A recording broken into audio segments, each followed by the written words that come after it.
The Championship Darts Corporation presents the COSMO Darts Classic, coming to you live from Indianapolis, Indiana. All right, everybody, welcome in to day 2 of weekend 3 on the 2026 Championship Darts Circuit. We are here live in Brownsburg, Indiana, outside Indianapolis, and we are about to bring you the 2026 COSMO Darts Classic. We've got a great group for you. I'm joined today by my partner, Angelo DiGiulio. Mr. A, you ready to go? Yes, sir, Ant. Thanks for having me in the booth today. Looking forward to it. All right. We had a good night last night. We saw the number 1 seed, the man of the hour, the hot hand, and I was gonna say Angelo DiGiulio, Adam Savada. Angelo's not that good, or else he wouldn't be sitting next to me. Adam Savada take down Leonard Gates to win his 11th overall CDC circuit title. So, real exciting way to open up the weekend. And we've got a nice little group in front of us. We see the players warming up here. Nick McKinnon and Keith Kleinstuber. Give us a little look if you've got any info on these two lads. Yeah, Keith's out of Ontario, Canada. He was associate the last 2 years, finally got his card this year. So back in Niagara, he's been coming to all the stops. Did have a victory in Niagara, but he's struggled a bit to kind of get through the round of 64 this year. And Nick McKinnon, he joined us last year, and kind of some uneven performances, but the scoring's definitely there. And it's just kind of waiting for those breaks, which we know is pretty difficult on this tour. You got to find those breaks, take them, and move on.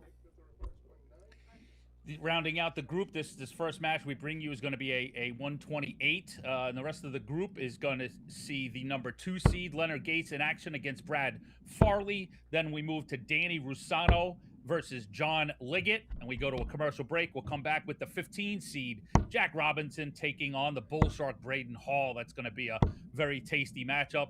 And then we'll round out the round of 64 with Nick McCoy, who's going to take on the winner of this first match.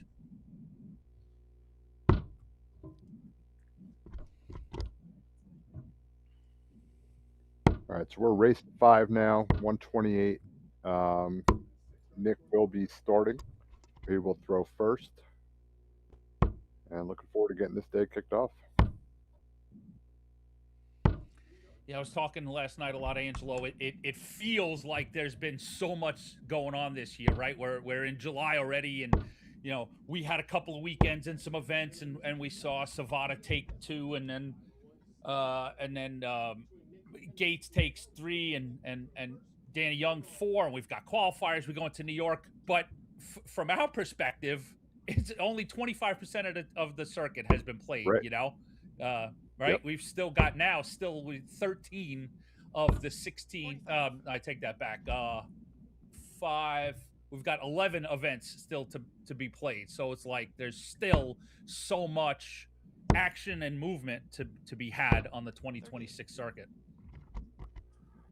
Yeah, it seems like we've been here a few months, and it's like it seems like we've gone through so much. But yeah, I mean, it's between the qualifiers and everything. So a lot of these guys got to know that, listen, doesn't matter how you perform the first 2 weeks. We got lots of darts left, and this is kind of start to get into your groove, and there's still plenty of time.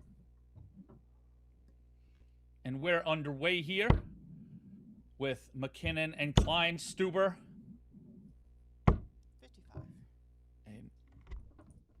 It feels like an early Saturday start, even though it's noon local. It's last night went a tad late, 60. So we'll see if everyone's had enough coffee this morning to get things moving. Sometimes it takes a bit to get settled in. 2 guys who are 100. relatively not new, because we've seen them before, but not a ton of time on the CDC cameras. So be good for them to get an opportunity to get more 140. comfortable up there, and some good darts there by Keith, following Nick McKinnon's ton with a 140. Yeah, first match on stream. 47. Early start for the day. It's it's good to get this one through. You hope for a good leg, just kind of settle the nerves and um, move on. 99.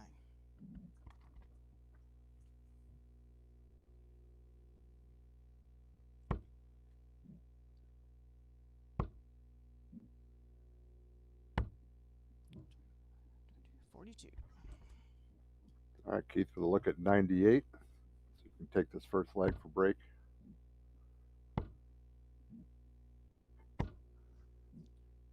And sets it up. McKinnon with 152. Needed 2 triple 20s and was just a bit outside. Bring us home, Angelo. All right, Keith, looking at tops.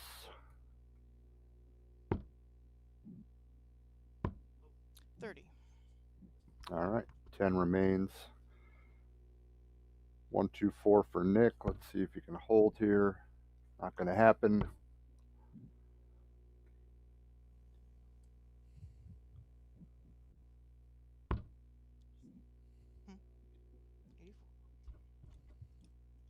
Been a miscount. Oh no, he's got tops. All right, Keith, for the break.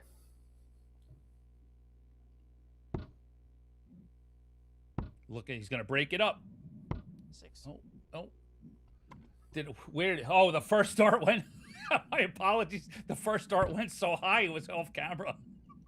Yeah, I didn't even see that. I thought he went down. 5 now for Nick. 35. So maybe some nervy darts here from both of them. Certainly. I talked yesterday about how tricky 5s Game shot. can be. There we go. And Keith cleans up the Second 2. leg. And we, as you said, we sort of get that first nervy leg under our belts. And we move on. Yeah, I'm getting that break right away. If Keith can kind of, straighten himself out a bit, can start to put some separation, but we'll see how Nick responds. 41.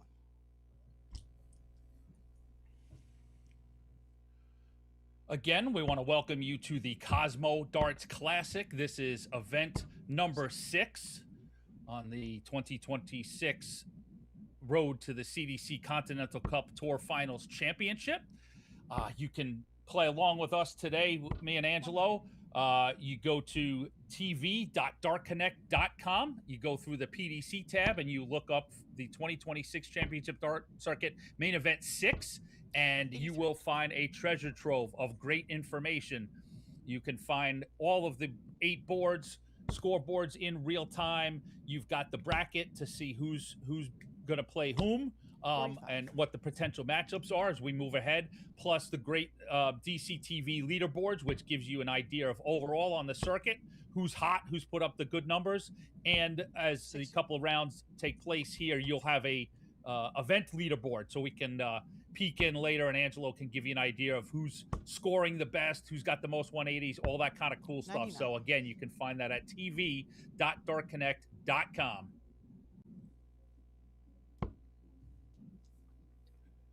And today we had, what are we up to today, Ant? 76 39. players? I think we had a I've few got more that from yesterday right with here. the travel. Just give me 5 seconds. Today's actually 77. Today is the max, 77. So 140. that lent itself to. There's a few boards that have 2 games in the 128. Actually, 5 of the 8 have 2 matches in the 128 59. section. So a nice big field today for us to sink our teeth into. All right, McKinnon was looking to break right back. A bit wayward on the first one. Let's try to set this up. Takes care of those 6 points. Square it up. 16. A scorekeeper's friend. That's right. So now this 140 is he needed both, but it's one of those juicy outs where you just get a chance to 54. pound that scoring number that you've been working on. So Nick with 60, same thing. Needs a good single Game to start. tops. That's a we nice, go. tidy 2-dart Red out light, for Nick to serve McKinnon. And first. as you mentioned, he gets that break back, and we're all knotted at 1 apiece.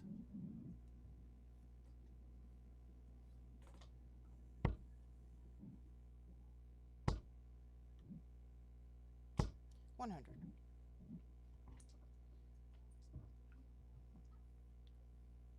Our scorekeeper today is Sarah Stalinas from Indiana. 43.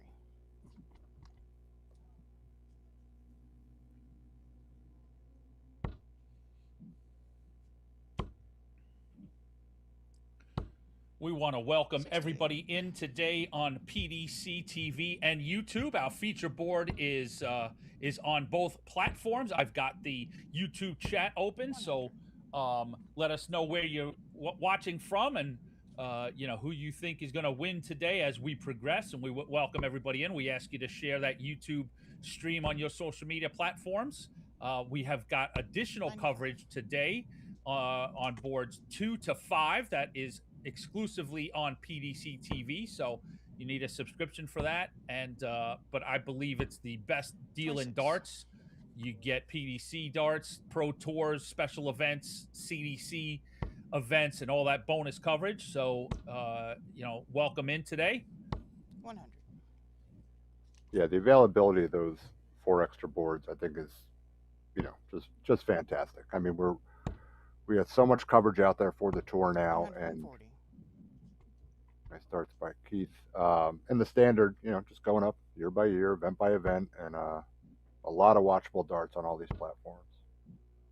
Yeah, what I really liked about that, it became, automatic that you were able to cover the quarterfinals onwards. In years Right. past when we had one feature board, it was, who are we going to put on stream? What's the 85. best, quarter to present? Or, maybe can we put both semis on and all that kind of stuff? So now you can sort of sit back and know that we're going to be able to cover the quarterfinals through the final guaranteed, which is just fantastic. Right. Yeah, and a lot of times those quarterfinal matches, those are some of the best matches of the of the day, because the guys are trying to get through the semis. You're Great, totally great right. matches. Yeah, you get that juiciest group. So the shot is on top. tops for Keith Kleinstuber. And it gets it. 107 checkout. Very nice. Mr. Kleinstuber, another break. Fourth 3 light, breaks Keith in a to throw row. first. Yeah, that'll settle the nerves a little bit. 10 plus checkout. 40. If you want to find out all things CDC, you can check out our website, champdarts.com, and our social media platforms. We are on Facebook, X, 100. Instagram, and TikTok. You can search @ChampDarts. You can find us on all of those platforms and keep up to date. We also have a great newsletter that you should subscribe to. You can get the newsletter as you open up our website, champdarts.com. You'll be greeted by a newsletter sign-up page and urge you to sign up there. You get updated and 45. kept up to speed on all the information and great promos from our sponsors, and you get information on our podcast, Shooting the Bull, the official podcast of the Championship Darts Corporation. 43. We just spoke to Adam Savard a couple of weeks ago, the newly minted PDC North American champ. So go check that out on YouTube and Facebook. 140.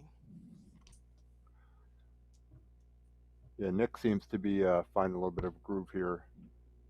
Let's see if Keith responds. 40. 2 tough turns for Keith.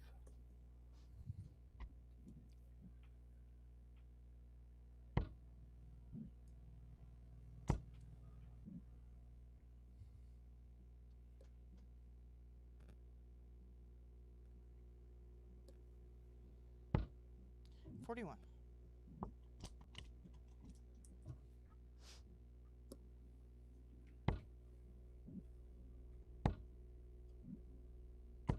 100. All right, let's see what Nick can do Looking out. here. My apologies, Angela. I was just gonna say, we're looking out over the tournament floor, and things are pretty much just getting underway. And Angelo and I will, between matches, take you through the goings on out on the tournament floor.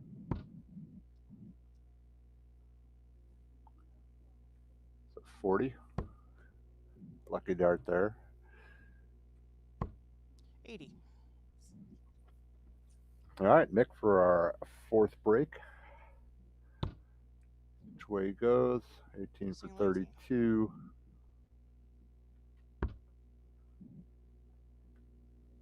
Game shot. And game shot.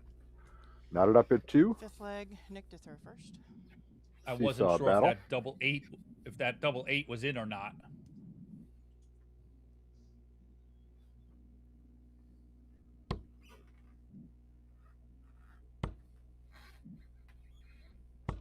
$100.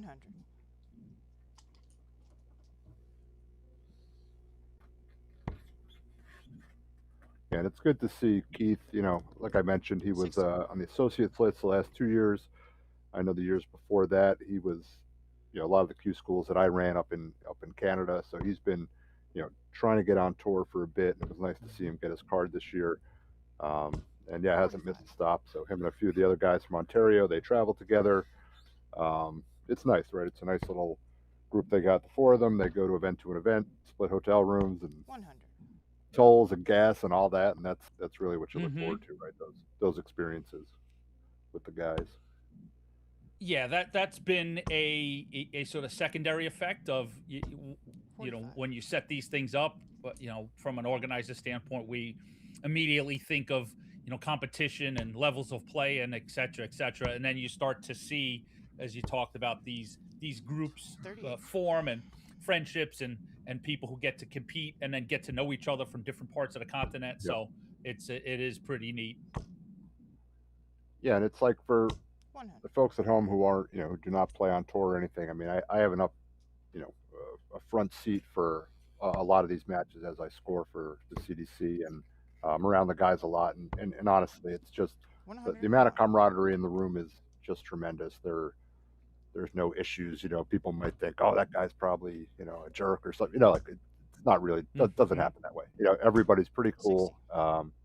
And appreciative and respectful of the staff, each other. It really is a great tour.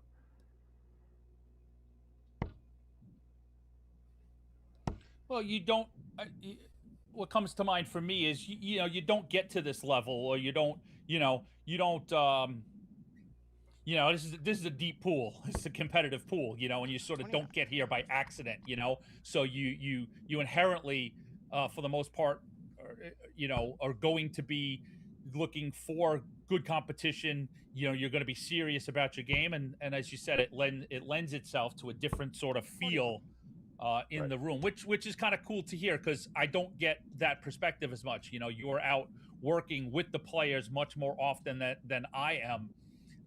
But that was the feel that made me fall in love with this whole long format 95. thing in the first place. Right. You know, being privy to PDC rooms and playing out in Vegas years ago at the Desert Classic, to sort of get a feel of what that professional atmosphere was like. I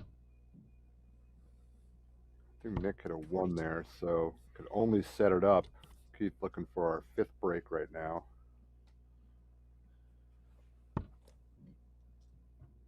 Take a little bit of work. All right, sets up tops for his next visit. 38. See what Nick can do with 68.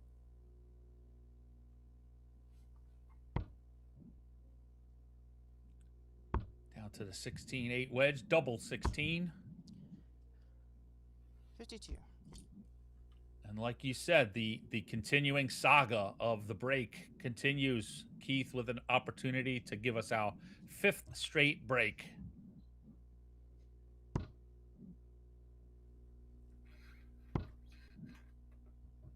Two 10s.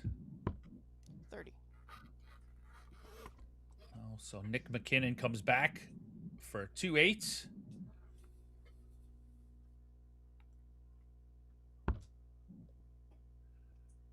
Across the board to double 4. Back down, double 2. Game shot.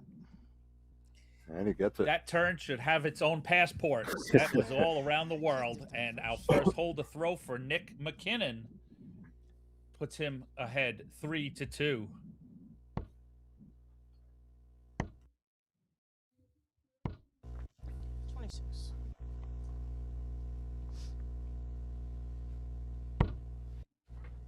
So this is kind of one of those gut check matches for Keith.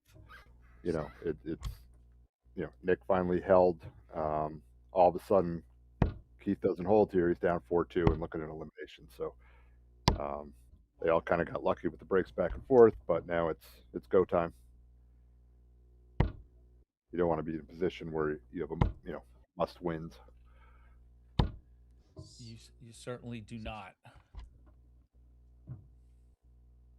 And we are at 1st to 5 for the first 3 rounds of the competition, and then things start to expand a bit into 11s, and then we finish at best of 13s to put a cap on the day.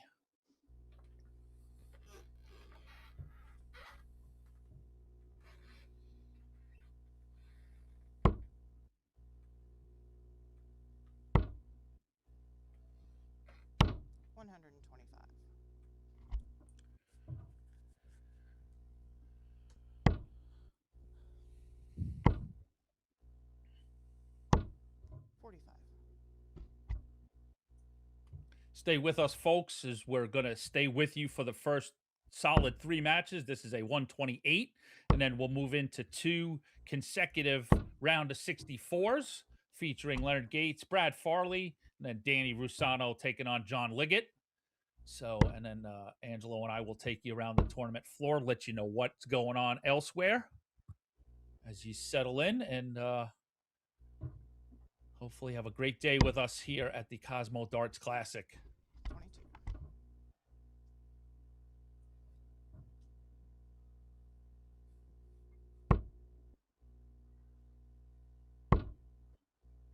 All right, Nick can find a triple here.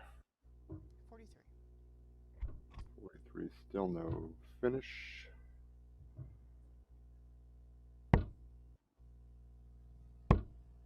Big trip 20. 99.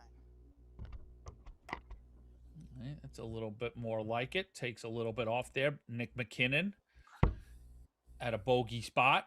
So now it's set up play. 80. Which he's done.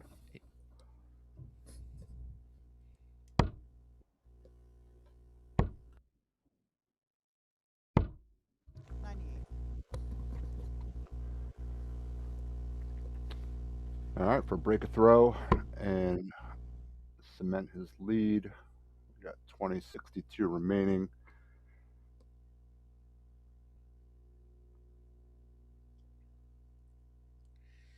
Got to go 12, right? For Bull is all right. Looking to hit the 10 over to double 16. Let's see if that's costly. Let's see what Keith can do here. The play should be on 16s.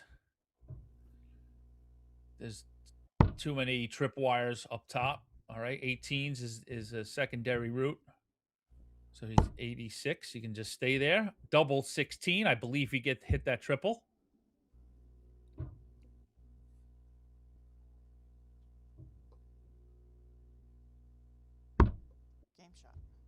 Game shot. I think he took that 104 out. Good shot by Keith Kleinstuber in leg 6. As you said, that was a sort of must win to avoid going down 4-2. So good job from Mr. Kleinstuber.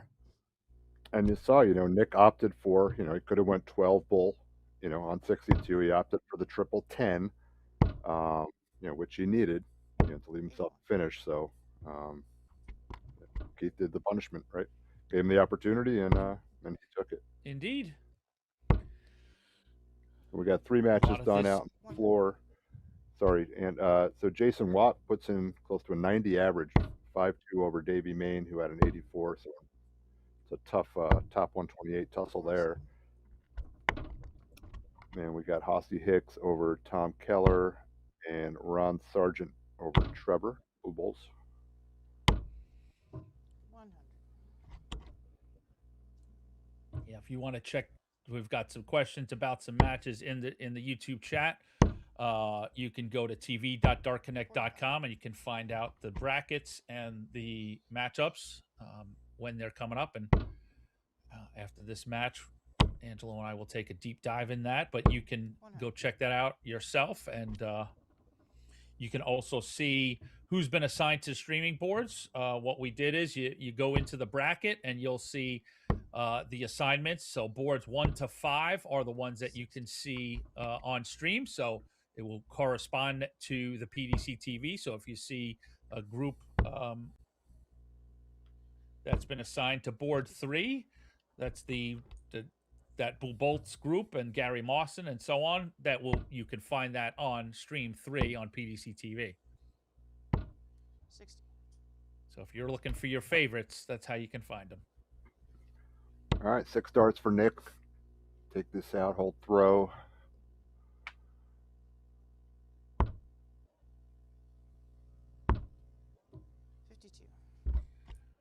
Probably the cleanest leg that we've seen in this match so far. Nick with 3 straight tons.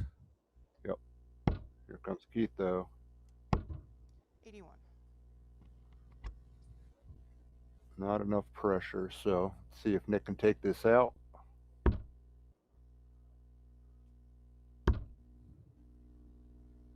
Good guides. No score. Oh. Tough darts.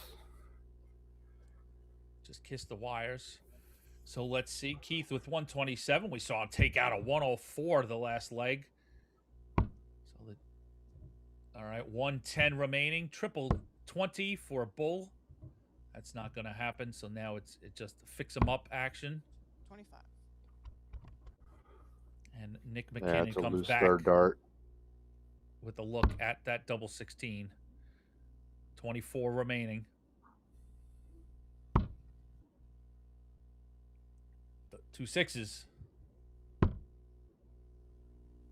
Not going to happen. Keith, does he have a third ton plus checkout in his arsenal? He's going to need it to put himself in a nice position. Let's see. All right, so you go bull or 14s? 82 remaining. 54. All right, it's time for Nick's. Gotta hit this.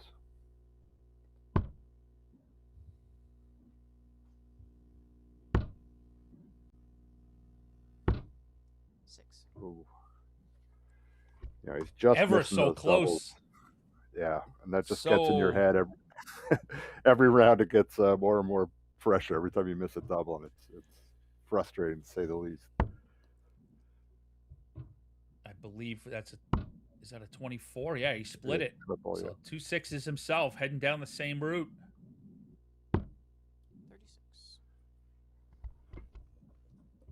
So Nick McKinnon on the ash down, as I started calling it last night. 1 double 1. No score. Into the 20, so that's a bust.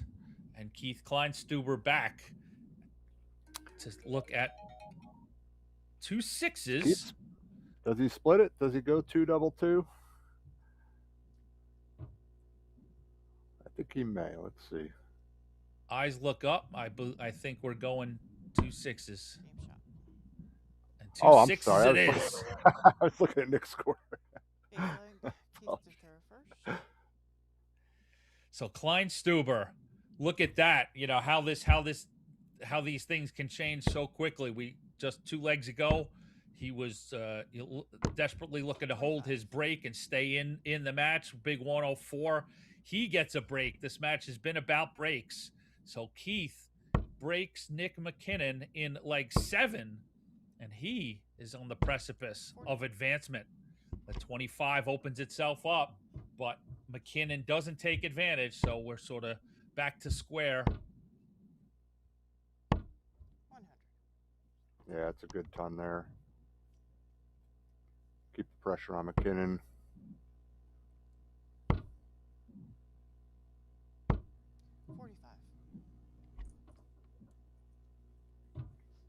Keith could just be steady the rest of the way down. And he throws a 1. Find that triple. There he goes. Good turn. $66.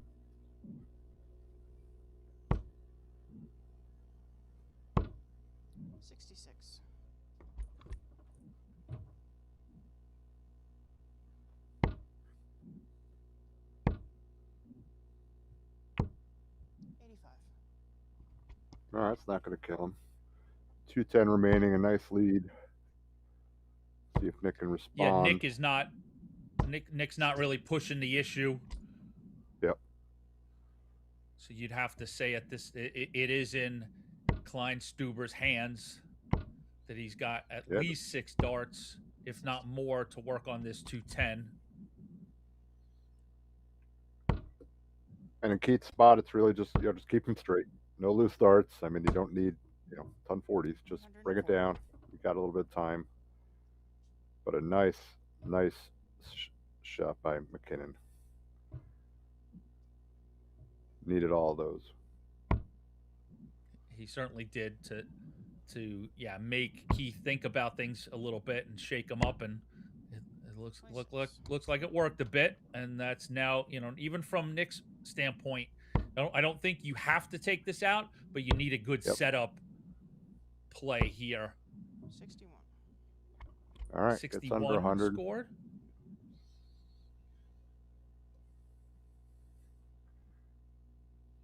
All right, Keith looking at his 4th ton plus or his 3rd? I think it's 3rd. Nope. 22. So McKinnon Really comes to the Nick off Aki the with hook. 88 to knot us up at 4 apiece. 85 down to 15s.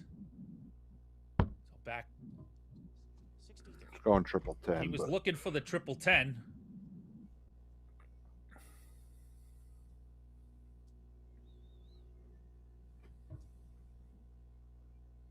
all right, Keith on 102. He's got the triple.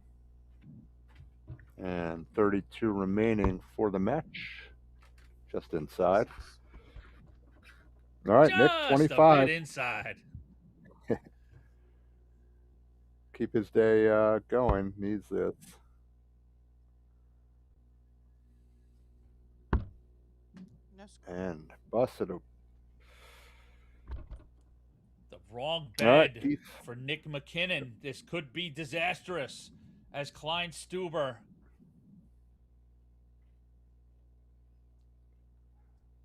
takes Eyeing up the a double moment, eight. takes a breath, and steps to the Aki with 16 remaining. 16 is the ask score. to move. Oh, and we've got another bust.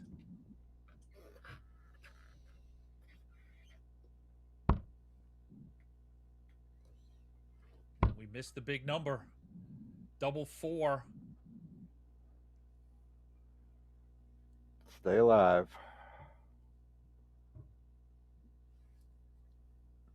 Game shot.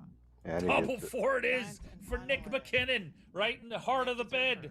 We're going the distance. I mean, this has been a true seesaw battle. Back and forth, back and forth. Well put.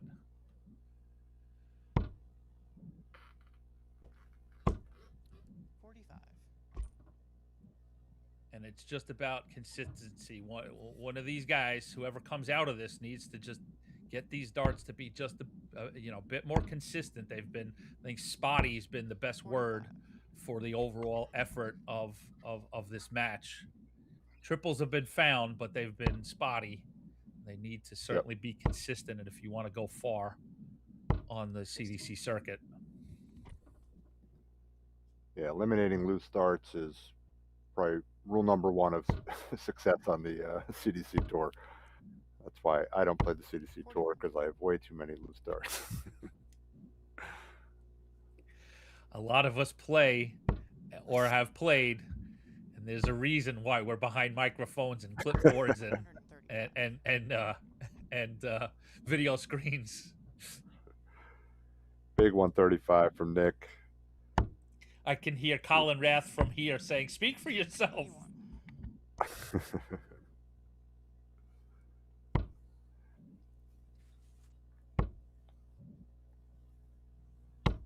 60.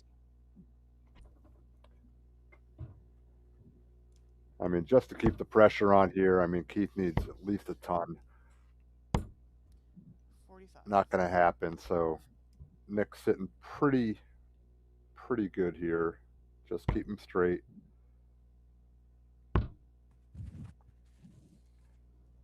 Another loose start.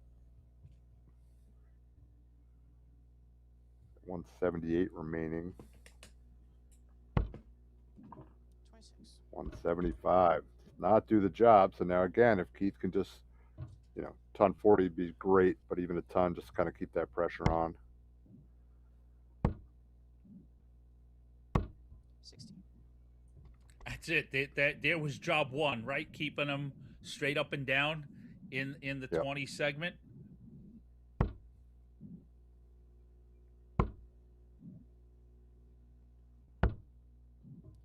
More nervy darts. Nobody wants this one. They may want it too much.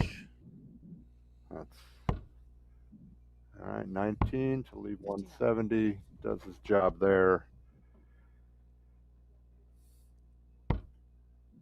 Technically first that two would and just out, be but a big exclamation, a crescendo on this match. After all this spottiness, Yep. we get a 170 out to send us home.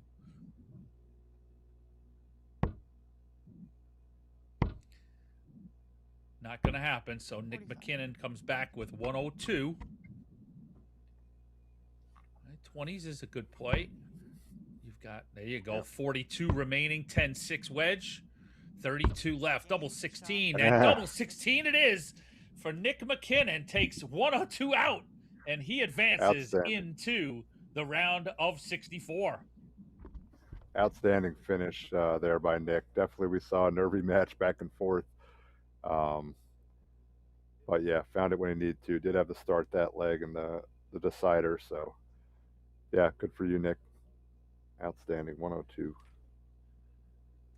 All right, coming up next in our next match, we see last night's runner-up, the all-time winningest CDC circuit player, the number 2 seed, Leonard Gates.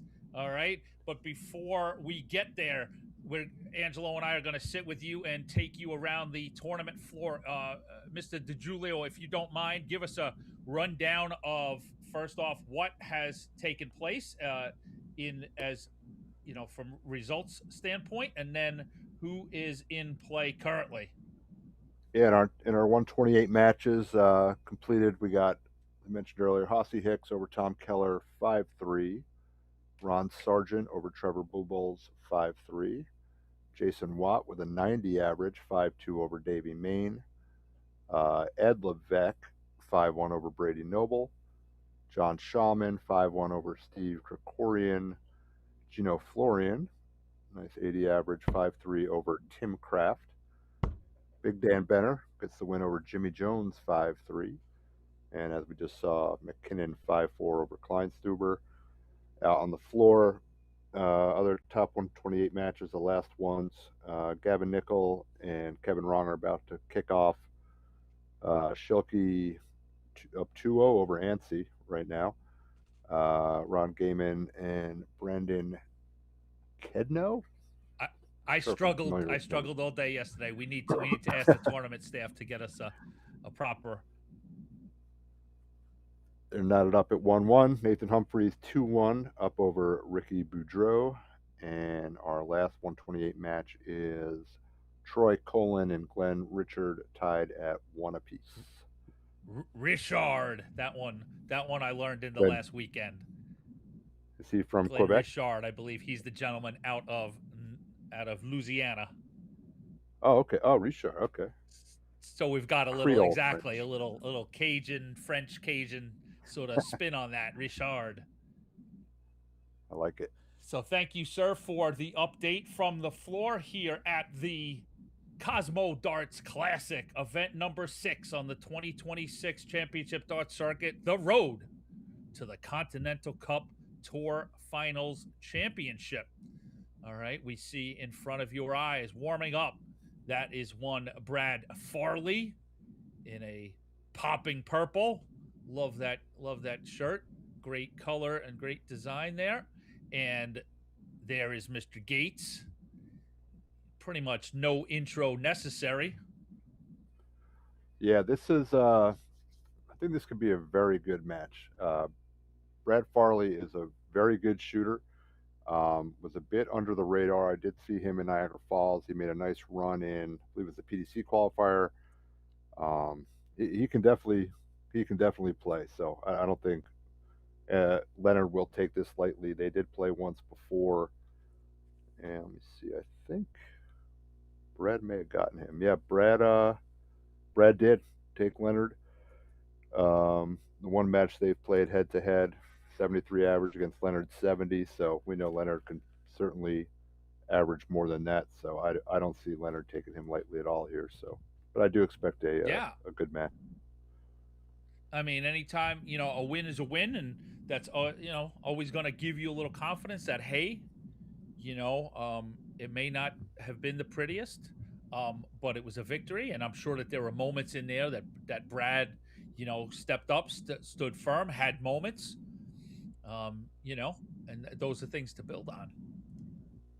Yeah, I believe Brad, was he a associate last year, or did he have his card and not make it until the last few events? I'm pretty certain he's had his card. Okay. Yeah, so last year only played the last weekend. This year he has been coming out to all the stops.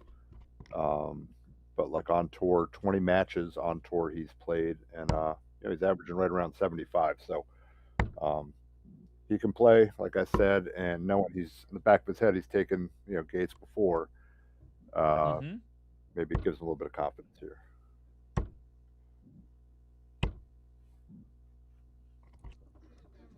Yeah, when you bring up that info about what he's averaged on tour, it brings to mind as we're about to get underway, and Brad has won the bull, and he's about to start us off.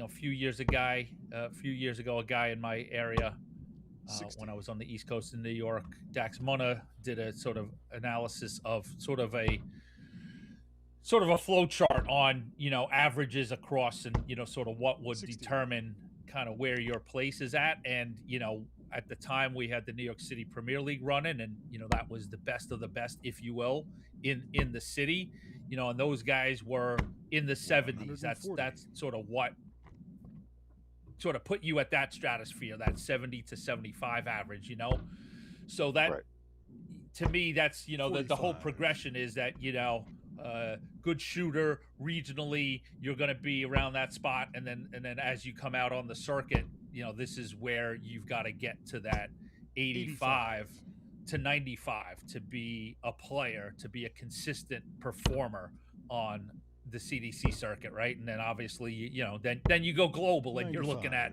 95 to 105. Right. And like we know with when you're playing higher averages, your average will naturally elevate as well, just due to you're not going to have as many chances at outs or blowing 10 darts at an out. So it's kind of competition begets competition, and it's like you said, if you come in here at that 75 average and you're doing that locally, you'll probably immediately see a bump closer to 80 just by playing better players, right? And I think we do see that. And I was looking at our tour leaderboard for the season. I think we might have had 20 guys averaging 80 or higher. So I think it's a pretty good standard with such a big cross section of players, Yeah. 76. Well, I mean, that's the nature of sport, right? With every advancement, like there's a point and a gauge. As we watch Farley attempt the 72, so that's 65. A 15 will give him a bull shot. 40. Fortuitous leave there, 32. Leonard if he comes require back, 90. we'll see what Leonard does with 90. The shot should be 20s. And there you go, double 15 60. Oh, and Brad, he you gives it back to require Brad 32. Farley. Yeah, it's just for a hold though, so I think Brad got a little bit lucky there. Leonard missed, so he's got to take this out, Game shot on the first leg. and he Brad gets it. Farley. Second leg, it's Leonard to throw first. We open up Game on. with a Brad Farley hold a throw here as we enter the round of 64 in our group. 85. For those interested in the process, we play a PDC style where the groups get we've got seeds, we've got 16 seeds, and we'll go over 30. those seeds at the next break in between matches, and the rest of the tournament is drawn into groups. We've got 8 groups, and similar to how the PDC does it, we 32. select one group to be here on our feature board. So you will see these same players progress through until we have a group winner, and that's where we would enter the quarterfinal stage, and we'll introduce other 44. matches from around the tournament floor. But this core group of Gates, Farley, Rosano, Liggett, Robertson, Hall, McCoy, and McKinnon, these are these players here in this last 180. 64, and that's a 180 for Soldier Leonard Gates. So we'll see this Yeah, group Leonard did. until we've got one man standing. Yeah, Leonard needed that. 59. Couple wayward turns in there, so that I think that'll kind of get him back on track. And usually, once he gets cooking, he gets cooking. So let's see. 82. All right, some nice separation there against Brad. Cannot leave a finish. 44. Dave Cameron's through What did his you top require? 64 match 122. 5-0 over Ben Goddard, youngster on tour. 54.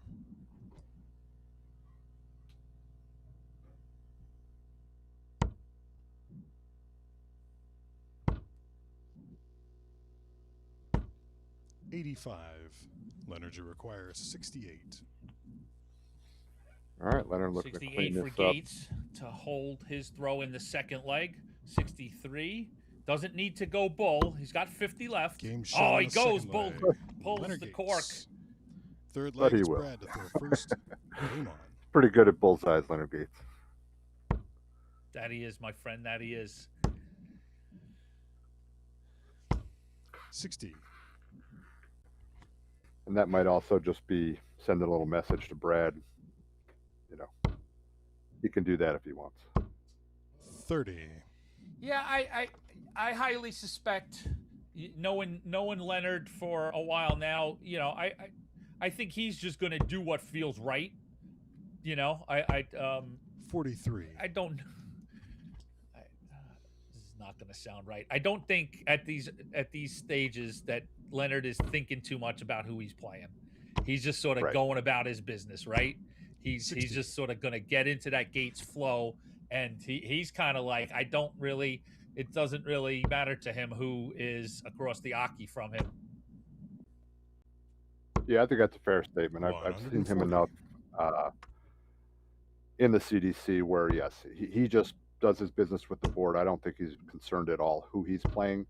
41. But I think, turns like that give him the confidence, smacking a bull out. I think that, helps build his moxie a little bit. Oh yeah, I think you nailed it there. Yeah, that's more for him to 98. just feel that swagger and just feel that flow. And he's just gonna build on that. 60. And we got Mo Maloney back today, calling this match. Him and Sarah will be rotating.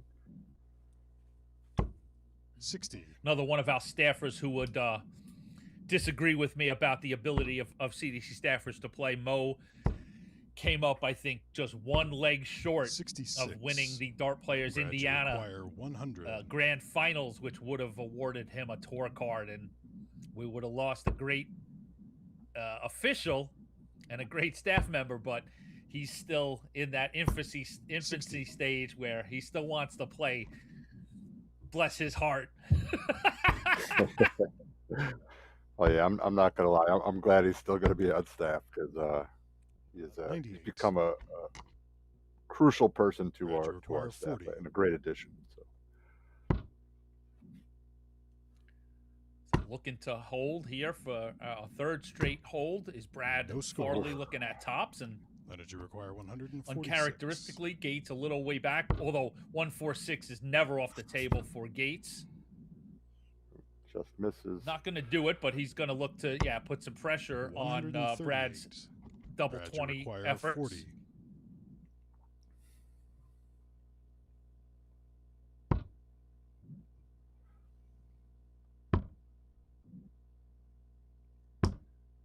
$20. Oof.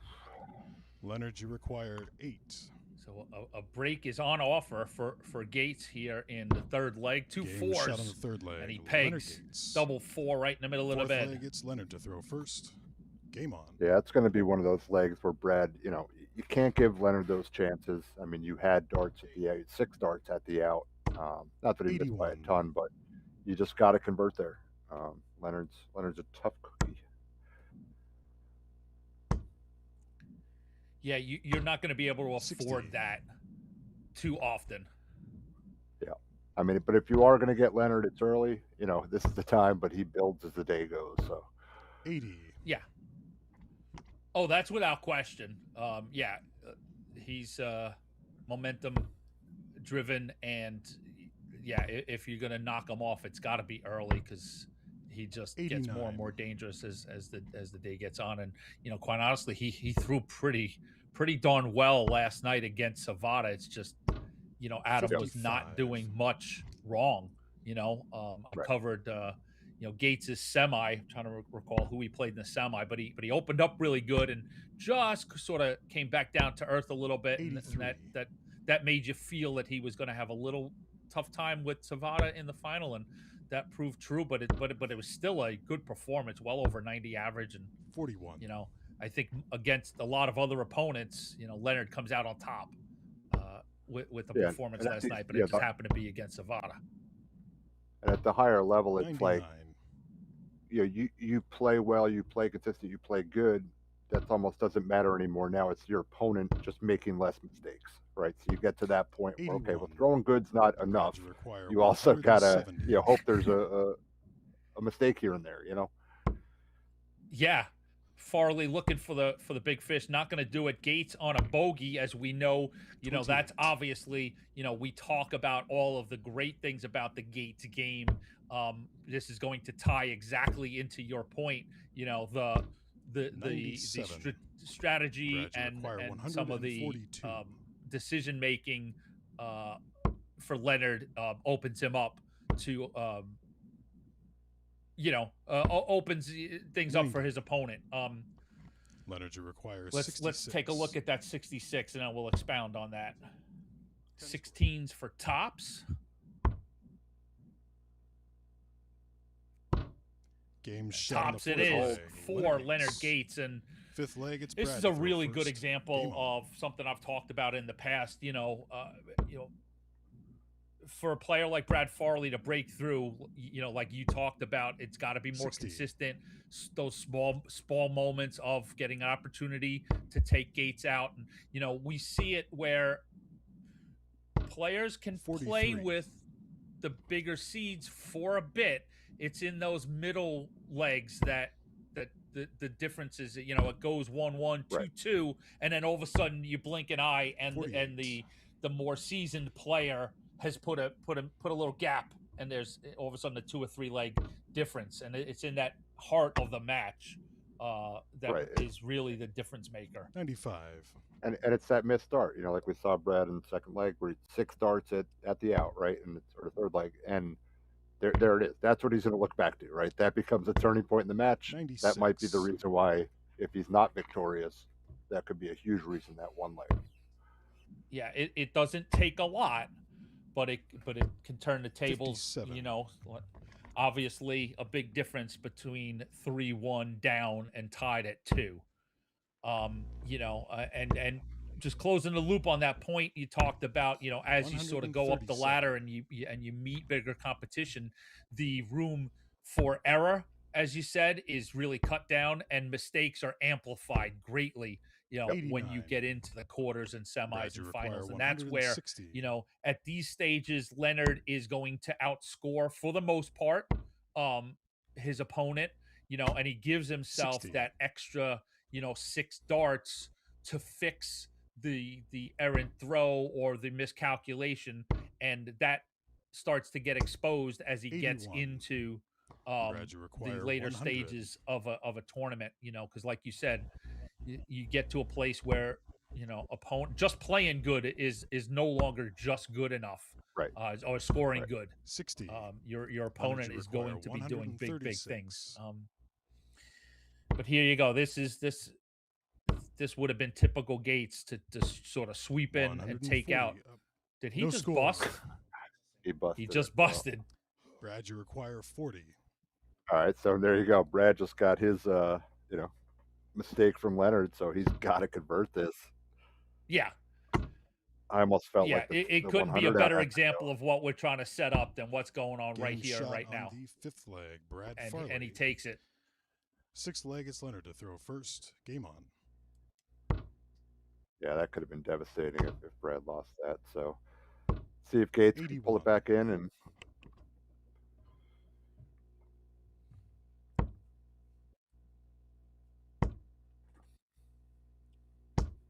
100. maybe that checkout settle Brad down a little bit. Nice start with the 100. 60. But when you're trying to break back, off the darts and, an 81, I would consider that 58. from a player like Leonard Gates as an opening, if you will, and so Right. so off the darts, those have to be 140s. They need to be 41. big space openers. A ton is not going to cut it. You've got to, 58s. They need to be more consistent. This is the type of 100. turn. Yeah, you need that. Yep. Need that second scoring dart to go in when you're off the throw. Because you just see, even though it won't get him to an out, but a nice tidy 140 here, sort of gives Leonard the sway 140. again. There you go.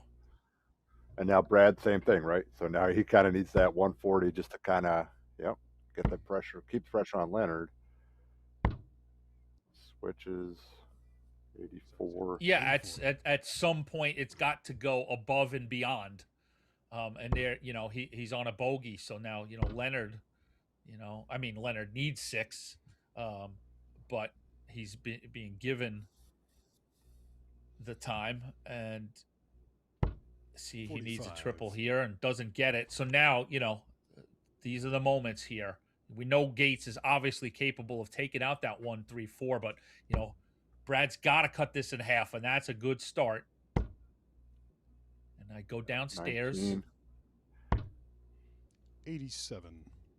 Not going to kill him. Require 134. Yeah, but if that's probably a single 19 would have sufficed. So it felt like doing too much. Double Gator. 10 for Leonard Gates. 114.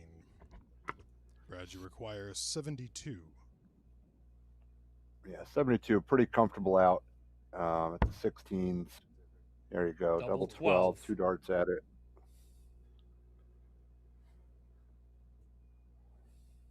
And this would be a break. 60. And that's what, Leonard, you require even though 20. Leonard didn't cash in completely, but, put some pressure there to make Brad feel it. So 2 10s for Gates to open up a 2-leg lead, double 5. 15.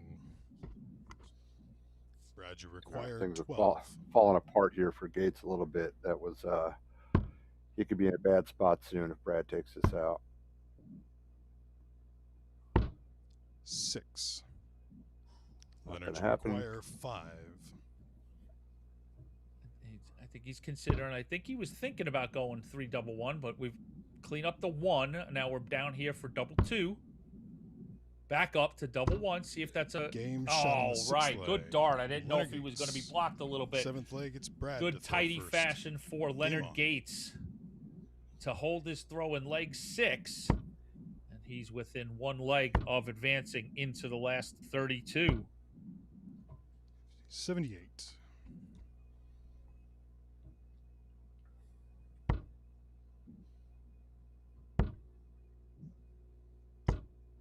92.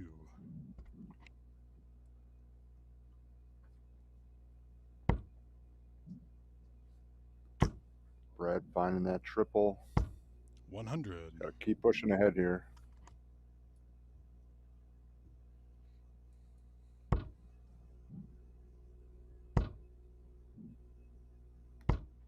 $45.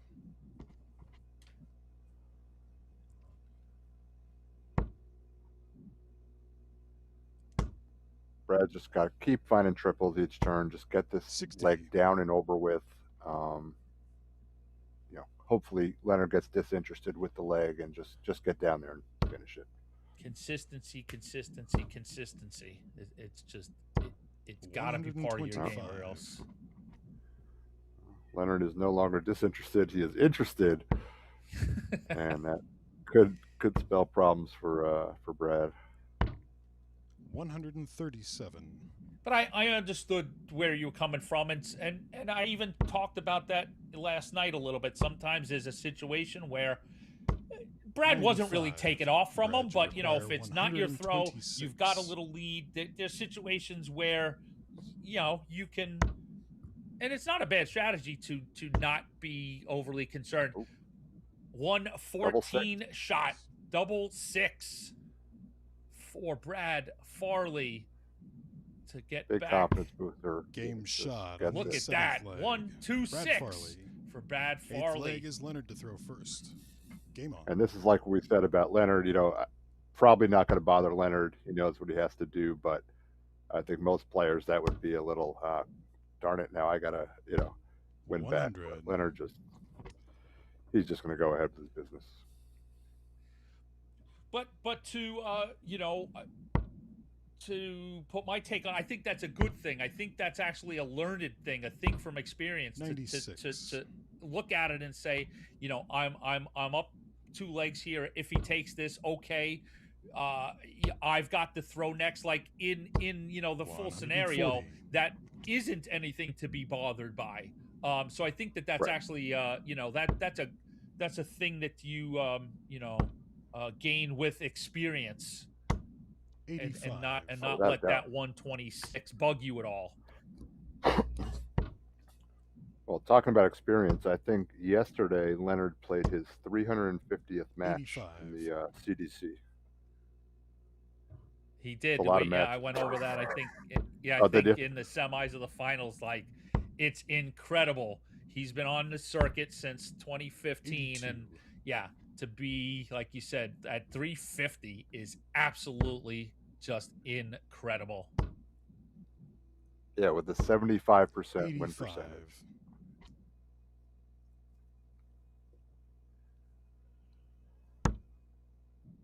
All right, Brad really needs to put on the pressure here with a triple. Got to switch. 92. Leonard All right. require 91. Gates would like to get this done. 89. Move Two. over to the 19s.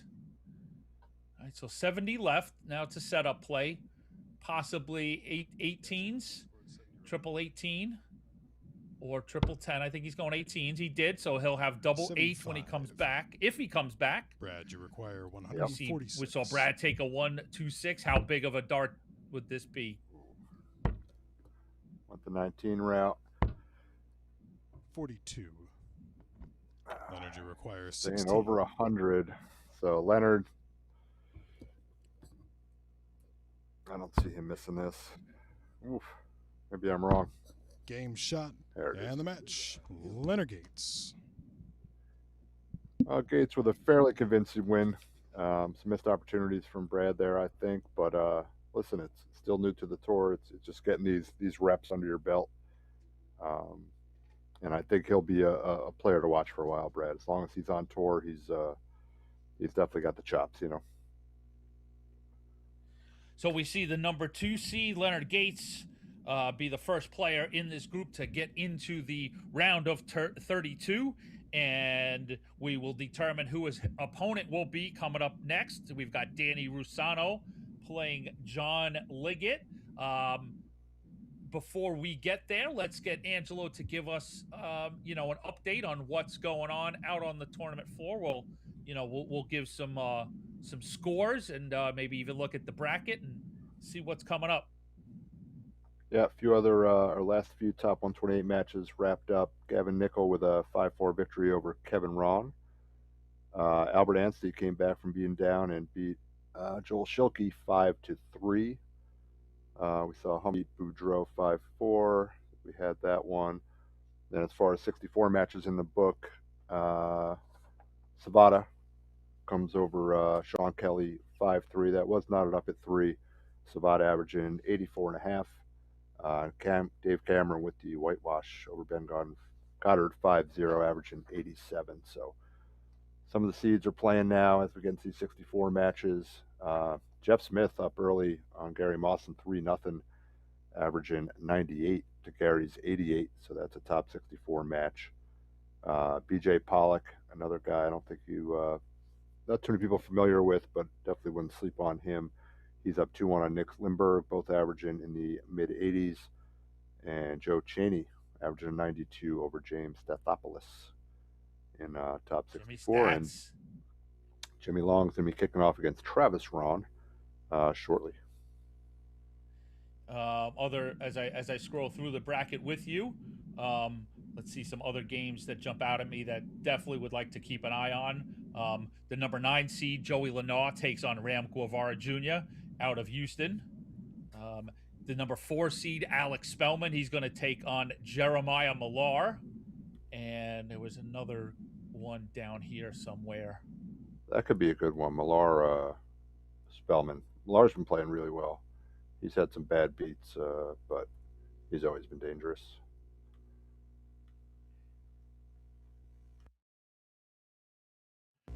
Yeah, those are definitely games that sort of jump out at me. Like you said, some real talent in there, and the depth of talent that we've got now goes way deeper than just the seeded players. Like just right there, we talked 4 players: Jeff Smith, Ram Guevara, Joe Cheney, and Jeremiah Millar, who are unseeded. But right. we know based on their resume and what they've done in their careers are all obviously capable of being handed that Cosmo Darts Classic trophy at the end of the day. Yep, they've all played on big stages internationally as well, right? So it's like these guys, yeah, while they're not seeded, listen, we only seed 16. It's a pretty good problem when we have guys that are outside of 16 that are still of the caliber of top 16. You betcha.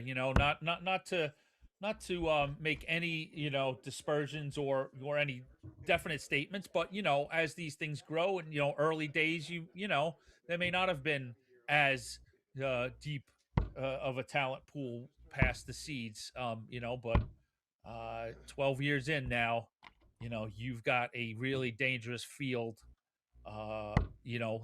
throughout the roster. These games are difficult. Those games we just talked about are all last 64 games. Right. That's some tough stuff.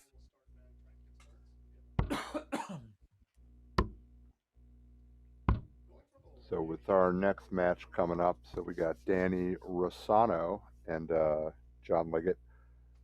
Danny got his tour card. This is his first year on tour. I was actually there at the Q School in Columbus, Ohio, where he secured his card, and he was super excited. I talked to him at the time. I got a photo of him, and I was like, were you just trying to test yourself here? Are you planning on coming? He said, I am coming to every tour stop. So he's kept his word thus far, and while the results haven't been there, yesterday I believe it was, he averaged 87 and lost to, check the match list, but I mean he played very well, right? It's like it's a bad beat.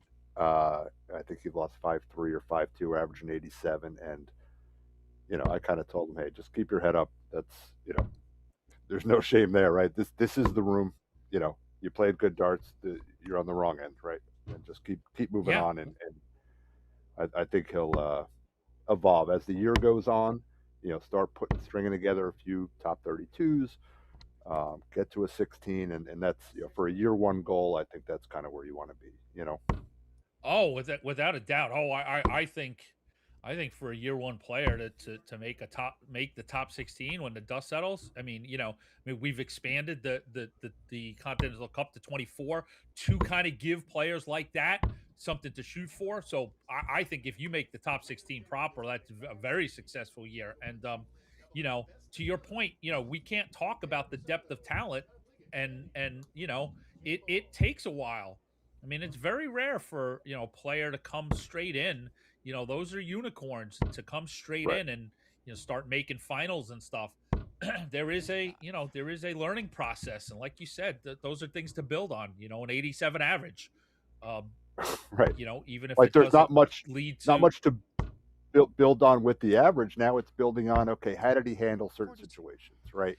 Was it that missed start? Was it that, Absolutely. As we get underway, we see Danny and John exchange opening salvos. But yeah, I mean, Angelo, I've been talking about it for the better part of 2 decades in this long format that I love so much. I think there's always something to learn in every victory or defeat. Like you just said, it's how did I feel?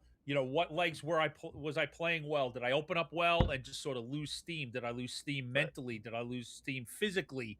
What things were challenges? If I won, then I also want to go back and analyze how did I feel? What were the good parts? What worked well? Why did they work well? You look at your prep. I mean, can you imagine, how many darts and how many steps, Adam Savada took last night to win one of these? So, it goes into how much prep am I doing? How much rest am I getting? Am I eating, am I stopping for the occasional banana, to keep nourishment in me? There's a lot of stuff that goes into being a champion. Yeah, there's definitely food management, as we know, drink management for those who drink alcohol, or even not alcohol, right? If you're pounding sodas and, it's a long day. There's a lot managing to manage. energy drinks, any of that stuff. It's a long day. You put in the food that gives you a blood sugar spike, and now you're crashing during a match. 31.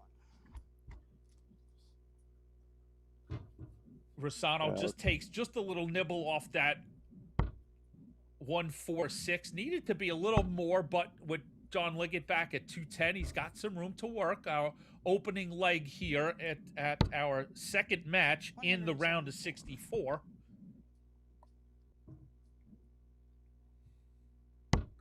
John Liggett with the 174. How about that 174 from John Liggett?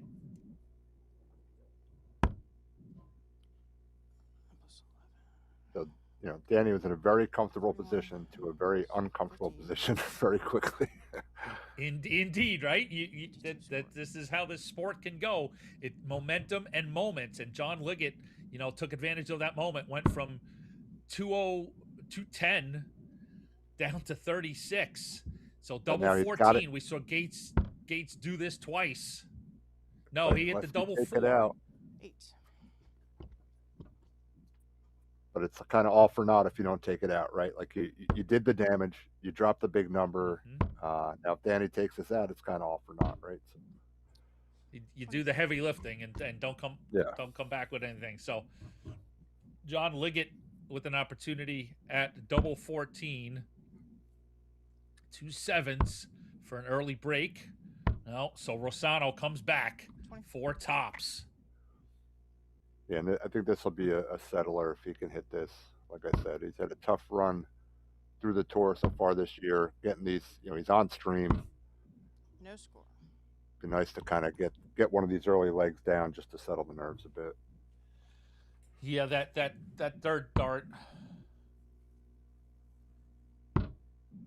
Do we think that was an intentional bust with Liggett on 4, or just a bad dart at double 5? I chalked it up to a nervy dart, like he pulled it, and then I thought, man, wow, did he bust on purpose?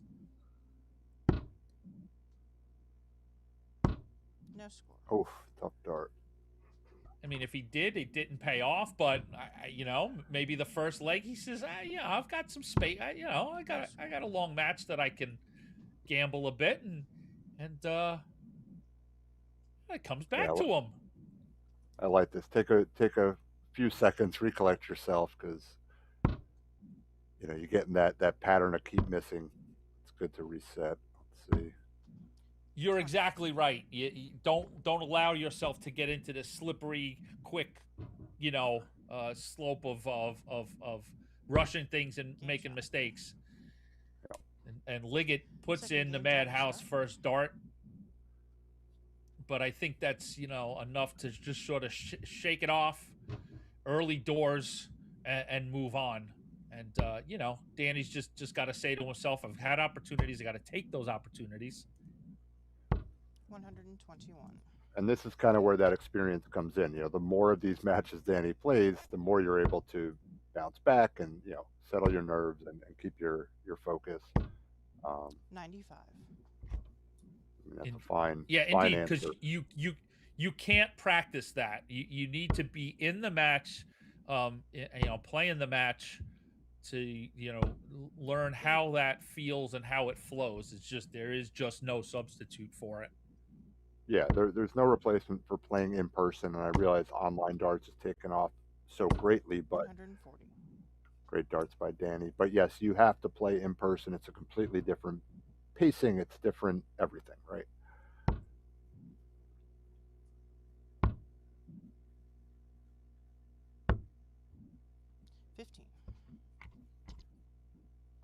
Loose turn by John. So Danny, if he can put in, a couple triples here. Back up top. All right. Not at a finish, but put a little bit of space between him and Liggett on John's throw. So John responds. Treble. Good first start. 100. Okay. And looking around the room, Jeff Smith defeated Gary Mawson 5-2 with the 84 average. And Joe Cheney 5-0 win with a 91 average over James Stathopoulos from Chicago. Yeah, like we set the table. Some guys that are capable of upsetting the apple cart, and there you go. All right, Danny looking to settle right here. Double 20, eluded him last leg. Get right back on course. 5. And as a player or a casual player, I've been there. I mean, it's just like you keep missing on top of double 20, and it's like it starts driving you insane. Mm-hmm. Like I have a feeling what's going through his Tops for head. Liggett. And then John punishes Liggett him. Yeah, cashes in on double Third leg, Danny, tops. say first.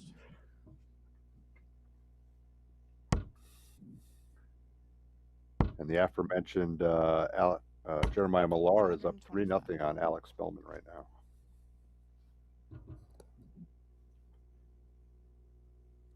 Not a lot of gimmies anymore, Mr. DiGiulio, in the early rounds of the championship dart circuit. 140. That's a nice turn by John.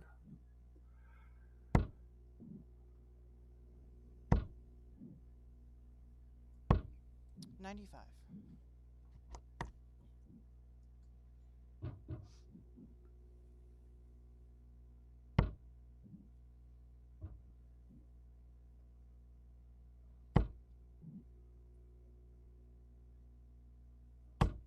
$140. Another 140 by John. But pretty good position here. 55. Yep, to break Danny's throw again. So Yeah, John's really stringing things together, and this is the consistent pressure 140. that you need to put on to be successful on the circuit. And we've seen John with some success. 95. I mean, to put it in comparison, John's probably played 40 matches on tour, and I think this is Danny's 7th. So that's Double 12 for an 11 darter. double 9. So double 3, 6 points remaining. Yep, he's sort of considering what Danny on 131. We go right at it. You got to go right at it, and he does.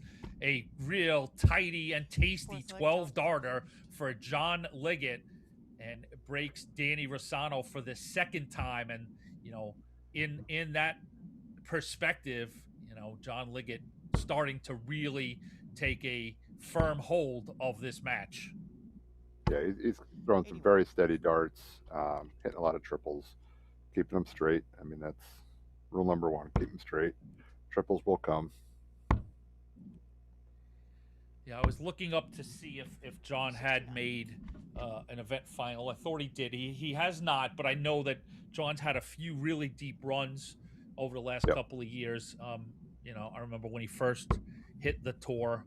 I think he was playing also with his brother, and our boy Jeff Good from the sort of mid-south area told us to definitely keep an eye out for John Liggett. He's going to be a tough competitor, and he has proved to be so.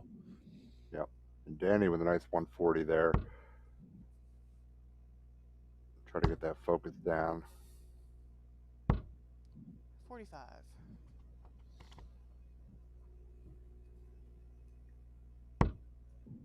Okay, another treble for Danny. 76. That's the spirit. 76.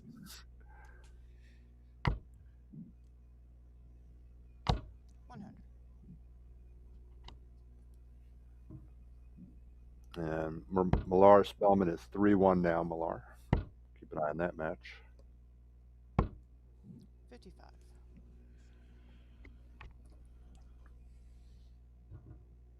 After a commercial break, after this match, we'll come back to you with the second half of this group. We'll see the number 15 seed, Jack Robinson, in action versus Braden Hall, former Evolution Tour standout. And we saw Braden Hall on stage at the theater at MSG. So this will be good to see him back in action in front of a CDC camera. And then we get Nick McCoy versus Nick McKinnon.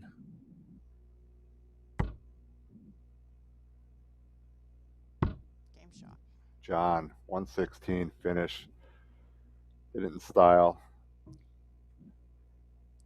If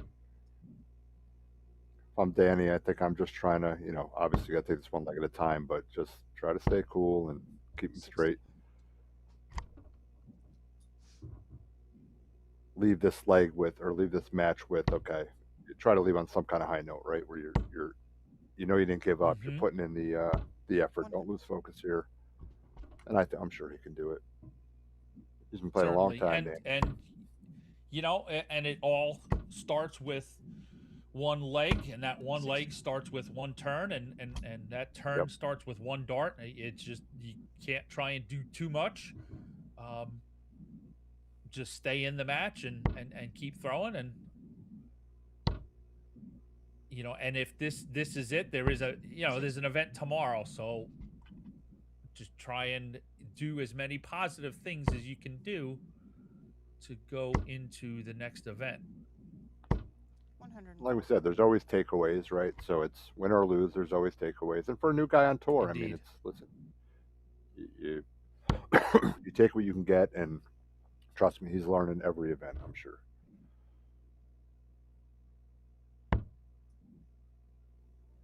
John, nice turn. 96. 136.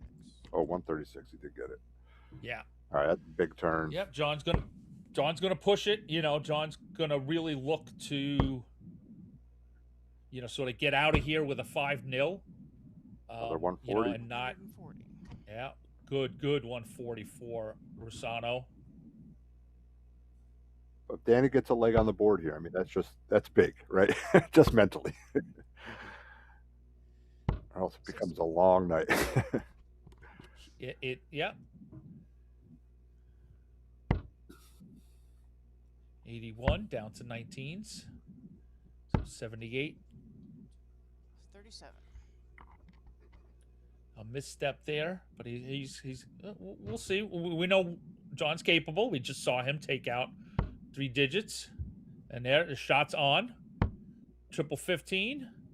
No, not going to do it. So now it's about putting pressure on 65. Danny Rusano's No, 64. You know, because it's so much deeper than just the actual 64 points, right? It's Yep. you know, John's on a 60. John's up 4-0 on me, and so on and so forth. Game So shot. tops There it is. for Danny Rusano. And there you go, Angelo.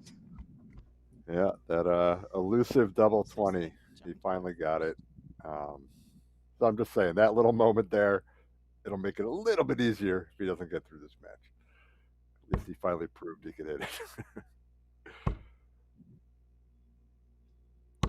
Well, we've seen this, you know, this sport can be, it's so momentum driven and it's so momentary driven. So it, really is, from one leg to the next, you never know what can happen. You know, it's just incredible, this sport, that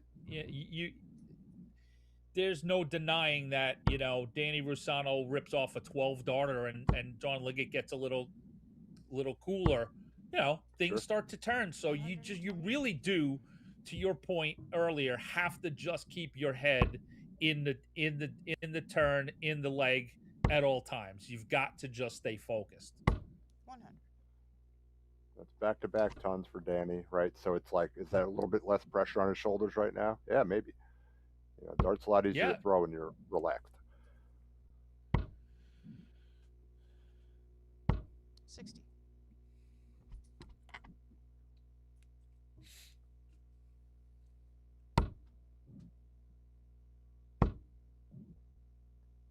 Good treble here. 55. Ooh.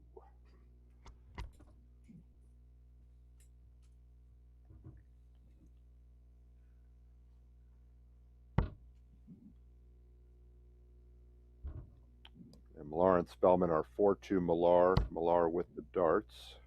Keep an eye on that one for you. 83.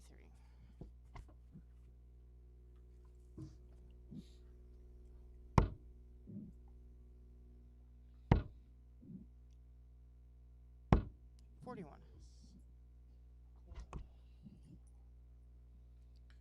So to advance into the last 32, John Liggett needs 180 points. Good start. 125. To stay alive, Danny Rusano has got to work and chop down that 205, looking for cover. 35. That's the big fish.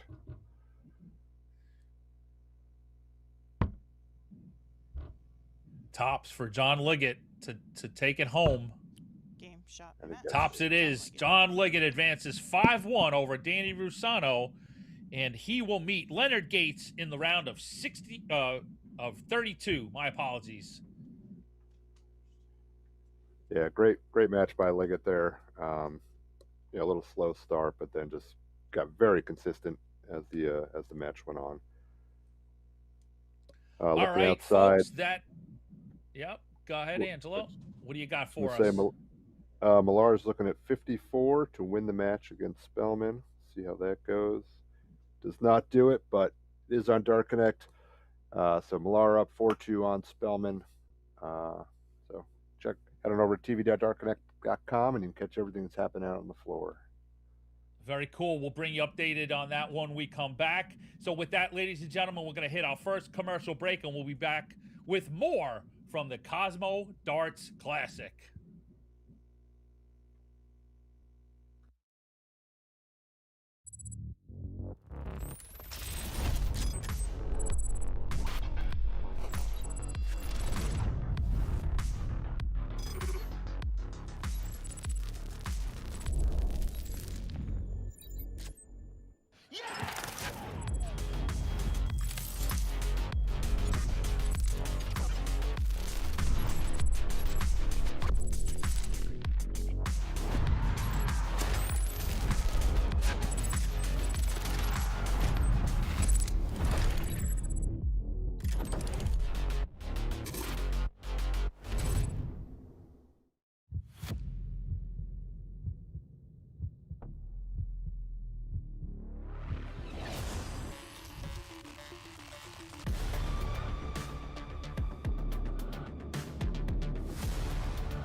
Let me tell you about A to Z Darts. We're a specialty dart store with over 10,000 different products. We create in-depth videos and blogs to help improve your game and showcase our products. I'm Jen, the creative director for A to Z Darts. I've been playing for over 10 years and I've traveled the world competing in and promoting the sport. Guessing right now you're pretty interested in our resources? Learn about form, scoring and grouping, checkout methods, and much more. Visit a-zdarts.com or follow us on social media at azdarts today.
Welcome back to the Cosmo Darts Classic, coming to you live from Indianapolis, Indiana.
All right, so we got Battle of Ontario here. All right. Young Ladies and Braden gentlemen, Hall welcome and- back to the Cosmo Darts Classic in Brownsburg, Indiana. We are ready for the second half of this group. First up here is the number 15 seed Jack Robinson, and he's playing Braden Hall. So Anthony Eugenio with you, joined by Angelo DiGiulio, longtime CDC staffer. So give us a little preview on these two guys. Have they played before, and what should we expect out of these guys? Well, Braden, made a nice run week one or weekend one, I should say, in Niagara Falls. Great young player. Jack's been on tour a few years now. Starting to come back into form a little bit. They have not played head-to-head on tour, but in Ontario, I'm sure, plenty of times, different events there, so they're very familiar with themselves.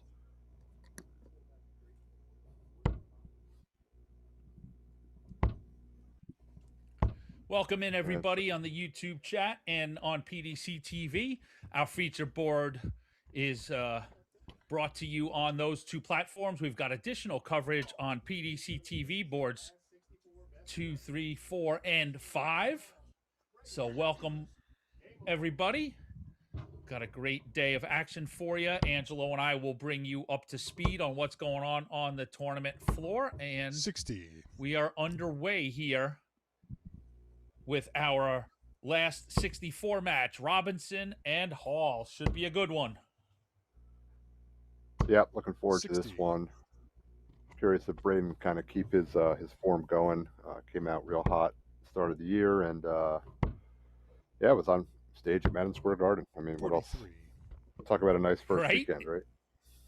Exactly. I mean, that just that says a lot right there. He's played darts on stage in the Madison 26. Square Garden building. I mean, that's just phenomenal. Yeah. I really wish I could have made it this year. My son was actually graduating high school, so I couldn't make it happen 140. this year. But I look forward to next year back in New York. Yeah, it was a good time was had by all. It truly is America's biggest dart party. It was a 43. grand old spectacle again.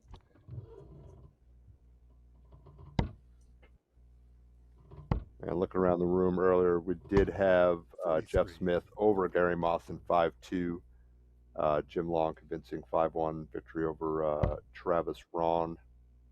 Mike Scarborough over Jared Leedy 5-2. Eric Saconia 5-1 over Chris Maharg with an 85 average. That's nice. Nice game by Eric. Dougie Boehm. I couldn't over get Jim Eric's Neal. name right last night at all. Saconia. 59. I'm totally guessing here. Well, I'm That's how I gonna would put it say. this way, folks. I'm gonna trust the guy. I'm gonna trust DeGiulio to give me Saconia. I'm happy. I'm happy living with that. And Jeremiah Millard did best Alex 60. Spellman 5-4. Braden, you require 156. Big seed going down. Certainly to a worthy player in Jeremiah, but that's how the brackets move along here. Yeah, So. still of note. Anytime a seed gets dispatched, we're going to take note of it. But like we've been talking about, there's just some dangerous players out in the broader field 43. of this tournament. Braden, you require 96. All right, just for a hold 96 here, to but open us up for Braden Hall. 72. A setup shot there for Braden with, Jack just not really getting his feet under him yet. Still early doors, but 58. Braden, you require 24. Braden still wants to, hold and get moving on in a tidy fashion. 2 6s. Game shot on the first leg. And there you Braden go. 2 Hall. 6s it is for Braden Hall to open us up. Still at a 1st to 5 stage.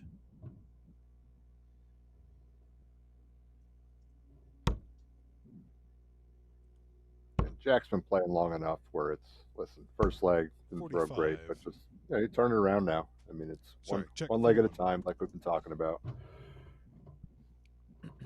And this is a room, this is a building that we've seen the best out of Jack Robinson. 99. It's sort of some of his best results have taken place in at the American Legion in Brownsburg. Put him into seeding. He's been a seed for a while now. 81.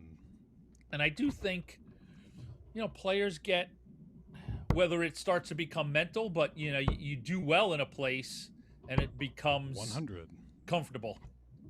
Yeah, Definitely. You've been successful, so you feel that you should be successful in a place. 100. Was it Snow Bunch who did the three-peat in Canada? Correct. Yeah, like talk about being comfortable, right? I mean, it's you win all 3 events in one weekend, 58. same venue. Nothing more comfortable.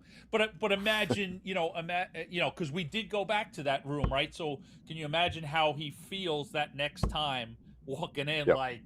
like this is my building. This 45. is I've done something spectacular here. So it has to give you just another little piece of that whole puzzle. Braden Hall. 85. All right, Jack, it's his throw. He's got to put in something here. Try to get down to a finish. Good start. 125. All right, not ideal out, but it is an out. So Braden just looking to set And it he'll up be here. obviously disappointed in that third dart. We're gonna go 7. down. 127. Jack, you Shoot require for setup. 109. Now down to 19s. Double 16 for Jack Robinson. 93. Braden, you require 32. Game shot on the second leg. Game Braden shot. Hall. Yeah, I think Jack Third might leg, have it's put a little Braden to pressure throw on himself to first. take that Game out. on. Might have threw it a little fast, knowing that Braden's sitting on 32, and let's see what happens here. 100.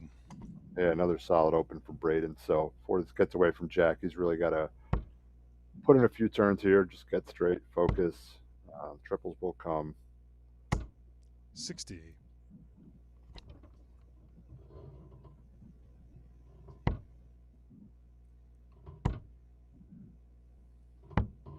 $91. Braden Hall, as I mentioned, one of the, great young up-and-coming players on the CDC roster. And 60. if you've got a young player out there, we've got a great system built. We've got a junior level, which is 17 and under, and a evolution level, which is 23 down to 16. And that's where some of these players have, partially sort of seasoned themselves, come out and played on CDC Next Generation Tour. And we've got our second weekend coming up. Is it August? I should know it right off the top of my head. I'll pull it up. It's I think the 11th to the 13th of August, or the 13th, 14th, and 15th. 14th, 15th, and 16th in Kissimmee, Florida, in association with the Dart Players Florida live event. So you can get information at champdarts.com about our youth events, and 49. it's part of the continuing, build of North America.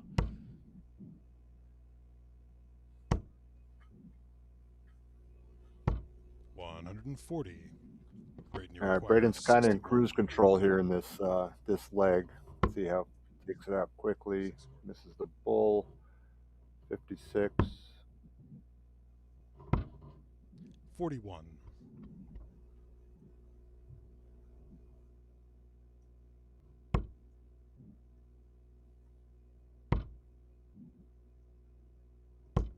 $60.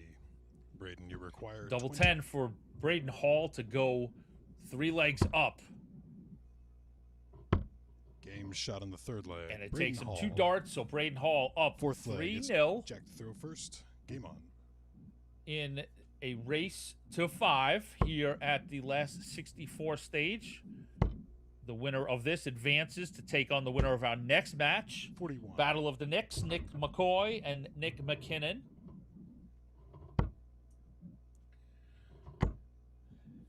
We're very excited to see Braden on stage there at MSG. Again, sort of idea of another big piece of the puzzle is to develop and foster young talent such as Braden Hall and Jake Womack and Joey Lanaw and Gavin Nickel and players like that who've come through the system and really mature, and they get seasoning. Those circuits that I mentioned. Players get opportunities to compete at each of those weekends, and then a select few at the end of it get to go overseas and compete in the JDC World Cup and World Junior Championships in Gibraltar, and 96. the Evolution players get to play. I think it's in Wigan. In England for the Winmore World Youth Championship. So, these are opportunities once in a lifetime, or life-making memories, for young players to go compete in true world championship events. 54. Fantastic. Yeah, and with our youth programs, I mean, just get them to play longer format, it starts there, right? Playing leg after leg, and you kind of get used to that, the ebbs and flows, and 100. best of 3 is not a true measure of your ability, right? Play best of 11 or best of 9, just anything, right? You got to have bullseye. Oh, sorry, Angelo, 107. just had to jump in there with Braden taking a shot at a bull for the Champagne 132. But yes, sir, go ahead. Yeah, just dealing with those ebbs and flows with the longer format. So no! Did he just you bust? require 25. One-eyed Jack burst the 180. 19. That is maximum level of frustration. Exactly. That's what that is. Um, mm. 140 will do the trick, 100. though. All right. Braden, you require 6. Yeah, but there All right, has let's to be a certain level of disgust after that. Well, he's still in it. This is No going to be a score. toughie. There So you go. 80 for Jack, you Jack require Robinson to get his 80. first leg on the board.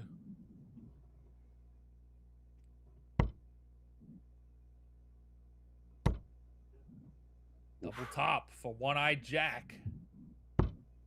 40. Braden, you require 6. All right, Braden Hall, Game double shot on 3, fourth hits it. leg. Braden Hall. Yeah, Jackson Fifth be leg kicking is Braden himself. to throw first. Game on. Yeah, those are mental mistakes. You know, those are self-inflicted wounds that you know, as you mature in this game. And Jack's still a young 41. player. Jack is sort of in that age group, you know, a little ahead of Braden, that Kiefer Durham and Jack Robinson and probably Womack now, and you know, the late 20s, early 30s 24. group. But you know, still maturing. You know, you got to get past those mental mistakes. You got to fight to not have them happen. 2 in the bed for Braden, 140. You know, but when they happen, you've got to learn to move past them. Yeah, Braden just continues to be in cruise control here. 95. Unless Jack turns on a couple 2 treble turns back to back, I think Braden's just going to keep going about his business and 42.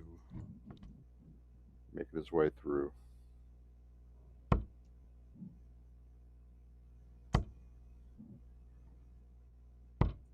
$100. All right, Jack.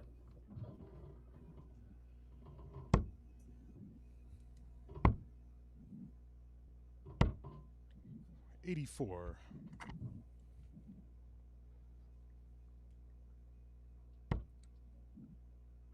Ton 40 would be big here for Jack.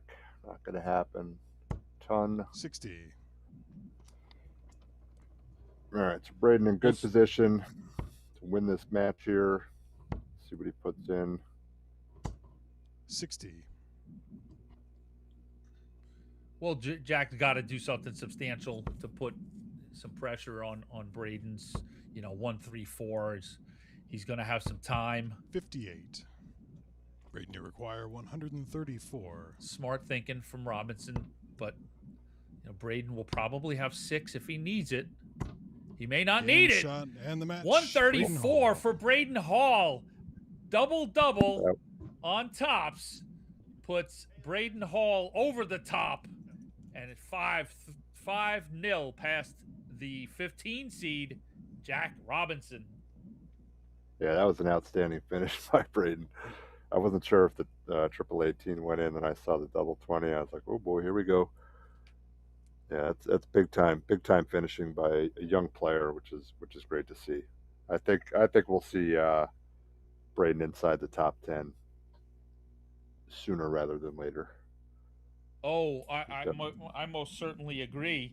You know, Braden has made a run to the final this year. He fell to a red hot Adam Savada in event 2, but you know, it was a 7-2 score line, but you know, Braden threw a 91 average, so you know, he's got the chops, he's got it in the toolbox, you know. But as you talked a little earlier, sometimes, you know, when you play a guy like Savada who's throwing a 97 average, it kind of helps your average. You don't get a Right. chance to mess up a lot of doubles, but still, I mean, but that was that was quite honestly, it's, you know, the performance that, you know, propelled him towards that spot at MSG. Right. So we're going to stay with you folks while we get our next match, get the players in and get them start to warm up. We've got Nick McCoy versus Nick McKinnon. But in the meanwhile, Angelo will give us a lookout on the tournament floor, and then I'll give you a recap again on how you can find all the great information about CDC. So what do we got out on the floor, Angelo? Top 64 matches in the clubhouse. Ron Sargent 5-2 over Michael Riley. Hossie Hicks moves on again, 5-2 over Edward Pope. We covered those. Some other 64s out on the floor now. We got Ed Levesque up 4-3 on Brady Brown. Nice tight match, both shooting in the 80s. Drew Anusky 4-1 over Brandon Goddard. Jason Watt averaging a 92 up 3-0 over Scott Essel. That should be a good match. Scott's been playing well. Gino Florian 2-1 up on Patrick Guerrilla. And 1-1 John Shawman and Michael Wynn. They just kicked off. And Ram Guevara, Joey Lanaugh. That'll be a nice top 64 match. They are just about to start. All right, thank you, Angelo, for a recap of what's going out on the floor. If you want to find out, if you want to get to where Angelo is checking everything out, tv.dartconnect.com. All right, and that's our partners at Dart Connect. You look up the events tab. You'll see the PDC up at the top banner. We're proud to be listed under the PDC banner. You go there and you'll see 2026 Championship Dart Circuit main event number 6. You pull that up, and you can get all of that great information. You've got real-time scoreboards, all of the 8 boards. You have the bracket in real time, so you can see what matchups are coming, whom has beaten whom. There's also the great leaderboard on there where you can see who's hot for the season and who's doing what in terms of this event, and who's hit the most 180s, what their averages are, all that kind of cool stuff. So if you like stats and numbers, Dart Connect is your place to go. In terms of our streaming coverage, we are proud to be bringing you our feature board on YouTube, live on YouTube. And I'm sitting in the chat, so welcome everybody. Let us know, where you're watching from. We ask you to like and share that YouTube stream. Get it shared on your personal pages, on all your Dart groups, your leagues and stuff. Let everybody know that the great Cosmo Darts Classic is going on today. We're also on PDC TV. We are very proud to be streamed as an affiliate, the first affiliate to be showcased on PDC TV. You've got our feature board there on 1, along with bonus coverage on 2, 3, 4, and 5. So the majority, 5 out of 8 boards are being streamed on PDC TV. So wonderful coverage there. Our social media platforms, Facebook, X, Instagram, along with our YouTube channel, at Champ Darts. You pull up at Champ Darts, you can find us and subscribe there, as well as our website, www.champdarts.com. You can get those information pages on our main tour, our Evolution Tour, our Junior Tour, our Summer Series events, Q Schools over the winter, and all of that good stuff. All right, so you can go to champdarts.com. While you're there, you can subscribe to our newsletter. Our great monthly newsletter brings you well informed on the latest news on the CDC, as well as promotions from our great sponsors.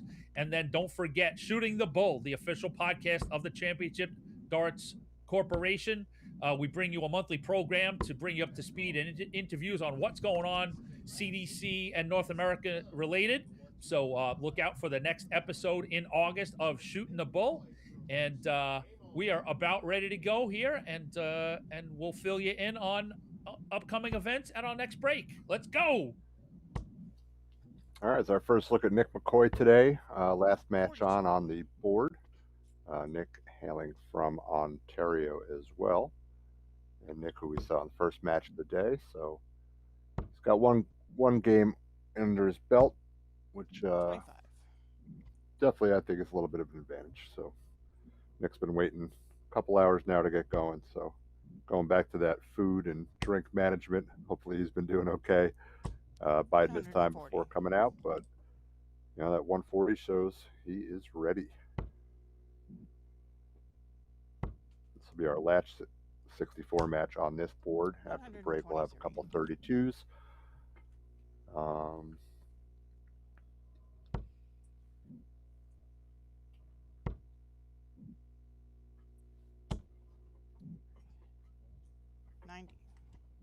90 by Nick. All right. Solid start for Nick McCoy.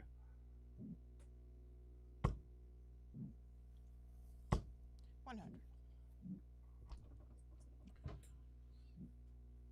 We saw Nick McKinnon come out of our first match against Keith Kleinstuber, 5-4. that went back and forth a lot of breaks early until things settled down a little bit. So McKinnon took a deciding leg. So we'll see, how he builds on that. Good and better consistent scoring than the first one. We see a ton there, 3 straight 3-figure scores. So early good results from McKinnon and McCoy's first chance at darts today. So we'll see what it takes for Nick to get his feet under him. We've seen Nick McCoy quite a bit here on our streaming coverage. And 100. Yeah, Nick has reached at least 50 matches on the tour over the years. So he was an associate as well. So he's kind of been around a few years and working his way, very interested in playing. And he's a good guy as well. Known Nick for a while. Yeah, and we do have a system, tops for McKinnon. 13. We run a tour card system akin to the PDC, where there is a threshold to where you need to be in a certain standings to retain a card from year to year. So there are some players that we will, focus that have been tour card holders, lost a card, retained, and like you talked about, been on a journey between card holder and associate. So double 10 for Nick McKinnon.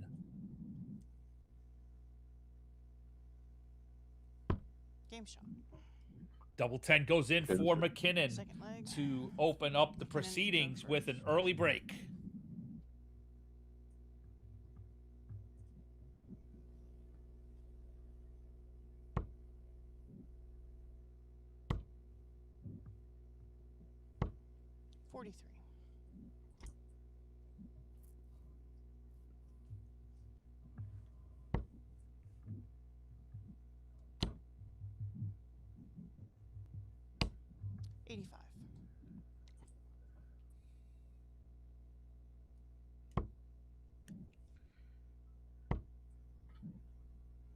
As we open up our second leg, the winner here will advance to face Braden Hall that we just saw dispatch the 15 seed 5-0. So 66.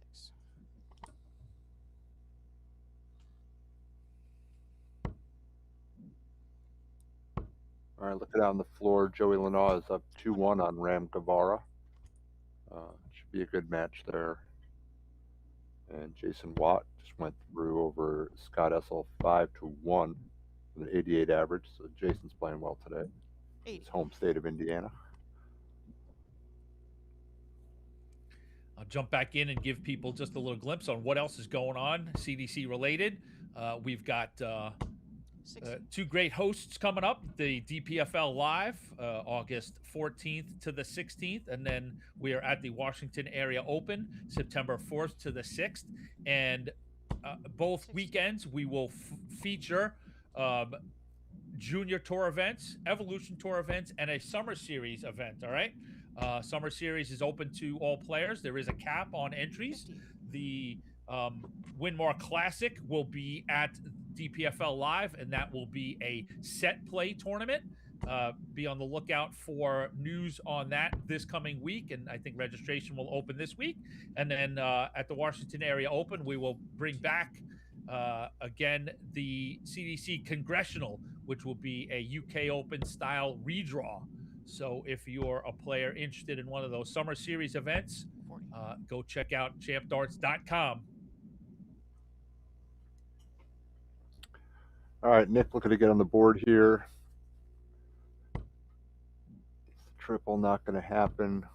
18, leaves 60. Nick McKinnon trying to go up 2-0 here. 100 remaining. Pins the triple. 80. Ooh, just outside. All right, Nick McCoy, little settler here. Get that first leg on the board. It's crucial. Little close to the triple on his first dart, but settles in. And, yep, third dart goes in. Double 10 for Nick McCoy to get that break McCoy back first. and square things up at 1 apiece.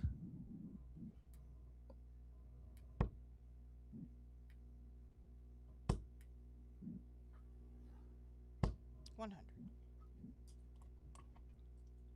Solid open.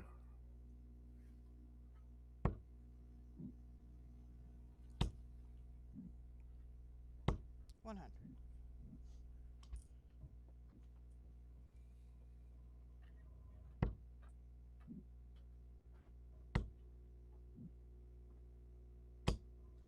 125. Yeah, another good turn by McCoy. I think he settled down a little bit after getting that double. Certainly a good back and forth here. Yep. Yeah. Exchanging 3-figure scores. Both guys. Well done on this opening salvo of leg 3. And it continues. 140.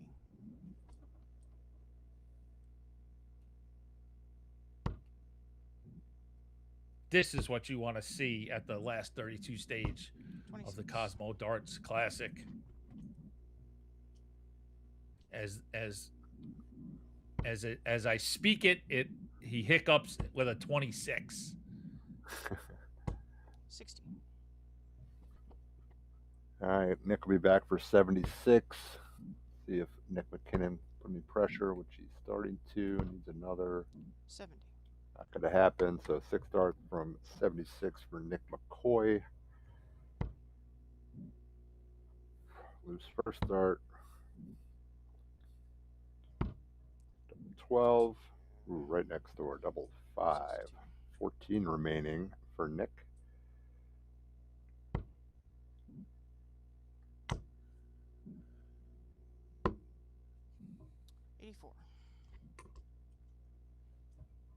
All right. Now the question is, are we splitting the 14 or we're going to go right after it? And he's going right after it. Game shot. Way to stay with it. Fourth Third leg, dart goes in. third Nick first. McCoy holds his throw. And we edge up Yeah, those are 2-1 those- in a race to 5. And that's a leg Nick, you know, he was in a position to win, and those are the ones where when you quote unquote blow it, it drives you nuts. So Yeah. getting that double 7 was just, I'm sure, a big relief to him. Now just get back to what you're doing, aim for that 50. treble 20 and move on.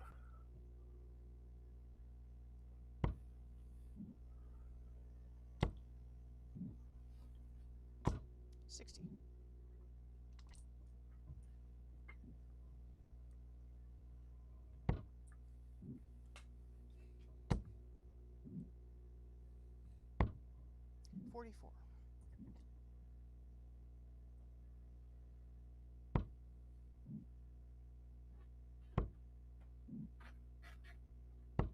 45.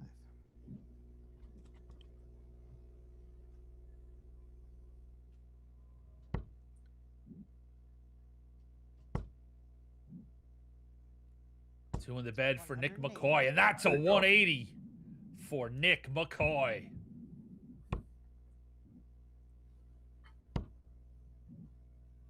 Yeah, and this is to break, so 45. big 180 there. Put in one triple here, he'll be in good shape. Yeah, indeed. This is that separator spot. 140. Yep, Yeah, 140. what a way to follow up that 180. A 140 opens up some real space, and it's up to McKinnon to sort of put a little pressure, or 45. McCoy's going to get 6 darts at 78 to open up a 2-leg lead. Single 20 for tops. Oh, double 10. Game shot. Oh, what a And good the- way. What a good correction from Nick Fifth leg, McCoy. McCoy. Takes out 78 and opens up a 3-1 lead. And back on the Aki in leg 5. Yeah, it's been clinical these last few legs for McCoy. 96.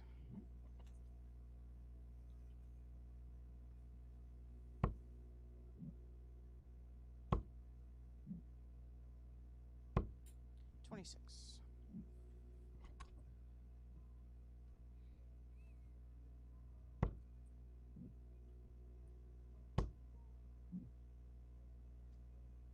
81. And Joey Lanaw, Ram Guevara tied up 3-3. Top 64 match. Gino Florian and Patrick Guerrilla. They're knotted up at 4-4. And that race to 5.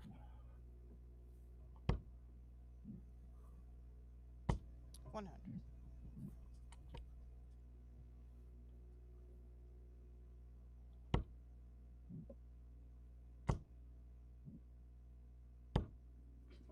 100. Yeah, it's a good turn by McKinnon. Just had to get back on track there, finding that ton.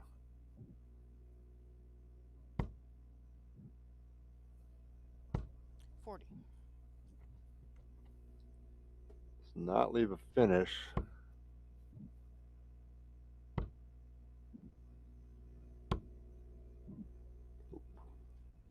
$81.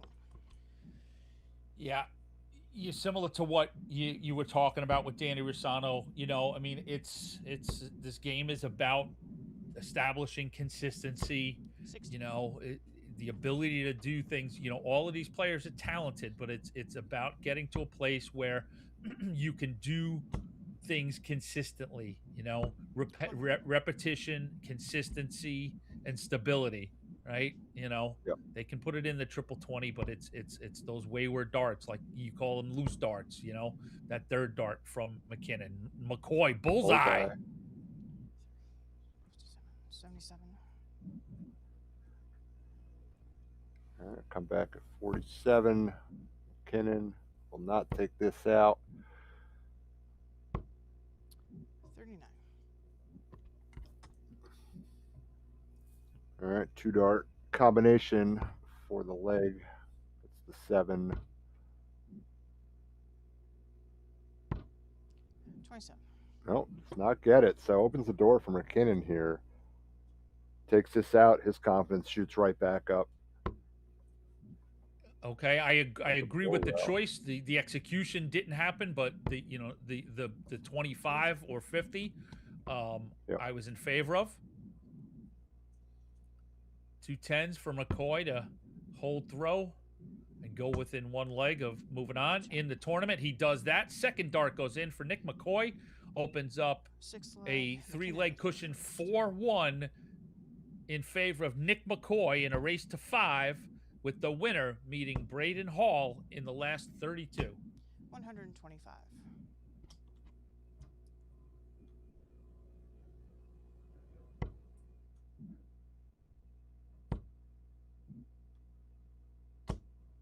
85.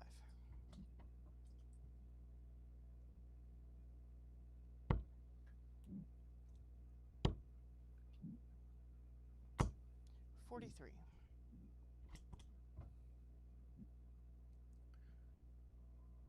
McKinnon's got to make a last stand, and I got a score correction. 40. All right.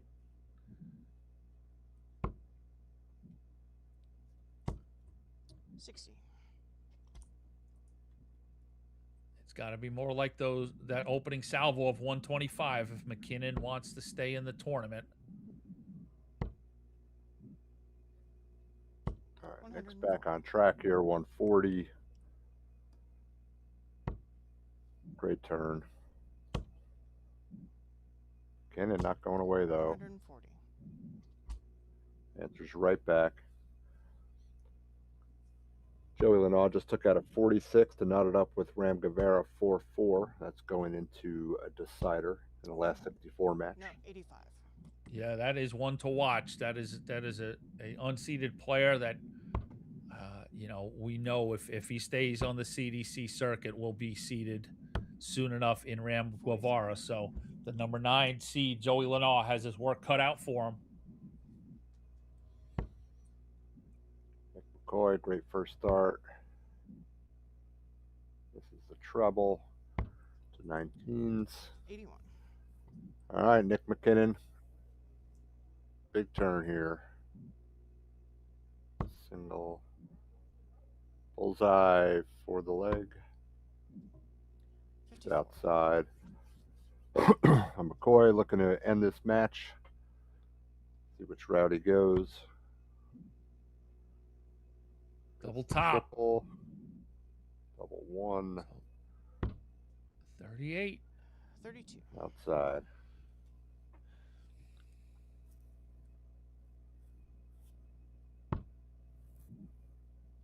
Double 9 for Nick McKinnon to stay alive in the Cosmo Darts Classic. Game shot. And there it goes. Third dart. 7th leg. Cuts the McCoy deficit gets down to 4-2. But it is Nick McCoy's throw.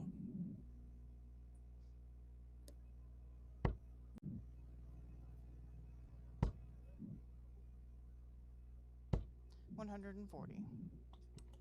Great start.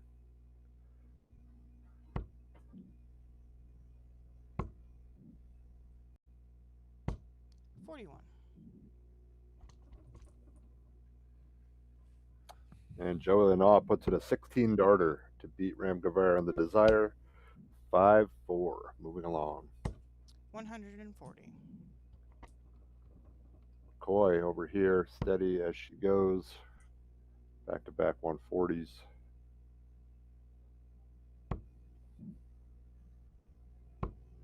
$26.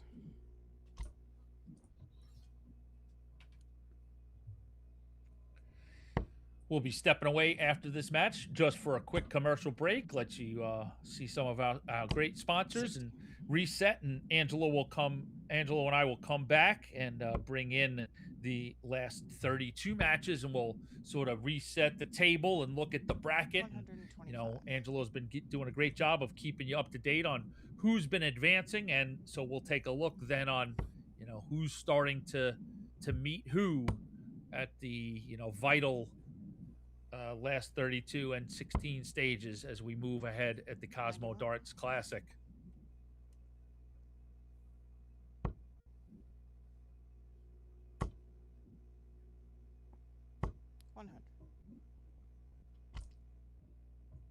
All right, Nick McCoy, 70 left. Went 10s last time. Does it again for tops. 30.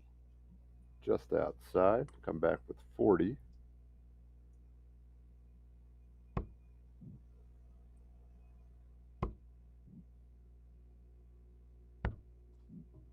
$59. So double tops it is for Nick McCoy to advance through the last 64 stage. 2 10s. We've seen him hit this a few times. That was a sort of tight-armed dart that dropped squarely into the single 20 bed, but Nick McCoy will come back. Nick McKinnon just looking to take a little bite out of it and hope for an opportunity. Nick McCoy, 2 10s. Good marker dart. Oof. Can't get it. So Angelo, Nick McKinnon, 90 points. He hits this, you know, he comes back with the throw, right? Completely different game. So triple 15 doesn't go. A little bit of frustration there, but 30. all right. Nicky McCoy for the match, double 10. There it is. Nick McCoy will advance to the round of 32. He will play Braden Hall. Yes, everybody. When we return, we will have last 32 action. We'll see Leonard Gates versus John Liggett and Braden Hall versus Nick McCoy. So, folks, we'll see you back in a few minutes with more from the Cosmo Darts Classic.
Let me tell you about A to Z Darts. We're a specialty dart store with over 10,000 different products. We create in-depth videos and blogs to help improve your game and showcase our products. I'm Jen, the creative director for A to Z Darts. I've been playing for over 10 years and I've traveled the world competing in and promoting the sport. Guessing right now you're pretty interested in our resources? Learn about form, scoring and grouping, checkout methods, and much more. Visit a-zdarts.com or follow us on social media at azdarts today.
Welcome back to the Cosmo Darts Classic, coming to you live from Indianapolis, Indiana.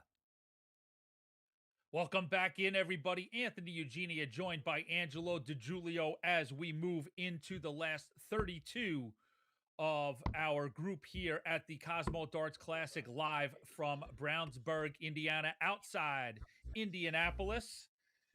So first up, we've got Leonard Gates, the number 2 seed, taking on John Liggett. We saw Liggett take out Rusano 5-1, and Gates took out Brad Farley 5-3. Just looking up the numbers, Angelo, Liggett outscored Gates. You know, Liggett was in the 80s. You know, Leonard, we saw, had a few, you know, played solid, but, you know, was mid 70s. Now we know historically that's not going to be the case, but just interesting to see that, you know, maybe John Liggett coming into this in just maybe a smidge better form. Yeah, we'll see. I mean, Leonard, once he gets going. So John's certainly a strong competitor. I don't think he'll be rattled by playing Leonard or anything. So if he's got it cooking, I think he'll have a pretty competitive match here. I like that very much. A very learned and reserved. We'll see from Angelo. I'm trying to hype things up. He's like, we'll see. All right, Leonard will be starting us here, so see if he can jump out ahead. This is still race to 5 in a top 32 match. Indeed.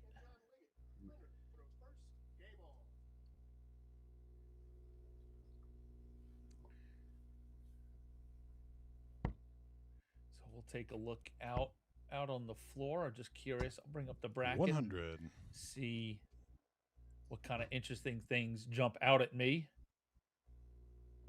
You can check out that bracket as well, dartconnect.com, or TV, more direct, tv.dartconnect.com.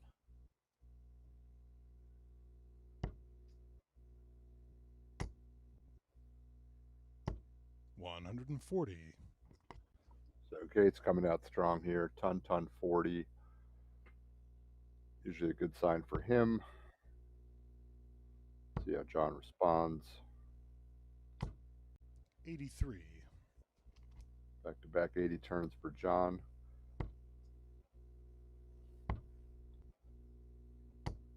59.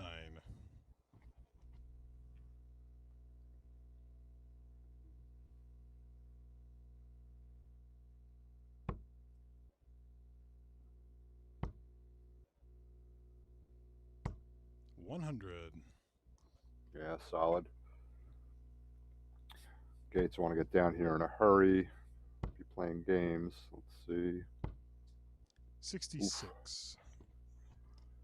Then you got that triple. Still no finish though, or did he get there? Oh, he did. 136. So Liggett put some pressure on. Going to need a triple here. 81. Gets Leonard should it. require 136.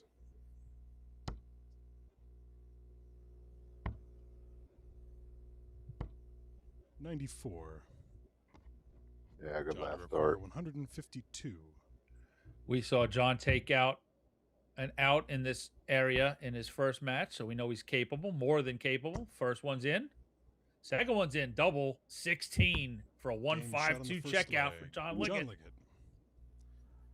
Second Yeah, leg it's a, Cashes the uh, big go check, first. Angelo. Game on. Big boy checkout right there. Leonard was playing fine, and we see Leonard averaged 91, right? So that just little reminder to Leonard that John can hit big darts too, and I think what John just needs to again just keep it straight. 24. And see if Leonard can punish that turn. So you get the break. The last thing you want to do is then lose your own start. Indeed, yeah, make a big statement with that 152 checkout and then come out and fizzle in the next leg. But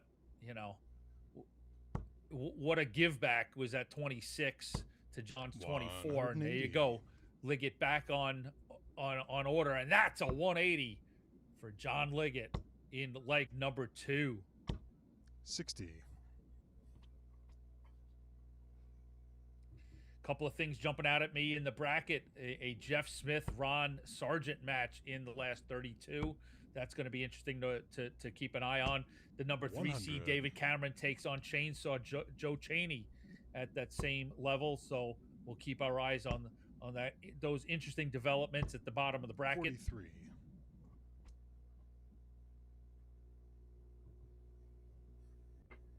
Liggett well ahead here. I don't want to mess around too much though. Does find the triple. 123. Yeah, great turn.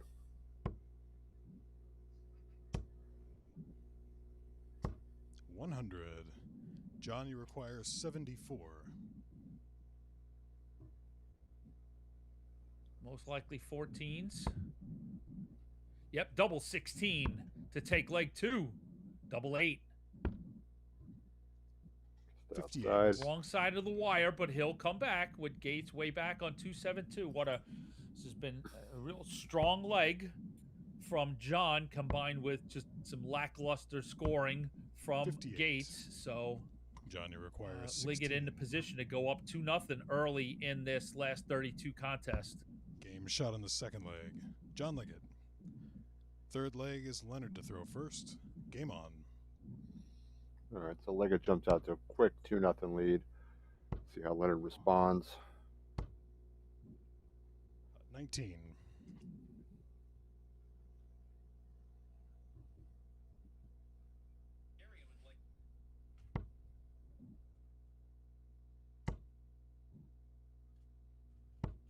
$81.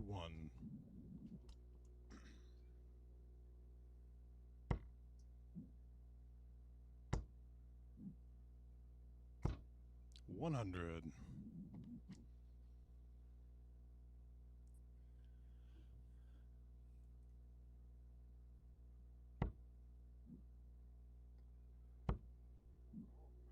Liggett's been peppering that triple. 85. Got the range down.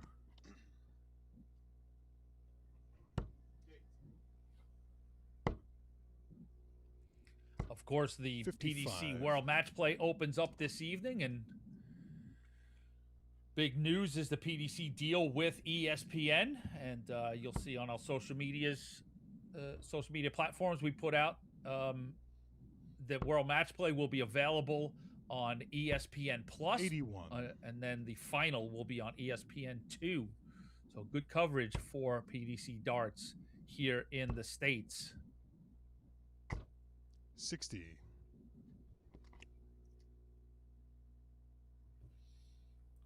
Yeah, Liggett's looking to break again. Oh. 81. It's closer, but Gate really need 140 here. Keep the pressure, not 43. going to happen.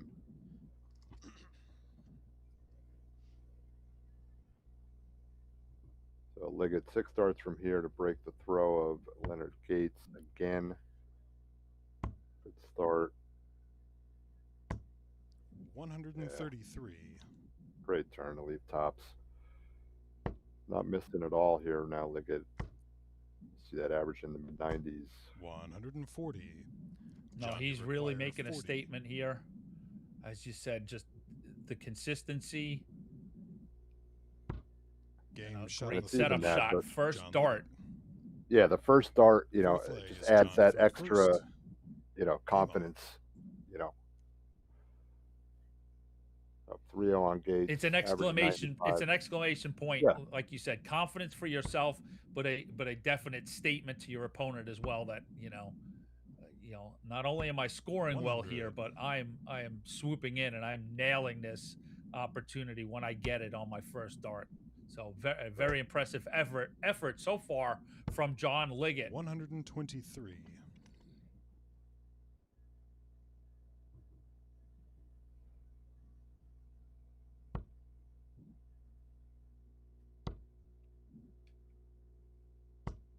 $81. Yeah, I mean his triple percentage has been very high this whole match. Hence you see it in the averages, but you know, 43. against someone like Gates, you got to keep that, you know, foot on the gas. So he's doing that. Mhm. Oh yeah, from Liggett's perspective, there's no letting up. Yeah, there's no 60. no taking a pause. If you've got Gates in this position, you got to push it and put him away because he's capable of darts 140. just like this. Yep. Gates turns around, can break right back, then he gets the throw, you know, so it's how these games go. But Liggett continues to pepper the triple 100. Liggett is certainly not looking in the mood to relent. 83. John, you require 160. Yeah, that's the third or fourth trip one Leonard's hit after hitting triple 20. He's just a little bit off, a little bit loose, something. 100. Leonard, you require 112. Good setup from Liggett, but a little disappointing, of course, that he didn't get a look at the top. So set up shot. So Gates, the shot's on double 16. 96. John, you require 60. I feel like that had to go Liggett for Leonard. escapes that. So tops for John Liggett to go 4-0. 40. Leonard, right you there. require 16. There's a hiccup.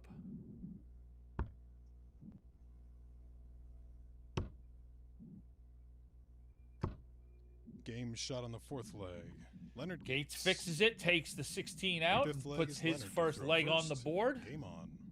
And you know, like you talked about it, that's a quiet break, but a break nonetheless. So you know, Gates back on the line. 100. So I want to curious to see what Liggett's response is going to be, if it rattled him at all, or you know, kind of breaks his mojo. Without a doubt, you've got a 100. very perilous leg in a way, you know, because you just sort of know the potential powder keg that Gates is. That you know, 55. it doesn't matter if he struggled for 3 legs. You know, there's the potential for a rip of 3, 4, 5. You know, amazing legs in a row. So yeah, Liggett's got to get right back on the beam. To 100. your point. Yeah, in which he, you know, back-to-back tons, so that he's clearly not affected by that last leg, which is big. Just move on, 81. keep calm, carry on, right? Keep calm, carry on, and throw darts. Chip, chip.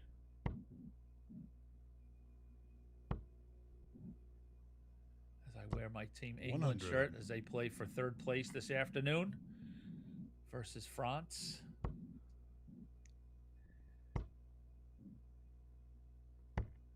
Come on, England. 97.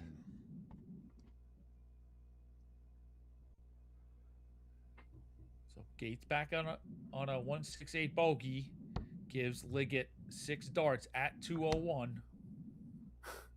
Liggett will not be denied. 87.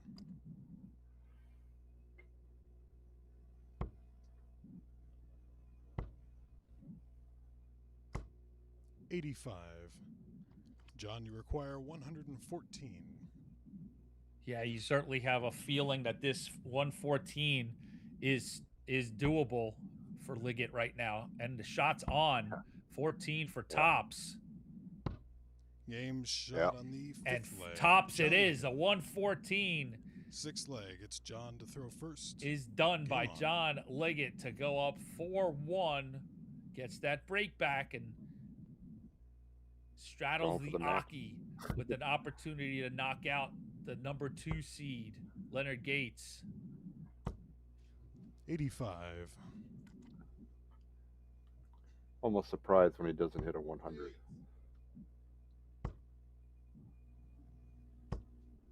Says the man who 41. gave me a chin rubbing.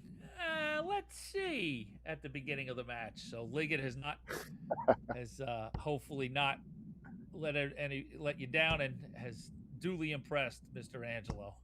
140. Sir. There it is. Makes up for the last one.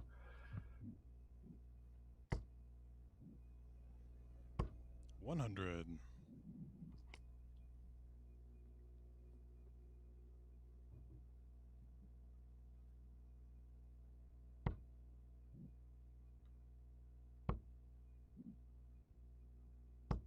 100.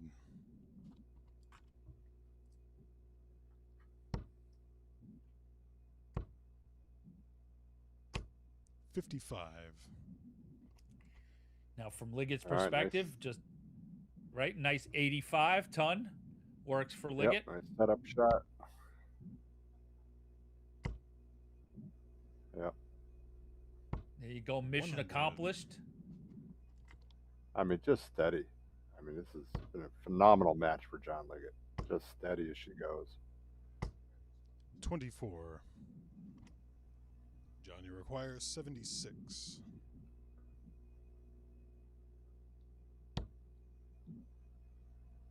Double 8 for John Game Liggett. shot. Jeez. match. And double 8 goes John in Liggett. for Liggett. A 14 dart effort to knock out Leonard Gates 5 legs to 1.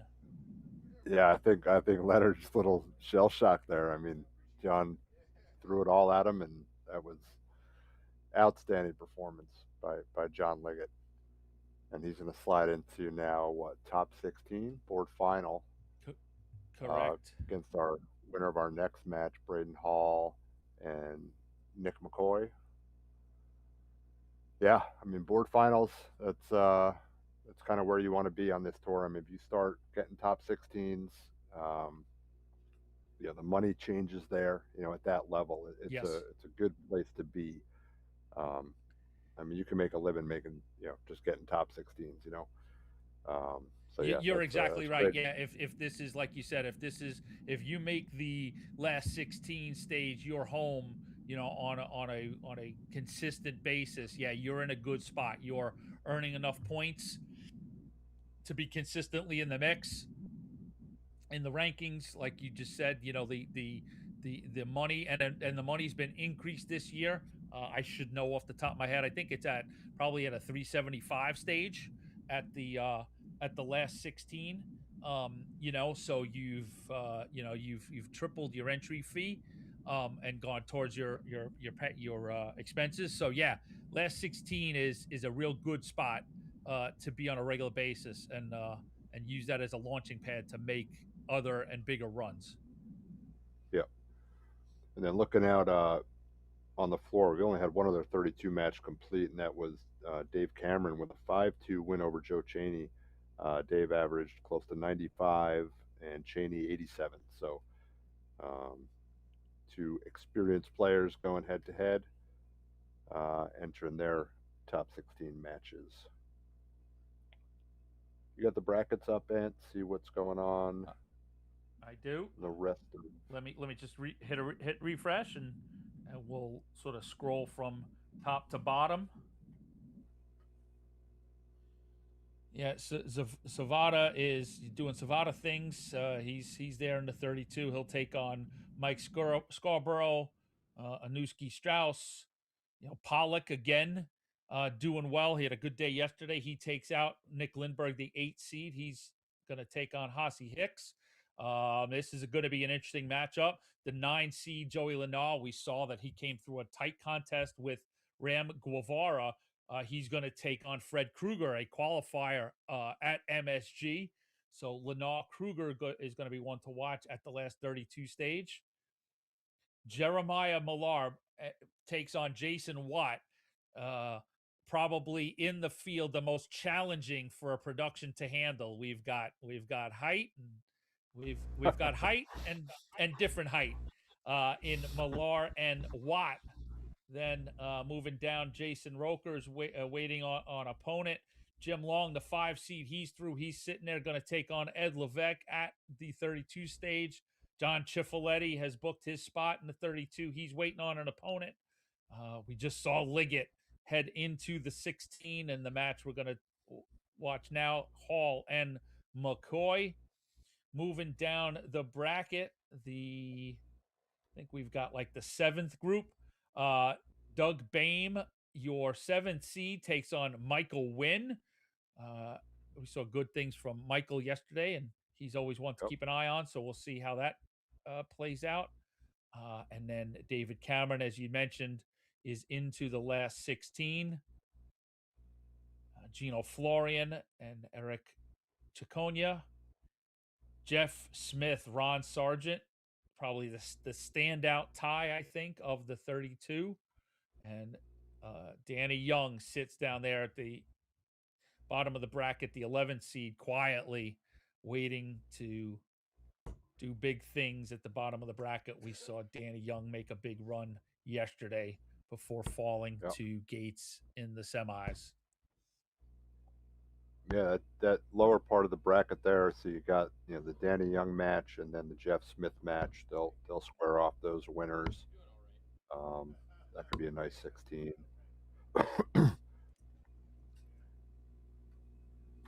Games. So we got one board that's a little bit behind there.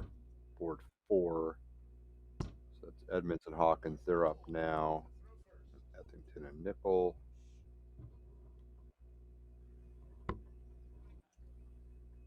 All right, let's look inside the room now. We got Braden Hall and Nick McCoy, another all-Canadian match. Yeah, we saw McCoy come through a match with Nick McKinnon, 5-2. Nick was, well, they're both Nick, but Nick McCoy was certainly the more steady of the two. I wouldn't say any, knock your socks off darts, but just enough consistency to get through that match with a spotty McKinnon. Hall, on the other hand, quite an impressive performance. Dispatching the 15 seed Jack Robinson. We saw pretty good scoring from Braden and some timely finishing. So you'd have to tip the form towards Braden Hall, but we'll see what Nick McCoy has to say about it. Yeah, I think this will be another good match. See how McCoy comes out. I think Braden is, these young guys, they're ready to go, Yeah, oh, Us yeah, older exactly. guys might take us a minute to get going here. So, but that certainly matters, right? When we're talking about stamina of a long day, and remember, Nick was last match to play on this board, right? So he had all morning and early afternoon to kind of be biding his time between having something to eat, something to drink, relaxing, and practicing. And it's, that's why it's good to see him come through his last match. He looked in pretty good form. So. Yeah, it's interesting to point that out. There are, these weird spots in these brackets and stuff to where it's different pacing for people, and I don't know if I ever really thought about it, but Nick was in that spot to where it's like it's weight a lot, But then now all of a sudden, if you start winning, it's play a lot, right? Because Right. like you right. just said, it was McCoy plays, he's off, he's here against Hall, he wins, he's right back up against Liggett, you know. Right. So it's like it's wait, and then go. Yep. 96.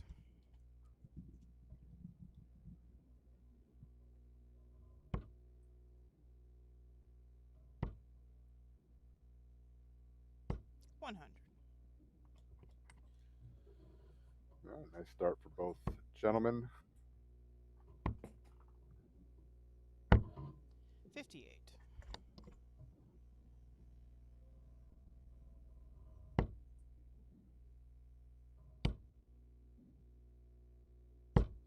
$100.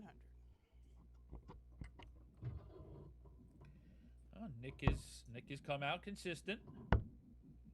Back-to-back tons. So 47. certainly a good sign.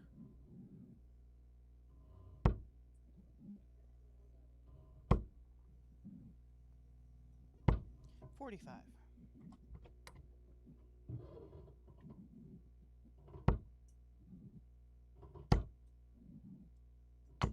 $100. Yeah, that'll do nicely for Braden with the darts. Gets the 200 first.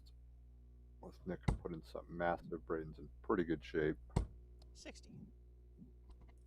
Does not.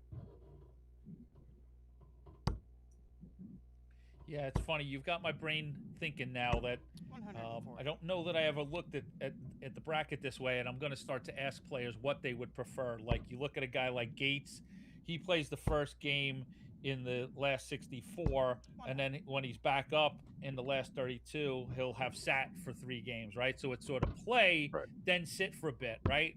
And then you've got even both of these guys. Game shot. They had to sit for a few matches, but Hall and McCoy play, and Second they've only leg, Nick got throw one first. and 2 matches respectfully to play. You know, so is it get a game and then sit for a bit, knowing that you've now got a win under your belt, 45. you know, come back out, Right. or you know, like I just said, sit for a while, get that sort of waiting out, and then be later in the bracket, and then it's sort of 100. if the victories come, it's boom, boom, boom, boom, boom, you're on the board. It's Right. I'm curious to find out what players would prefer to have happen. Yeah, and I think it will kind of be a 50. split answer because I think some would like to, measure their form for the day, right? Like, okay, let me just Yeah. get a match in. So if they win, okay, at Yeah. least they kind of know what they're 83. working with because every day can be different, versus you go late, all that waiting, and it's like there's a lot of anticipation then, right? Matches are completing, and you're just kind of sitting there like, all right, I'd like to get going here. 45. And then if you win, yeah, then you do get that bang, bang, bang, keep going. But yeah, I think you'd get a split response. 60.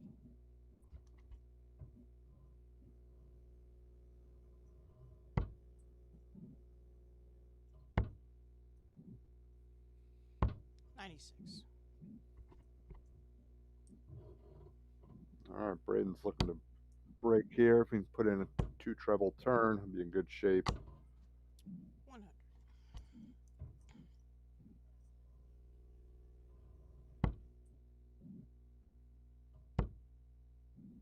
Nick will not get to a finish. 26. So 6 darts from here for Braden. 58. You're not as high scoring overall as I had anticipated. Obviously, still early, but Nick, 64. Nick impressed a bit in that first leg. He's taken a step back and waiting for Braden to really kick in. 2 10s.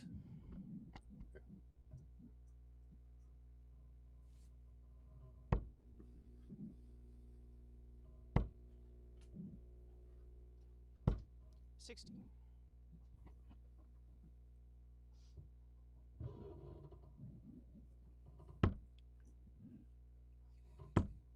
Game shot.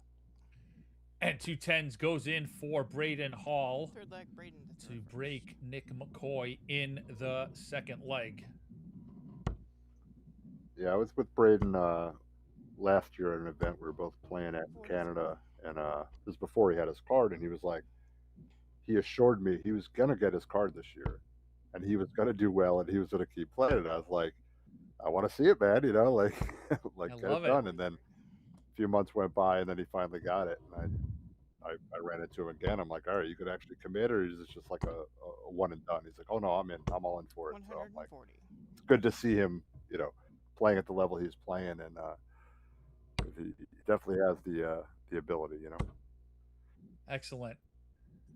Good to hear. And if you haven't picked up, folks, I mean, Angelo DiGiulio's a man on the ground for a lot of these events. You know, he's in the mix, helping to facilitate and run a lot of these Q School events that we put on East Coast and right. He's up there in Western New York, so up on the Canadian border. So Angelo's got his finger on the pulse, and I love it. You're giving us a little sort of man on the street reporting. I spoke to this guy, and he's committed and he's revved up and stuff.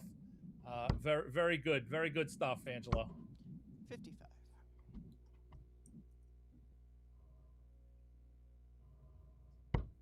All right, so McCoy's looking to do something here. Ton or better would be nice. Needs a triple. Not going to happen. So I think Braden started getting a cruise control himself here. If he puts in another triple, he'll be in real good shape. 45. Not going to happen, but doable out for him.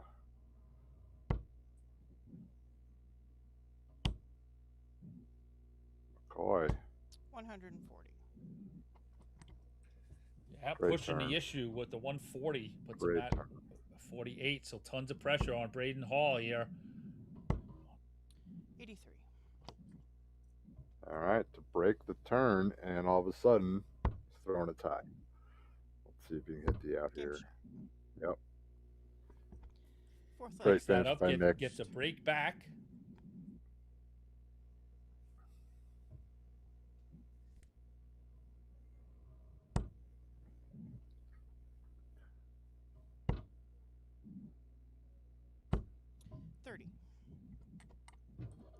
So the winner of this takes on John Liggett for the group.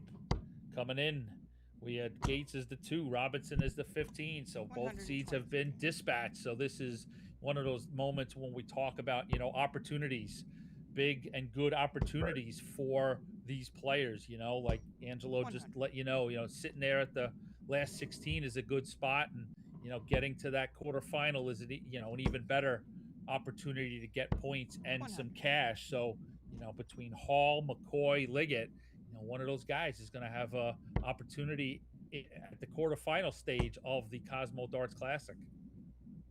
Yeah, no, that's a great point. Yeah, once both seeds are gone, so now you start getting new faces, new guys that get experience in these positions, and that only helps them moving forward. So you take the opportunities. That's a 180 for the Bull Shark, Braden Hall. And these guys are going to know that, Angelo, I mean, maybe not everybody's going to be super savvy on, brackets and whatnot, but a guy like Braden Hall, where he is in the rankings. And let me see, coming into this weekend, he's ranked 6th overall, with that runner-up in the first weekend. So yeah, he's going to know that this is another big opportunity in front of him. As he goes up, break. as he went up 3-1 over my, underneath my babbling. Yeah, nice. And he opens up finish, with 140 in the 5th leg. Yeah, no, he's really impressed me, Braden. He's 100. I think as long as he sticks with the tour, I think he'll be definitely be that top 8 guy. Top 10.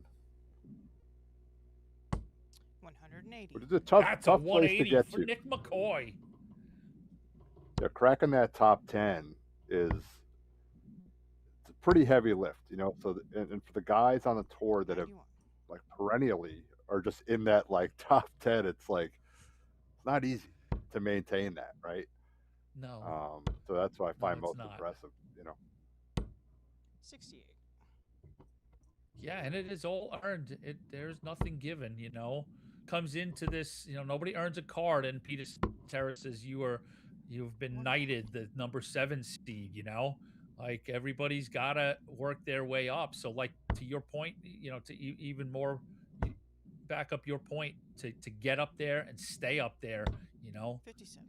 It is a nod to their ability and consistency to perform well at a high level. Yeah. 20. Yeah, and seeding plays a part in that, right? So if you're a seed, you're going to have a different route than somebody else. But so it's kind of like getting to that spot, like you had to do the work at some point, right? Then it's maintained, right, to a degree. Yeah. Oh, absolutely. Yeah. Let's Yeah. look at Hall.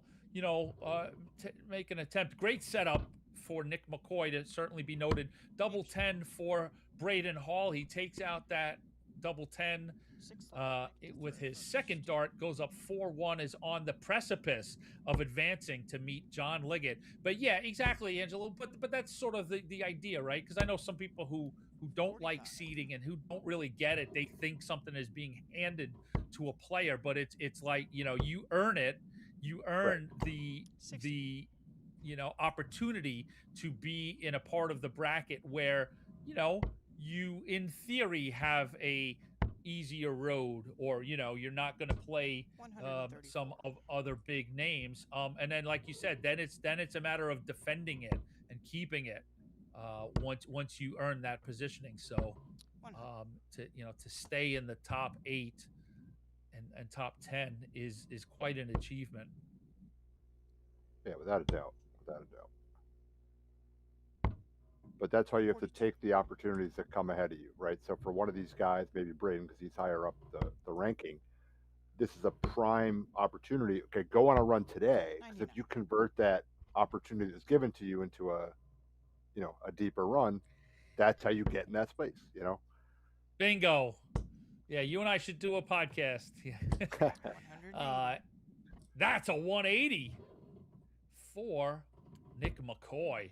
But yeah, you've nailed it in the last couple of years. The sort of CDC system with the points, and there are a lot of times where CDC players are playing not just for this moment, but they're playing for future moments. The points earned in the here and now go towards seedings, go towards opportunities at World Cups or other events, right? So there's some times where some perspective is needed in the long term. McCoy here, looking for double 10, double 5. 30. That was big. And here we go, just like that. Braden Hall is Game, looking shot, at 2 and 4s, match. and he Braden cashes Hall. in first dart, 5 legs to 1, takes out Nick McCoy, and he will face John Liggett in our last 16, our group final, if you will. So, Angelo, give us a couple of thoughts on that before we step away. Yeah, I think I'm looking forward to this board final here. I think Liggett Hall, if John maintains his play, and we know what Braden can do, he'll be coming right back up. So yeah, that could be a good match. Looking out on the floor, though, did want to say Mike Scarborough is up 4-3 on Adam Sabata in a last 32 match. So head on over to TV.Dart Connect. You can follow along with that. And that's also available on PDC TV on the second stream channel. So you can go while we're at commercial. You should really have a few iPads up and have a bunch of PDC TV tabs open anyway, but shame on you if you don't. But if you want to go check that match in the meantime, and Angelo and I will be back with the last 16, Liggett Hall, and then we'll also give you a preview of what's coming up in the quarters and an overall idea of what's happening out on the floor. So we'll be back with more from the COSMO Darts Trophy.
Let me tell you about A to Z Darts. We're a specialty dart store with over 10,000 different products. We create in-depth videos and blogs to help improve your game and showcase our products. I'm Jen, the creative director for A to Z Darts. I've been playing for over 10 years and I've traveled the world competing in and promoting the sport. Guessing right now you're pretty interested in our resources? Learn about form, scoring and grouping, checkout methods, and much more. Visit a-zdarts.com or follow us on social media at azdarts today.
Welcome back to the Cosmo Darts Classic, coming to you live from Indianapolis, Indiana.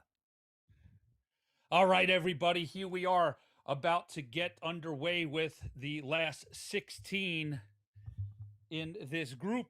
We've got John Liggett and Braden Hall. We've got impressive performances from both. We saw John Liggett take out Leonard Gates in the previous round, 5-1. Scored really well, and Gates never really seemed to fire on all cylinders. And Braden Hall continued to impress. He followed up his 5-0 win over Jack Robinson with a 5-1 win over Nick McCoy. All right, I'm Anthony Eugenia here with you today. My partner, Angelo DiGiulio, will be in a moment.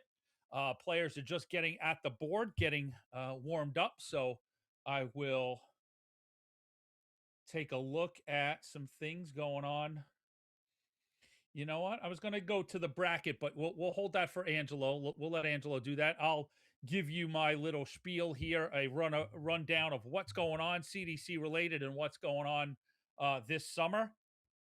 So today, welcome in. You're watching the Cosmo Darts Classic. This is event number 6 on the 2026 Road to the Continental Cup Tour Finals Championship. This is part of weekend number 3. All right, we will then head to outside of Chicago, Oak Brook Terrace for weekends 4 and 5, late August and middle of September. Then we head up to Ontario to conclude the tour in weekend number 6. And then we will have the Continental Cup, the top 24 for the first time, an expanded field. The top 24 will compete for the Continental Cup Tour Finals Championship the first weekend in November. All right, so that is your championship dart circuit. We've got our Summer Series event 2 and 3 going to take place at the DPFL Live event, August 14th to the 16th, and then September, I think it's September 4th to the 6th at the Washington Area Open. I know that that Summer Series event will be played the 4th of September. So check out champdarts.com for information about those Summer Series events. Then, of course, we have the CDC Next Generation Tour. We have weekends 2 coming up at that very same DPFL event, August 14th, 15th, and 16th. There'll be 3 junior events and 3 evolution events. And that tour will conclude at the Washington Area Open as well.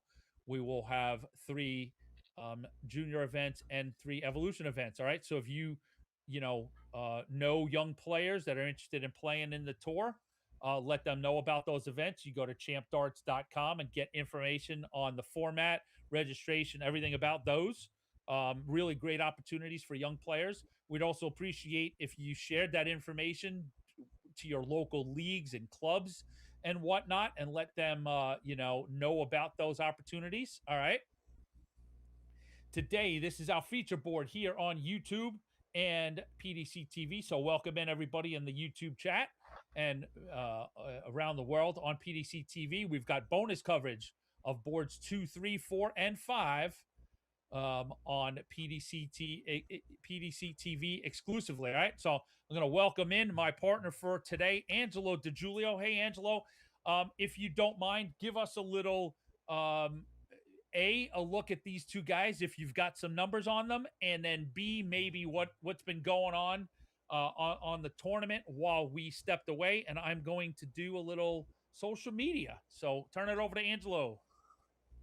Yes, thank you, Ant. Glad to be here today. This will be the first top 16 match of the day, so we do have some results from 32, and actually 264 is still playing. Probably our last two out on the floor. We have Ben.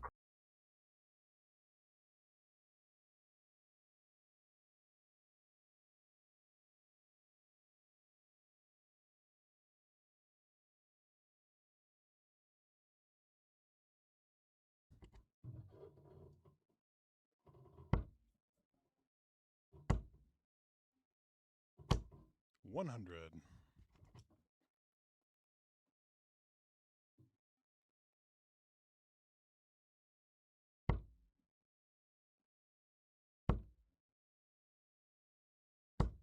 100.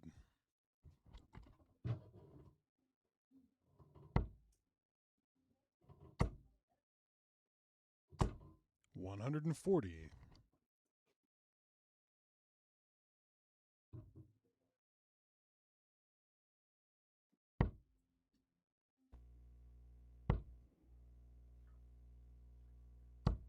83.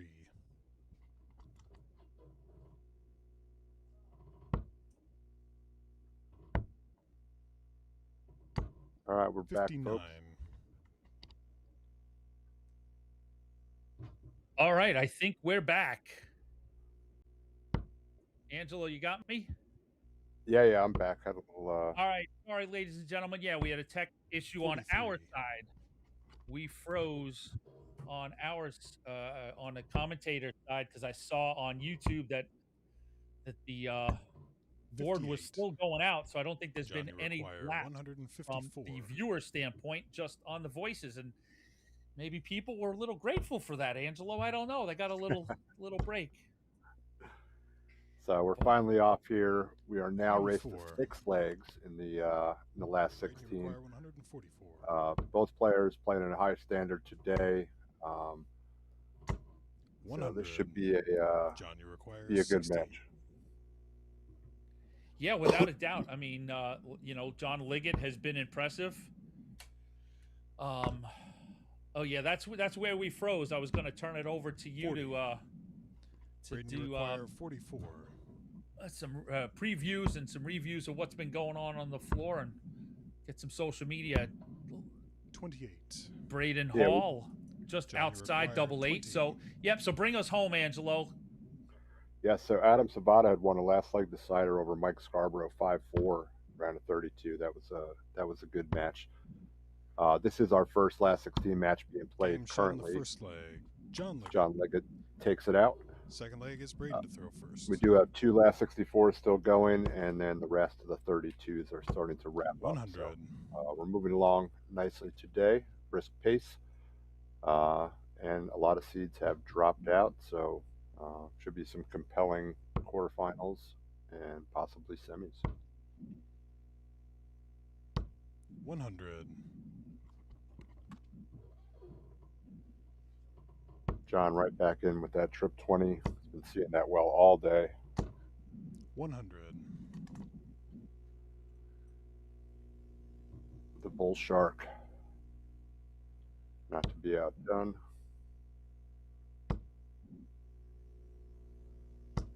125.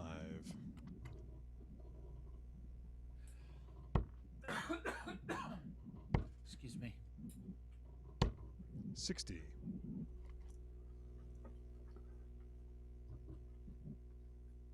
All right, John looking for at least 2 trebles, which he's certainly capable of, as we see him right there. 140. Yeah, that's a perfect turn there against the darts. Puts the pressure on Braden. And pressure 180. answered. John, you require Great darts by Braden. 136.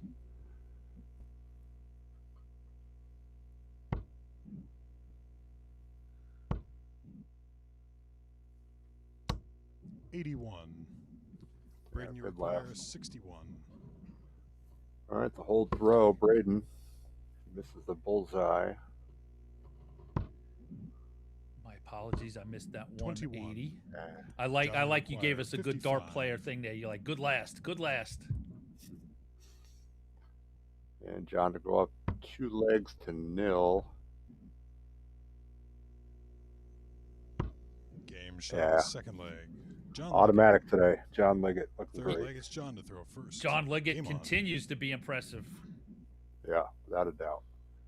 Going into this match, he was averaging 88 for the day. He's kind of picking up right where he left off. So, but race to 6, it does.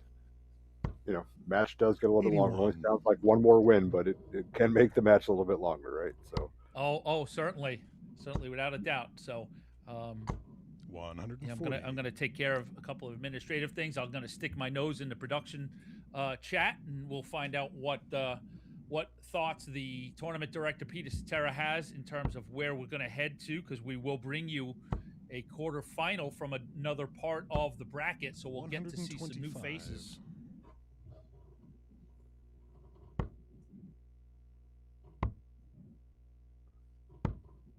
$93.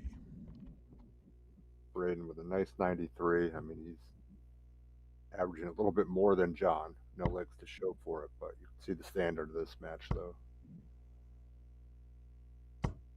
100. Braden really needs 2 triples here. Another one. 128. That's a great turn for Braden. Kind of slides the pressure over to John a little bit.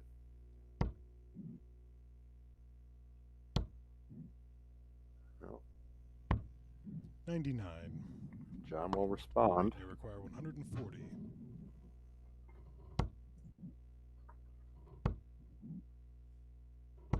100. John, you require 96. All right, Braden did his job, leaves himself tidy, but can John take out the 96 and hold throw? Doesn't miss triple 20, so double 9, 78. right outside. Braden, you require 40. All right, Braden looking to get on the board here. Game shot And on he the third does. leg. Braden Hall. That was an important Fourth leg it's for Braden to Braden. throw first. Game on. Gets the darts back. Try to level this up. 59.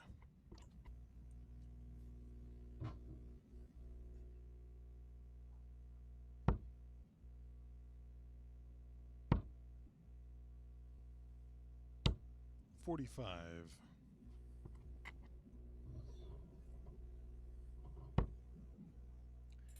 Just getting out news on our social media platform, Angela, that all 41. of the PDC match play will be available on ESPN Plus, with the final being streamed on ESPN2, which is going to be big because, you know, that'll be those moments to capture people 81. surfing around, you know, on their still cable package.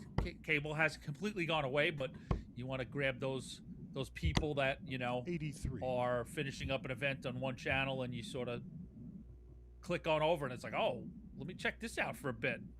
Yeah, it's exciting. It's big news. So look forward to watching the coverage on ESPN. 43. So this leg, both players seem to dial it back a little bit. 85. So let's see.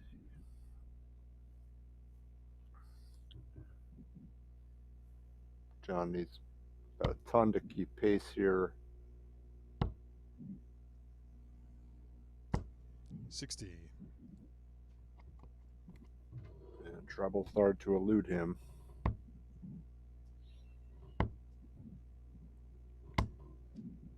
$95.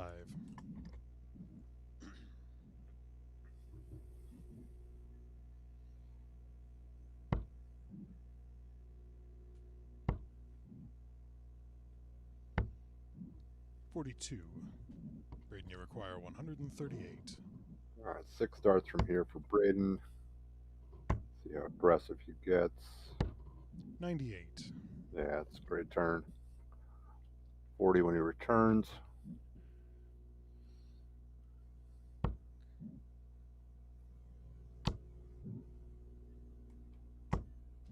$100. Braden, you require 40.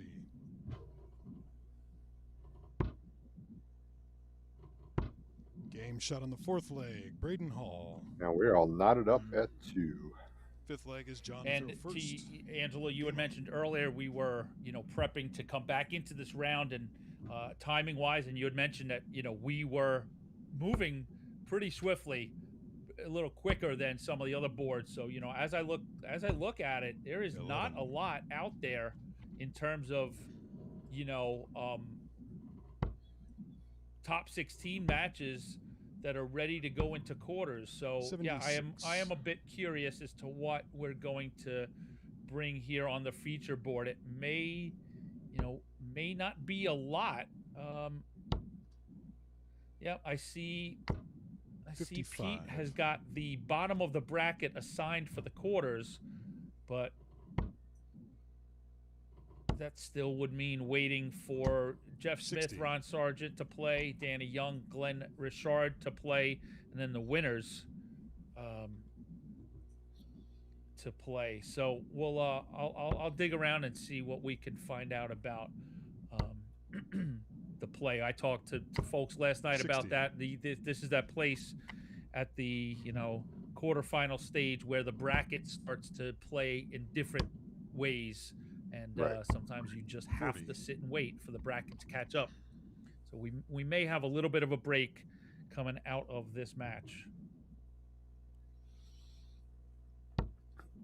All right, John's found the triple again. 85. All right, with the darts. Braden try to punish him a bit here. Slow start. 59.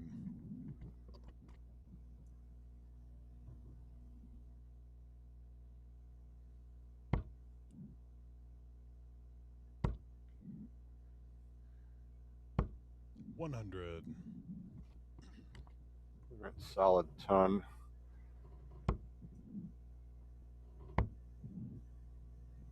Needs another. He gets it. 119. Great turn.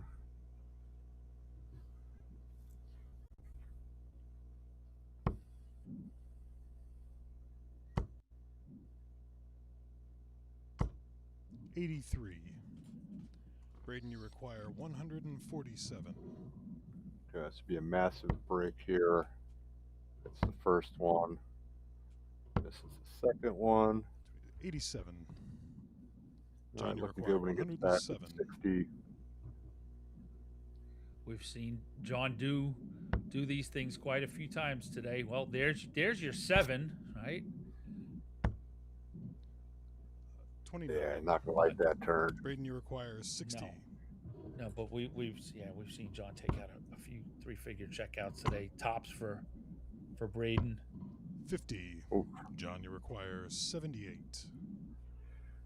It's the time to get it done. I would not want to give Braden another shot here.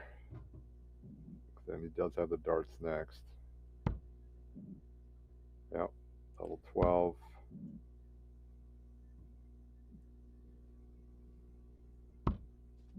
Yeah, Game shot on the 5th leg. Great shot. John Liggett. just As a you hold, said, but yeah, that very was a stand firm leg and 78 to take 99. out. Reestablish control for Yep. John Liggett.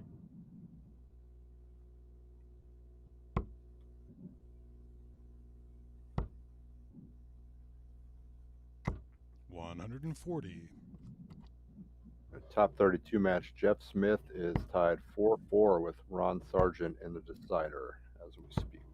94.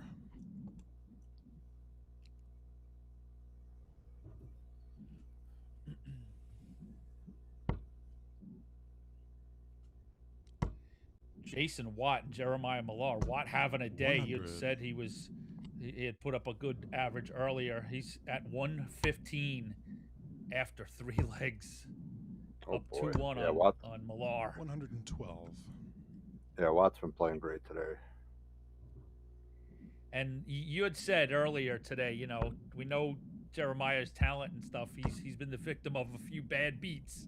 Yep. And 95. yeah, I don't think he can take another 115. Yeah, was it a couple of years ago? I think he lost to Jules. Jules had like a 117 average. I think twice, actually, too. Exactly. Some And crazy numbers. And Jeremiah was averaging 98 or something. Well, he's averaging 94 right now, but he's 41. losing to 150. Braden, you require 16. My apologies for chuckling. 2 8s for Hall to tie us up at 3 score. apiece. Oh, just John, on you the require outside of the wire. 125. So, All right, John Liggett big finish here. Should be starting on the 25s, 25 or a 50. 18 107. That's a good. Well, you know, still left them in contention. 25. Is what I was Braden, getting you at. require 16.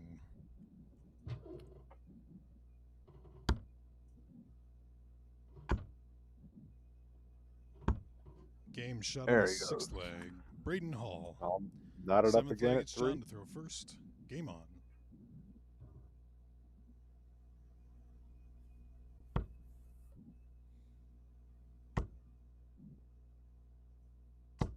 $100.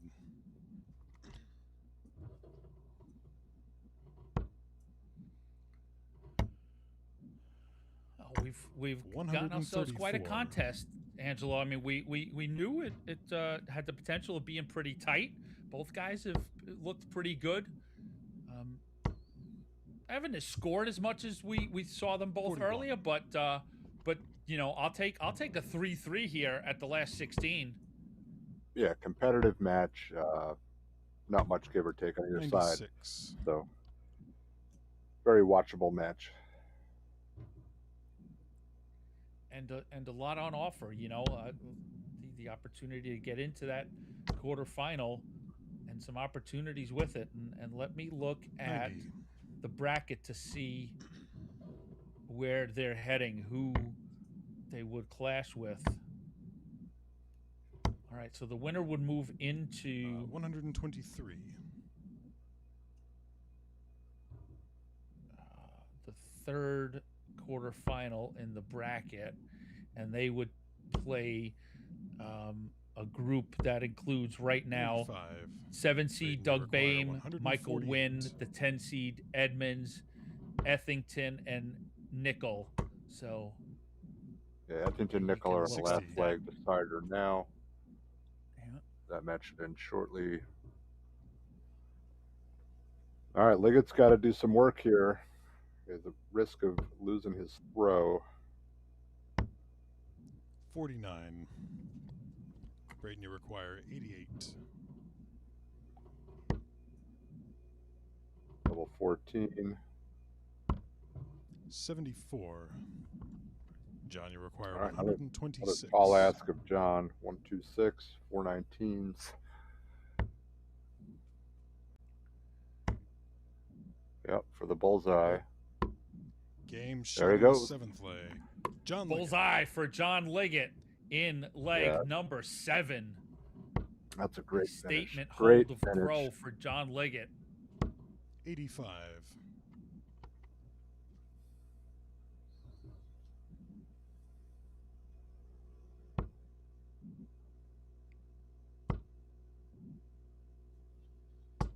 $100. Yeah, and he's got that range back now, John. The triple 20s are coming back. He lost it for a leg or two there, but back with that consistency and Braden as 140. well.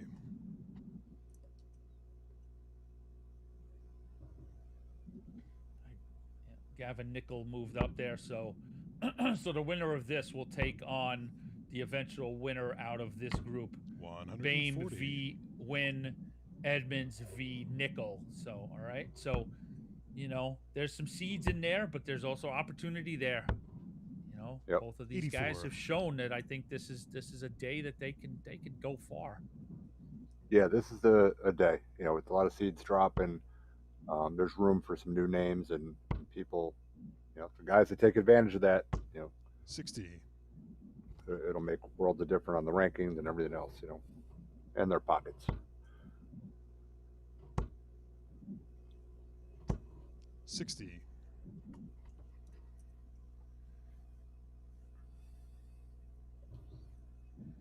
All right, Braden out to a manageable finish. Probably wouldn't want a little something more.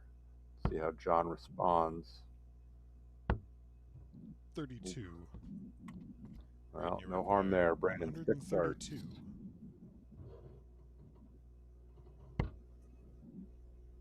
No, he did not need to go the bull route. 116.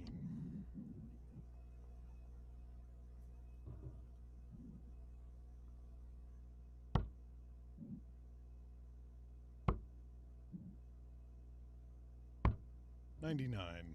Braden, you require 16.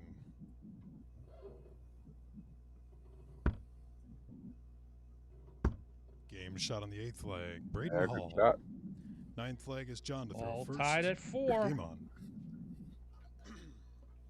Still on through.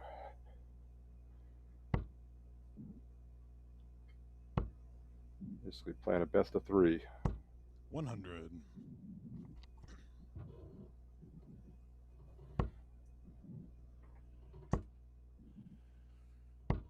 $60.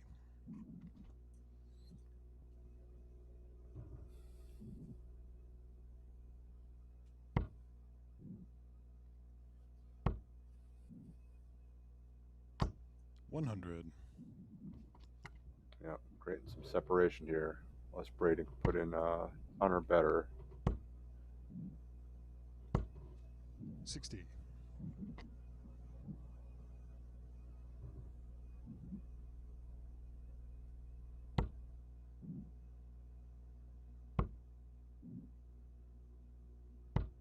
$81. That won't hurt him.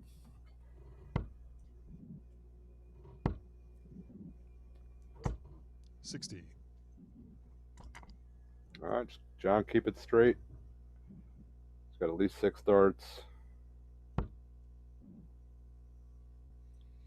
Just as you laid out the path, one goes astray. 36. Good idea.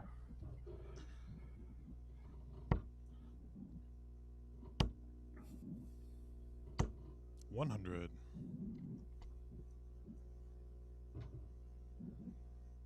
John really wants to get under 100 here.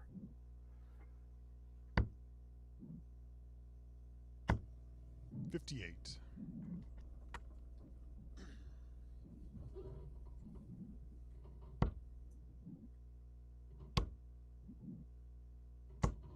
$81. John, you require 126. Took this out last leg. See if you can give it a run. Bullseye.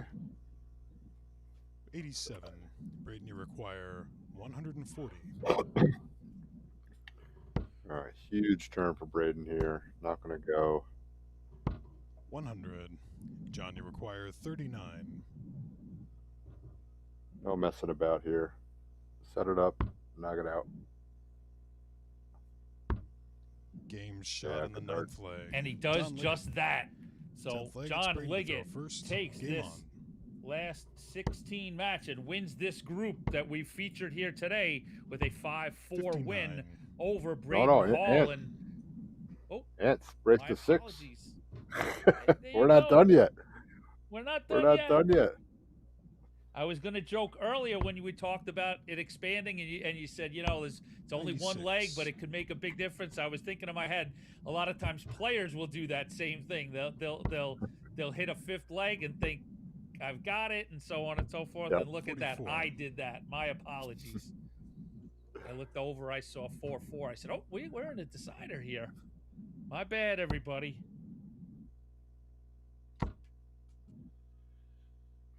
Let's see. So Braden 25. throw. John does not punish him. So Braden's got to make his move here. Get down that board.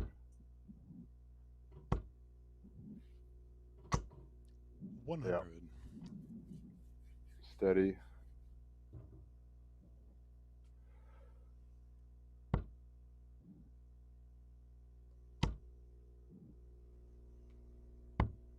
$99.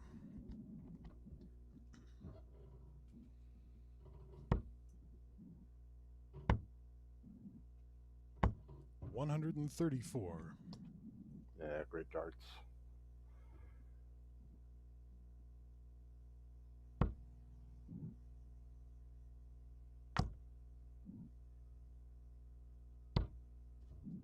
$55. Braden, you require 164. This is just the hole to throw for Braden, but I want to get this down. Yeah. 76.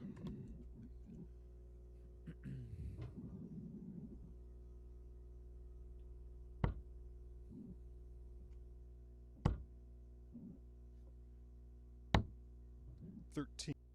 John with the darts. 83. Now this is the true decider. 140. Great opening turn by Braden. See what John can respond with.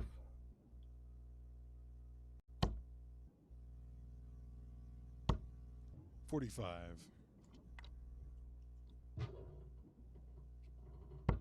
I feel bad. Did I put the 140. 140? I gave it to John. I feel bad now. Braden back-to-back 140s. John really needs a 180 here. Not going to 82. happen. So Braden in control of the leg. 100.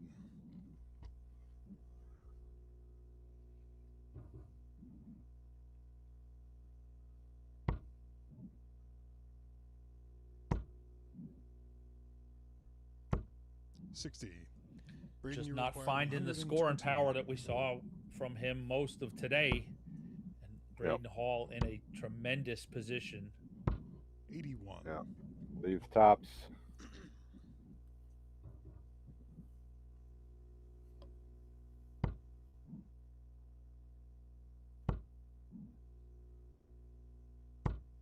$81.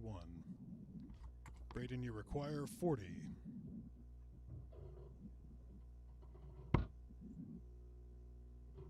2 10s. 20.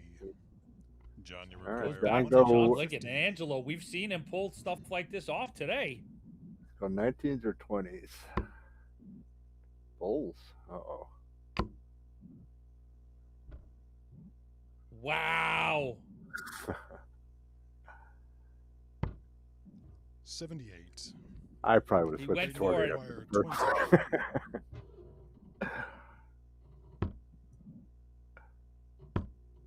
Game Yeah, shot there of the it is. match. Braden Hall. Double 10 Jack. goes in for Braden Hall. And that is your deciding leg. 6-5 sees the Bull Shark through to the quarterfinals, and a big opportunity there for Braden Hall to continue. We talked about, you know, the sort of quadrant that he is in, so he will sit and wait on winners from Bame Win and Edmonds Nickel. So a lot to be played for and a lot of opportunity there. Before we go into what's around the corner, let's talk about that for a second, Angelo. Let's 150, and he goes Bulls.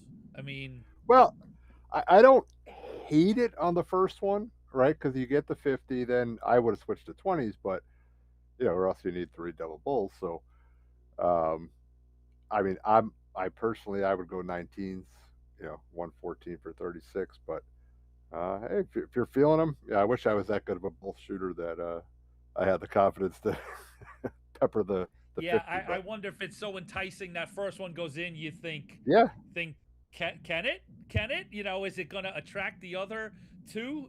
But like you said, probably that the play was to go up to the 20s. But just interesting point that I didn't want to leave. So, folks, we are going to step away for a moment. We're going to bring you next here on a feature board coverage of the bottom part of the bracket, the last quarterfinal. Okay, and that is going to be it is going to be a mix of, from one part is David Cameron, the 3, playing Gino Florian. So that winner will go into that quarter, right? Then coming up from the other side of it, it will be a mix of Jeff Smith.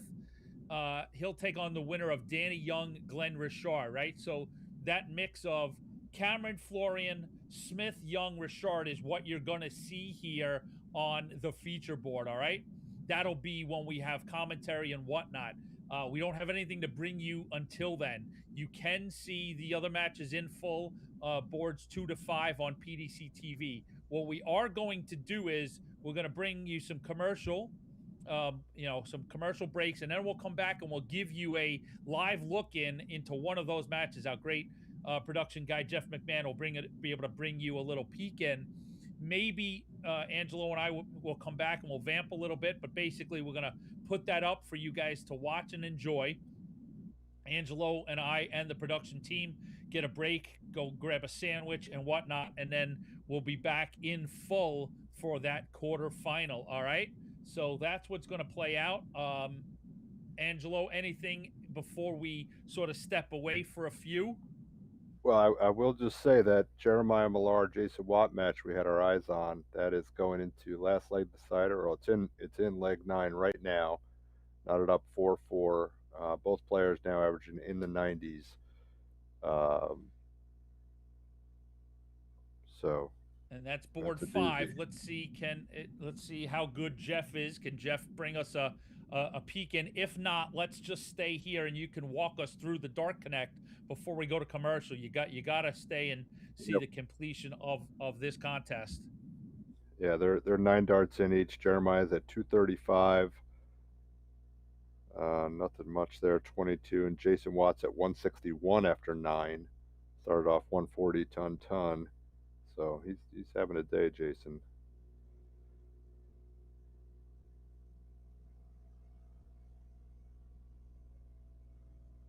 Let's see here. And then 125 for Jason to leave 36. So he's at 36 after 12 with turns of 140, 100, 100, 125. This will be for the match when he returns. And Millar hit a nice 83 to leave 130. So 36 plays 130. Jason for the match right now. And first dart, he hits it. So 13 darter Jason Watt to win the match against Jeremiah Millar. And that's down on board 5, you said. Yeah, yep. Great effort. Day for Watt. Yeah, I'm seeing a preview. I'm sorry, Jeff. Jeff just worked so hard to get us a look in there, and the Watt just finished that. So, yep, we're gonna step away. I'll let Jeff drive. He'll throw up some commercials, and we'll have a live look in, and then we will take a little bit of a break, and we'll see y'all back for the quarterfinals. So Angelo and I will be back with more from the Cosmo Darts Classic.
Let me tell you about A to Z Darts. We're a specialty dart store with over 10,000 different products. We create in-depth videos and blogs to help improve your game and showcase our products. I'm Jen, the creative director for A to Z Darts. I've been playing for over 10 years and I've traveled the world competing in and promoting the sport. Guessing right now you're pretty interested in our resources? Learn about form, scoring and grouping, checkout methods, and much more. Visit a-zdarts.com or follow us on social media at azdarts today.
Let me tell you about A to Z Darts. We're a specialty dart store with over 10,000 different products. We create in-depth videos and blogs to help improve your game and showcase our products. I'm Jen, the creative director for A to Z Darts. I've been playing for over 10 years, and I've traveled the world competing in and promoting the sport. Guessing right now you're pretty interested in our resources? Learn about form, scoring and grouping, checkout methods, and much more. Visit a-zdarts.com or follow us on social media at AZDarts today.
Let me tell you about A to Z Darts. We're a specialty dart store with over 10,000 different products. We create in-depth videos and blogs to help improve your game and showcase our products. I'm Jen, the creative director for A to Z Darts. I've been playing for over 10 years and I've traveled the world competing in and promoting the sport. Guessing right now you're pretty interested in our resources? Learn about form, scoring and grouping, checkout methods, and much more. Visit a-zdarts.com or follow us on social media at azdarts today.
Let me tell you about A to Z Darts. We're a specialty dart store with over 10,000 different products. We create in-depth videos and blogs to help improve your game and showcase our products. I'm Jen, the creative director for A to Z Darts. I've been playing for over 10 years and I've traveled the world competing in and promoting the sport. Guessing right now you're pretty interested in our resources? Learn about form, scoring and grouping, checkout methods, and much more. Visit a-zdarts.com or follow us on social media at azdarts today.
Let me tell you about A to Z Darts. We're a specialty dart store with over 10,000 different products. We create in-depth videos and blogs to help improve your game and showcase our products. I'm Jen, the creative director for A to Z Darts. I've been playing for over 10 years, and I've traveled the world competing in and promoting the sport. Guessing right now you're pretty interested in our resources? Learn about form, scoring and grouping, checkout methods, and much more. Visit a-zdarts.com or follow us on social media at AZDarts today.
Let me tell you about A to Z Darts. We're a specialty dart store with over 10,000 different products. We create in-depth videos and blogs to help improve your game and showcase our products. I'm Jen, the creative director for A to Z Darts. I've been playing for over 10 years and I've traveled the world competing in and promoting the sport. Guessing right now you're pretty interested in our resources? Learn about form, scoring and grouping, checkout methods, and much more. Visit a-zdarts.com or follow us on social media at azdarts today.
Let me tell you about A to Z Darts. We're a specialty dart store with over 10,000 different products. We create in-depth videos and blogs to help improve your game and showcase our products. I'm Jen, the creative director for A to Z Darts. I've been playing for over 10 years and I've traveled the world competing in and promoting the sport. Guessing right now you're pretty interested in our resources? Learn about form, scoring and grouping, checkout methods, and much more. Visit a-zdarts.com or follow us on social media at azdarts today.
Let me tell you about A to Z Darts. We're a specialty dart store with over 10,000 different products. We create in-depth videos and blogs to help improve your game and showcase our products. I'm Jen, the creative director for A to Z Darts. I've been playing for over 10 years, and I've traveled the world competing in and promoting the sport. Guessing right now you're pretty interested in our resources? Learn about form, scoring and grouping, checkout methods, and much more. Visit a-zdarts.com or follow us on social media at AZDarts today.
Let me tell you about A to Z Darts. We're a specialty dart store with over 10,000 different products. We create in-depth videos and blogs to help improve your game and showcase our products. I'm Jen, the creative director for A to Z Darts. I've been playing for over 10 years, and I've traveled the world competing in and promoting the sport. Guessing right now you're pretty interested in our resources? Learn about form, scoring and grouping, checkout methods, and much more. Visit a-zdarts.com or follow us on social media at azdarts today.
Let me tell you about A to Z Darts. We're a specialty dart store with over 10,000 different products. We create in-depth videos and blogs to help improve your game and showcase our products. I'm Jen, the creative director for A to Z Darts. I've been playing for over 10 years, and I've traveled the world competing in and promoting the sport. Guessing right now you're pretty interested in our resources? Learn about form, scoring and grouping, checkout methods, and much more. Visit a-zdarts.com or follow us on social media at AZDarts today.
Let me tell you about A to Z Darts. We're a specialty dart store with over 10,000 different products. We create in-depth videos and blogs to help improve your game and showcase our products. I'm Jen, the creative director for A to Z Darts. I've been playing for over 10 years, and I've traveled the world competing in and promoting the sport. Guessing right now you're pretty interested in our resources? Learn about form, scoring and grouping, checkout methods, and much more. Visit a-zdarts.com or follow us on social media at AZDarts today.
Welcome back to the Cosmo Darts Classic, coming to you live from Indianapolis, Indiana.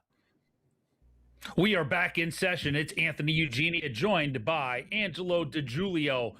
We move into the quarterfinal phase, and we've got a good one for you. The number 3 seed, David Cameron, is going to take on Jeff Smith. So Excalibur plays the Silencer, a clash of former WDF World Cup pairs, teammates, two guys that know each other real well. I'm going to turn things over to Angelo for a second. Give us a little preview of these guys, their history in CDC, and then also, if you will, sir, bring us up to speed on what's been going on the tournament while we were away. Thank you, Ant. Yeah, so Dave and Jeff each, obviously 3 wins today. Dave for the day is, pardon me, he's averaging 88 for the day, and Jeff's not far behind, about 86.8. However, Jeff's opponents were averaging 81 and Dave's were 70. So Dave, a little bit of an easier road today. 5-0 against Ben Goddard in 64, 5-2 against Cheney in the 32, where he averaged 94, and a 6-2 against Gino Florian in the top 16. Jeff, a little tougher road, First round had Mawson 5-2. Then Ron Sargent went to a decider. Jeff won 5-4. And the match that just completed, he got by Danny Young 6-4. He was down to Danny early, and he was able to come back, put together a couple nice legs, and yeah, put together a nice finish there to move on to the quarters. So I see them throwing for bull here. I'm looking in the bracket. I'm looking at the bracket here, and I see, we've got some players booked in the quarters. So we've got Savada and Joey Lanaugh up in the top quarter. Jim Long is waiting for an opponent.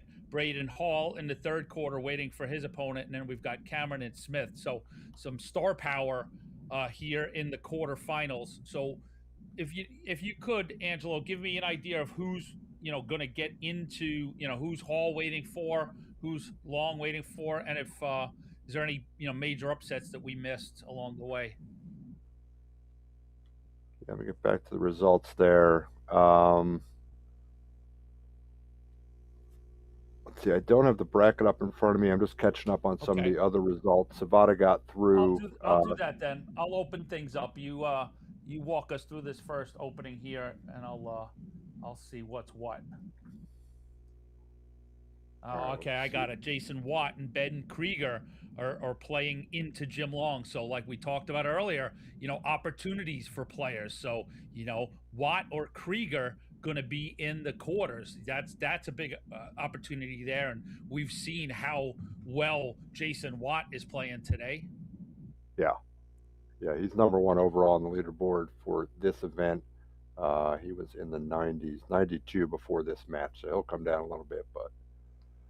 And then Braden Hall, who we saw win our group in front of us on the. Okay, they didn't. My apologies. I thought that they had started. Those were the 9 after the bull, so we have not even gotten underway. So it's good. We haven't missed anything. Braden Hall is waiting on the winner of Boehm and Edmonds, 2 seeds to 7-10. So Braden Hall is going to have his hands full with a seed. So those are those 2 spots that are just sitting on the outside looking in, and we're going to have a great finish here to the Cosmo Darts Classic. Yeah, these guys are pretty evenly matched as far as their CDC careers, both averaging about 88 and a half over their CDC careers, but Cameron does have the edge 4-1 over Jeff in their 5 head-to-head matchups. So, I'm sure Jeff would like to get some wins, turn that around, but it's bound to be a competitive match. And as obviously as credentialed as Jeff Smith is, as capable as he is, in the many things that we've seen him play and win CDCs and Modus and all that kind of thing. In this setting, David Cameron is the 3 seed for a reason. David, this is CDC turf. This is his place. He's 3rd all time with 10 circuit event wins. He's the current cross-border champion. So like you mentioned, on CDC turf, Cameron's got the edge on Smith. Yep. Yeah, and after this weekend, I'm sure Jeff will crack into that top 16, so he'll be a seed moving forward probably after this weekend. So he was sitting on the outside. He was 18th on the list going into this weekend. So with good finish here today, I'm sure he'll move into the top 16.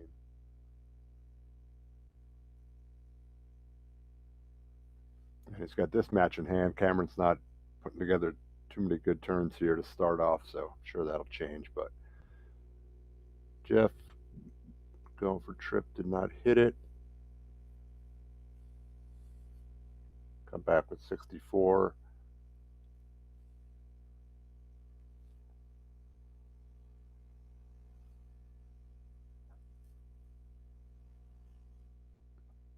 Jeff's just hold throw in the first leg, double 16.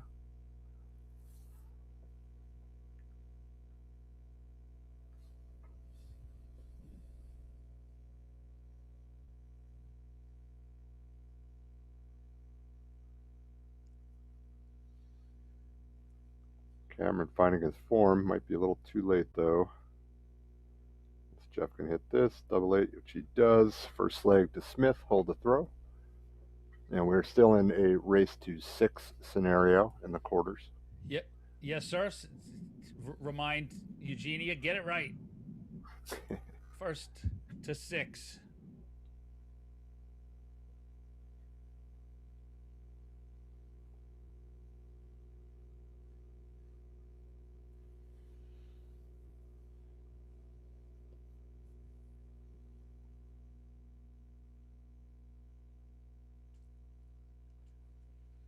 So thank you, everybody, for joining us today. Hope you've enjoyed the action. It's only going to get better as we bring this to a conclusion. The quarters and semis and finals. Boy, oh boy, some big names and big darts are on the table. Start rolling now.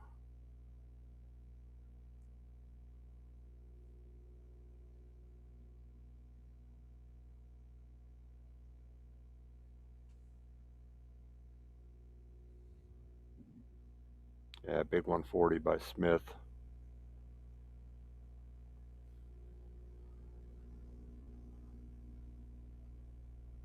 David answered.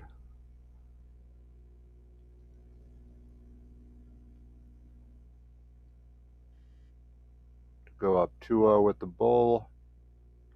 Just outside. Be coming back for 25 if he gets a chance.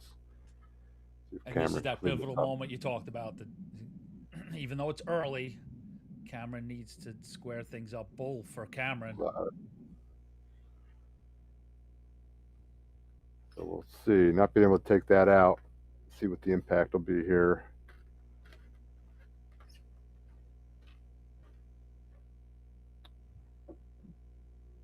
Smith.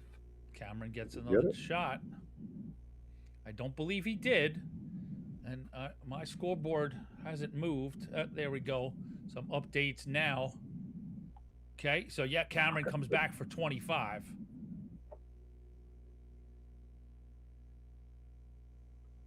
There you go. David Cameron pegs double 10, ties us up at 1 leg apiece.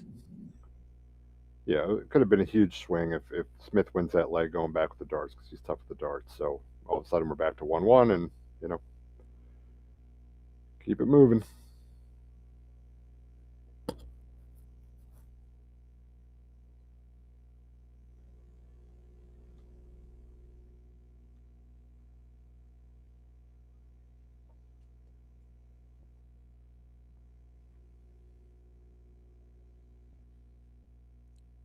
you have today's leaderboard up, Angelo? If not, I've got it. So, Yeah, I got it up. So what's who's, you know, give me the top 3 averages right now, overall averages. Jason Watt at 92, Cheney at 89, Cameron at 88. Okay. And we have, I think I took a look earlier, we're at essentially 19 players with 80 or higher today. Excellent. And that's been I kind just of wanted to typical. see who was, you know, who was up there on the leaderboard, who's still alive. So we got Cameron, and we'll take. And Sabata's right keep an eye behind out for Cameron. Watt. Yep, but those are good. All right, that's a good group above 80. Let's see, Watt is down 5-4 in his match. Krager coming up with 51 to take the match.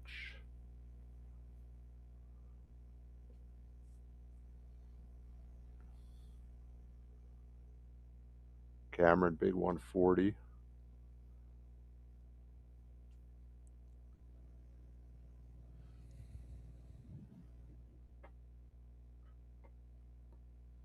All right, Dave looking to break throw here, 104.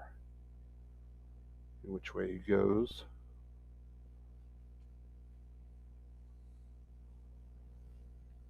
Falls into that 111. 80, come back with That's 24. why, yeah, I don't like. I mean, that 111 is probably one of the best things to do in terms of an accident, and Jeff Smith loves those 18s and cleans that 74 up nice. That's why the 104, you know, I don't think the 20s is the right place to go there, Because Right. both a single 5 and a single 1 leave you stuck. So actually, a triple 1 is a better thing Savior, than yeah. other options. And that Jason Watt match that just went to the decider, so it's 5-5 right now. Jason Watt with the darts. Keep Keep you updated. abreast of that.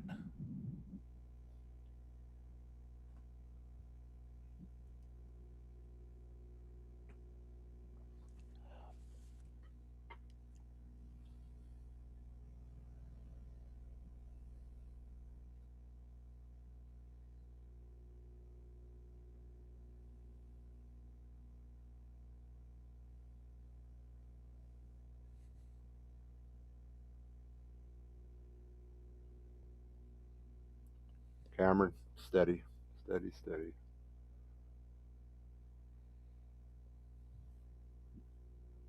I think Cameron has sort of built on things in the first couple of legs, just gotten a little more steady, a little more firm, and moving up into, I mean, goodness, we know both of these guys have another 15 points in their arsenal. And Yep. I thought that might have been a max. Jeff at a great 134 to leave 200. If you capitalize to 70, okay. So, advantage Cameron. Need a 1 there. I think that's a single 1. So 64. Oh. Well, good. I think he Just got missed it. the What double hit. good Oh, he did get play it. from no, 64. He went over to 48. the treble. Yep, 16s. 48 left double 8. I don't think I've ever seen him do that. I was certain he was going for 14 bull. I think all the guys in the production room were thinking the same thing. Yeah, it looks like Cameron is just building sort of a slow burn of confidence, Yeah. and productivity. And Smith is still Smith. I was talking last night that, one of Jeff's great attributes, I think, is we talk a lot about 2 in the bed for Cameron. Let's see, that nice 140. That Jeff's floor is pretty high. That's a 180 for the silencer, Jeff Smith. That his baseline is a lot higher than a lot of other people. Even his baseline game is never going to dip too Right. terribly low. Yep. And it's sort of that allows him to sort of stay at that place, and then he's got the ability to sort of just get fiery hot in bursts. So Yeah, as his much gears. as Cameron is. Yep. Go ahead. I would say, yeah. I mean, Jeff's gears. I mean, he can hit there, but you're absolutely right. His floor is so high. That's why he's around in so many finals and semifinals, and Yeah, exactly. It just allows him to, never be too terribly out of something. And he's just right there. And as much as, yep, there we go. Tops. You get it? For Yeah. Cameron, he puts it in. That's a big time takeout for Excalibur. So break of throw. Let's see if Dave can answer. We've seen that a few times today. Somebody breaks and they come back with a stinker turn. Jason Watt did advance in his top 16 match. 6-5. There you go, right? Quarterfinal with Jim Long. So and we've got Kylie Edmonds came through past Doug Boehm, so that is booked as well. So your official quarterfinal lineup, top to bottom: 1 seed Adam Zavada takes on the 9 seed Joey Lenoir. Jason Watt takes on the 5 seed Jim Long. Braden Hall takes on the 10 seed Kylie Edmonds, and here Jeff Smith takes on the number 3 seed David Cameron. Yeah, some good matches there.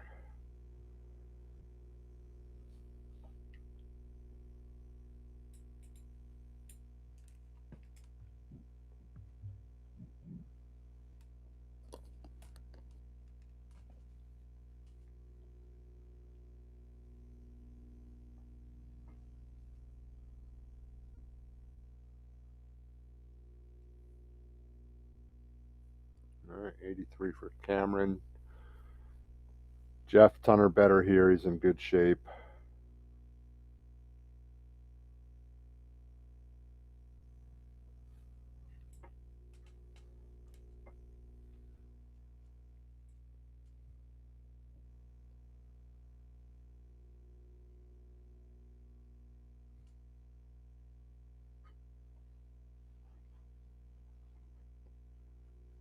All right, 116 to break right back. Needs that triple, leave 36. Gets it, double 18. Break right back. Oh, no, he did miss it. My apologies.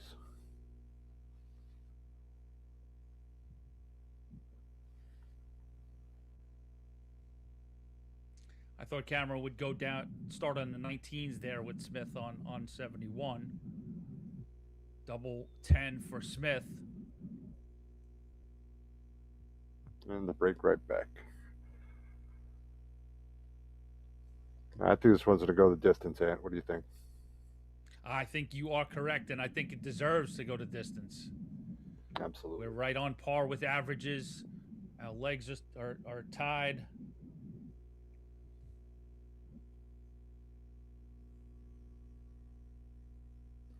Yeah, these guys have a rivalry going back years. You know, Eastern Absolutely. Canada, they've lined up against each other a ton over the years. In so many ways, yeah, they've played with and against each other. 39. Yeah. Like I said, they won the WDF World Cup pairs. 180. That's a 180 for Excalibur, David Cameron.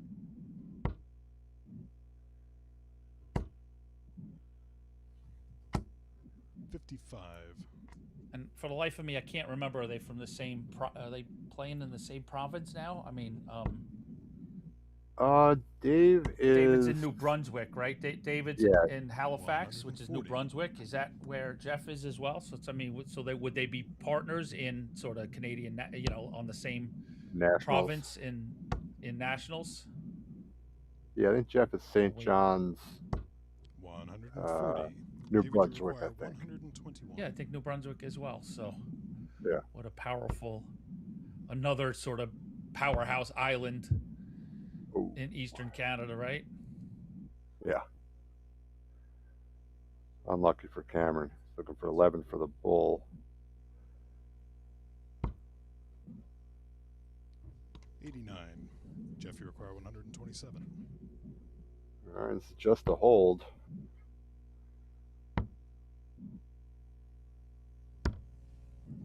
Game Right. shot In on a the match seventh like this, leg. though, sometimes Wow. it's never just a hold, right? Eighth leg, it's David to throw first. Game on. Huge out Massive for 127. 140.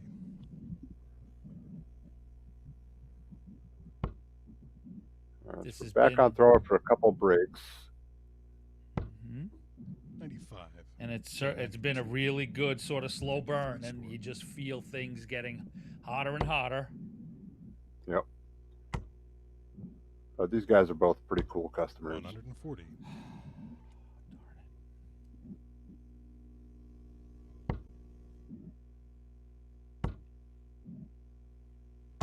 $100.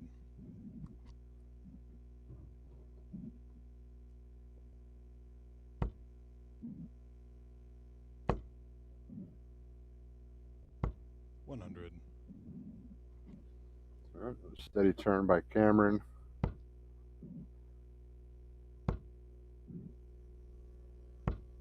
$92. David, you require 121.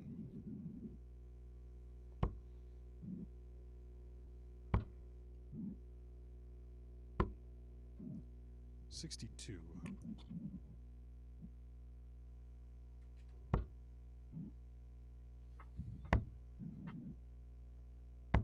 $134.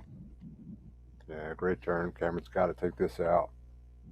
Right, just ramps up the pressure on the Game shot 59. on flag. But Yep. Cameron, David Cameron. smooth as can be, Ninth leg takes is it Jeff out to throw 2 first. darts. Game on.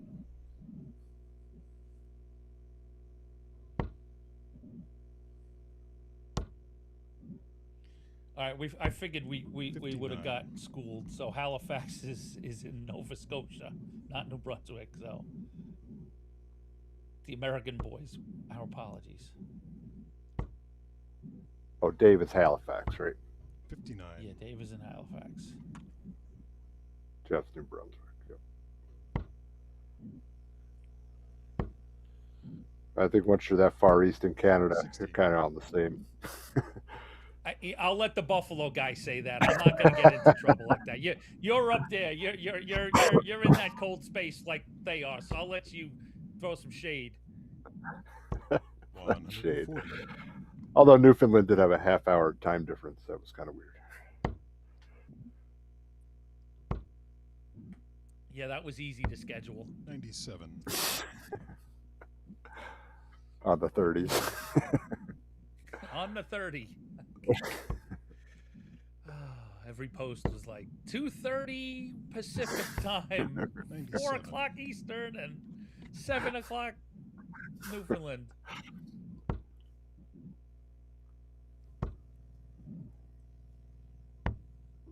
$137. Yeah, it's a great turn by deadly Jeff. shot. Yeah. I mean, I feel like they need that. Cameron capitalize. 45. Really? Jeff, you're So required coming up next, 148. a look over the horizon.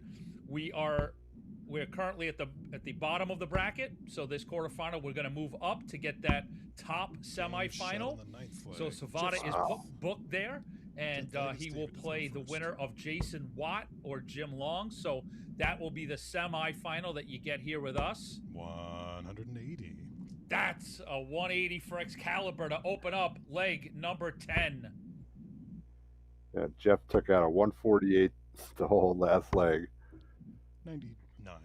So these guys are slugging away now.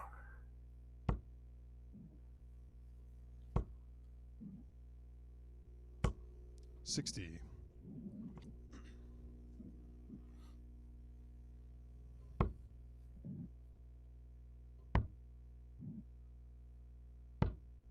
$93.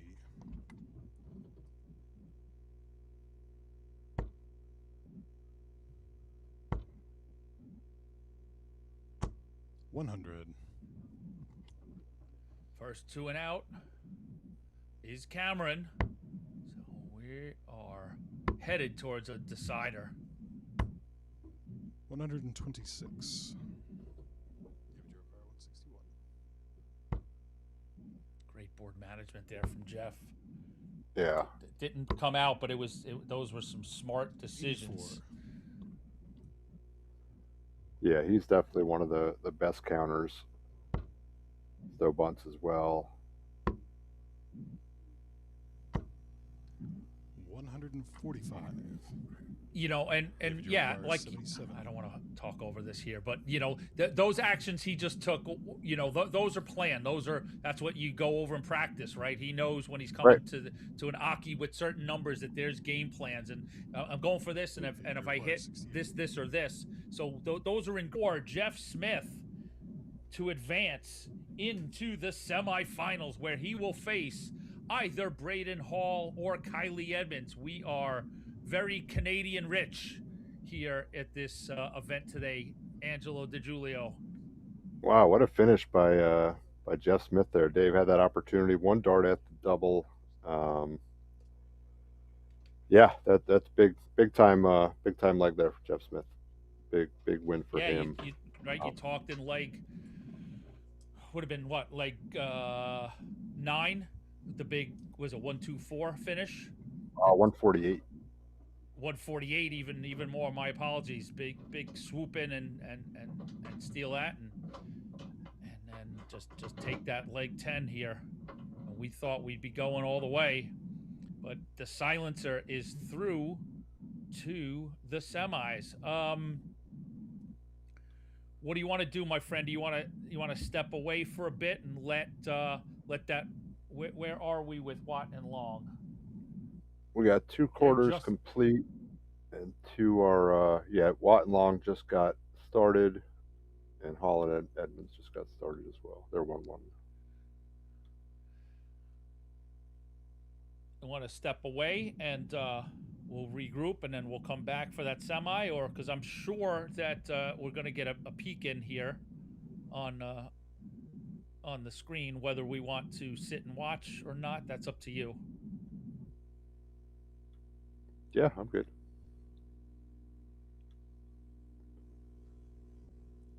All right, let's see if Jeff might be otherwise preoccupied. I don't know if we're going to go to a break or not. Let's see. He's building a live look in for us. He's going to bring that over in a second for Watt and Long.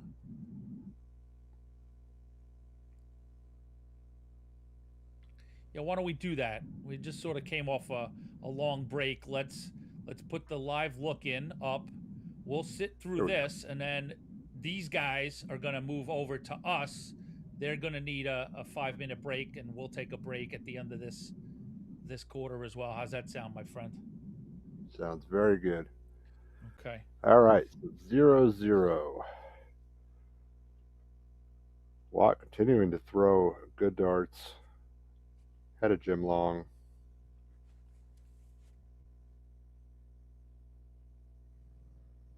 Nice 140 by Jim.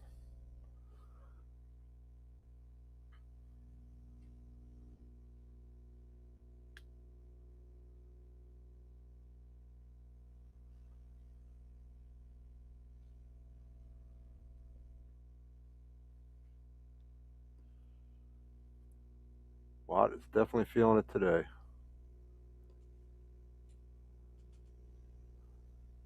All right, he's got a chance to break in the first leg. Double 4.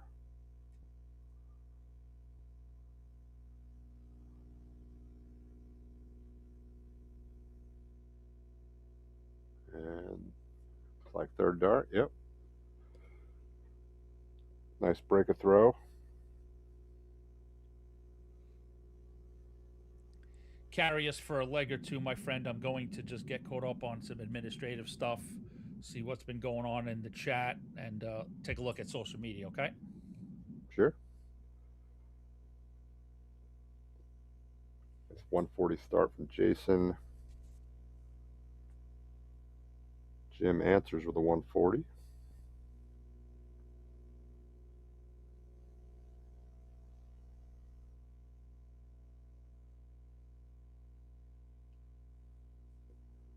$81.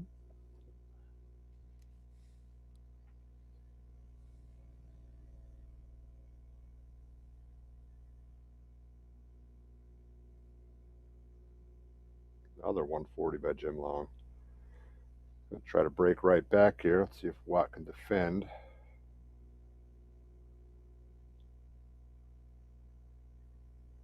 $140 by Jason Watt.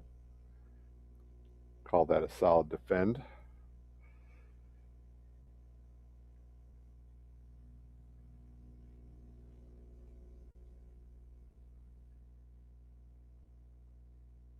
Good switch. You get it? Only 64.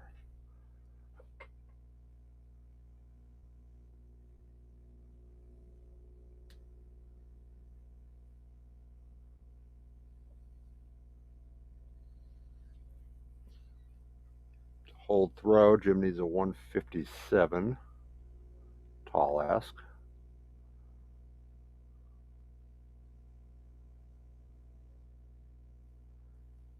Square that up. Jason with 74. See which way he goes here.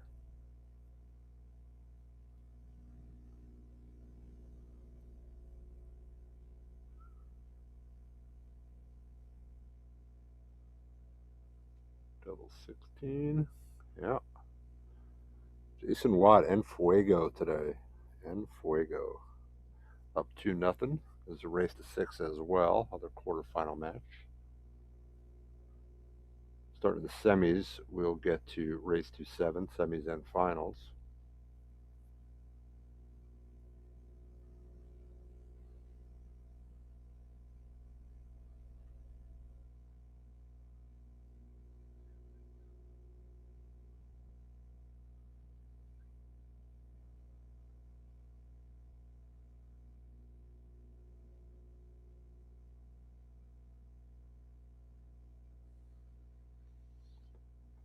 Good ton by Jimmy.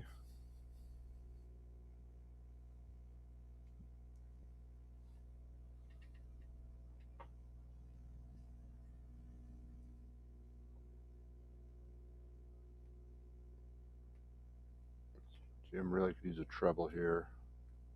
And risk of getting broken again if Jason continues to hammer in.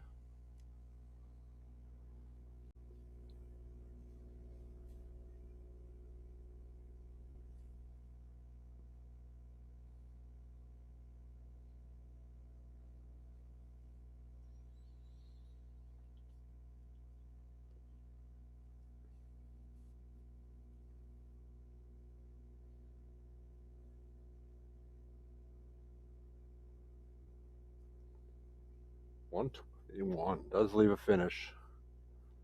What a chance. Ton or better.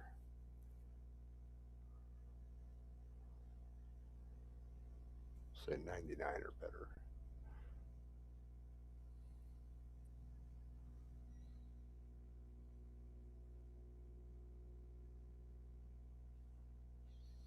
Gets the 99. He'll be coming back with 130 if Jim can't take out this 161. Just a hold throw.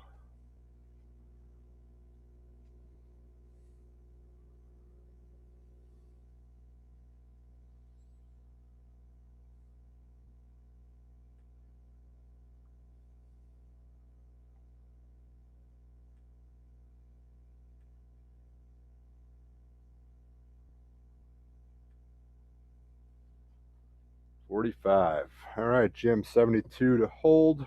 It's got to go in. 48 for 24. 12 for 6.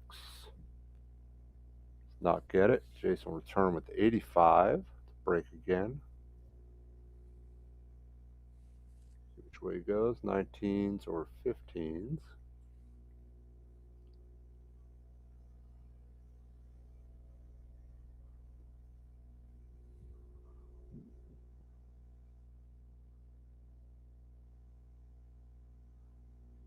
Nails it. Third dart. Jason Watt. Thank you, brother, for holding down the fort for a couple of legs. Appreciate it. Good to hear you take that and run with it. And Jason Watt continues to impress today, huh? Yeah, he just, he's always been a good player. I've seen him play some phenomenal games, but stringing together this kind of day in the CDC, I haven't seen in years. So good for him. We are in his home state, so maybe he's got the home state mojo working. The old mojo. And the other quarterfinal is so far a one-sided affair. Braden Hall is up 5 legs to 1 on Kylie Edmonds. So the winner of that heads into a showdown with Jeff Smith. The winner of the Watt Long match plays Savada. That'll be on the stream here. Yes, sir. We'll have Savada versus the winner of the match we're looking in on.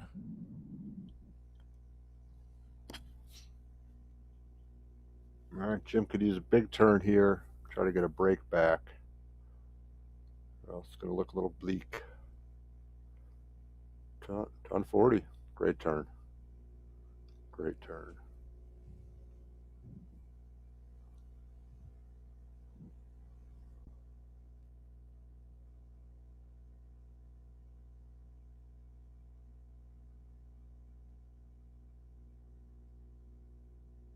Yeah, 166 left.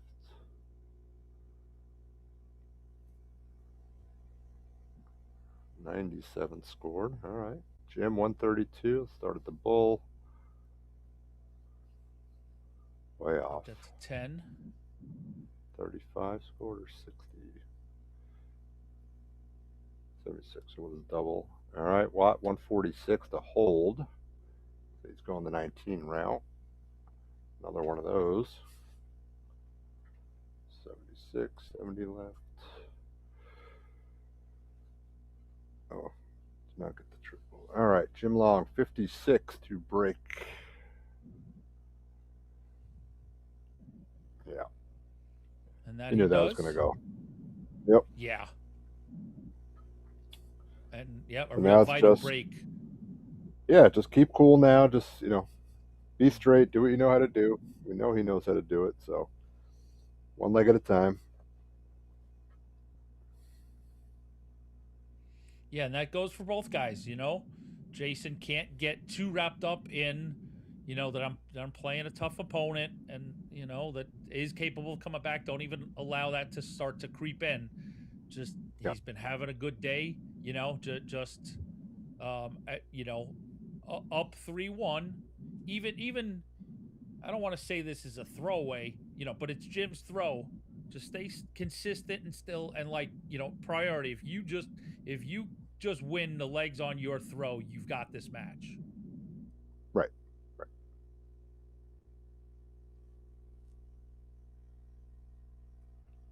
Yeah, there's even a part of just staying loose. If it's not your throw, Yes. it's if it's not feeling good, just try to make it feel good and don't worry about winning.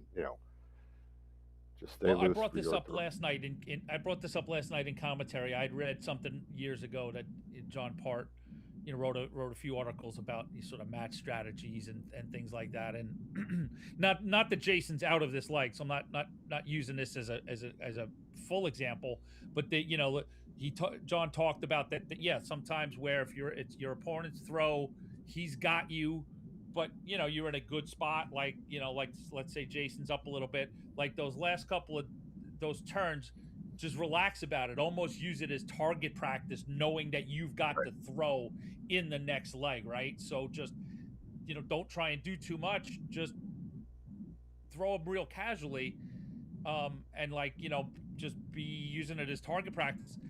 And then you're so relaxed that hey, maybe they kind of go in a little bit. Maybe the other guy, stubs his toe, and you wind up getting into a position that you didn't expect to be in. But mainly to your point, it's just relax and use them as you might get 3 to 6 quote unquote practice darts in the middle of a leg. Right. So right there, Jim took out a nice finish, and okay, Jason's up 3-2. He's got the darts, so this is where he's got to kind of do the work. So he starts with a 41. Jim answers back with a 140. We might start to see the mental part of the game come in a little bit. Yeah, certainly with that talk of that strategy and the way to play it now, yeah, there is a big responsibility on your throw.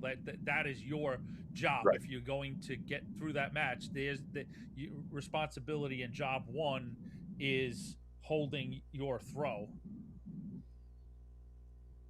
So Braden Hall did get through that match 6-2 past Kylie Edmonds. So you've got a Hall Smith on one side. We've got Savata waiting for the winner here. So if Jason Watt holds on, it'll be a USA side and then a Canadian side. That was a big turn by Jason. Bit of a slack start, but follows it up with 125, 128. Jim's throwing the business at him too, but see, Jim is on a bogey.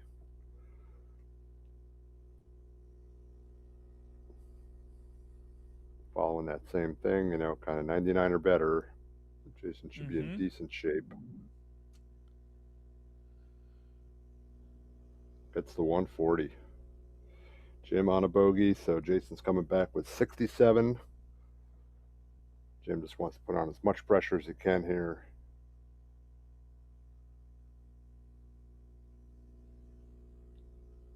Yeah, 140. Jason just got to focus here, take care of the 67. Don't worry about that 140.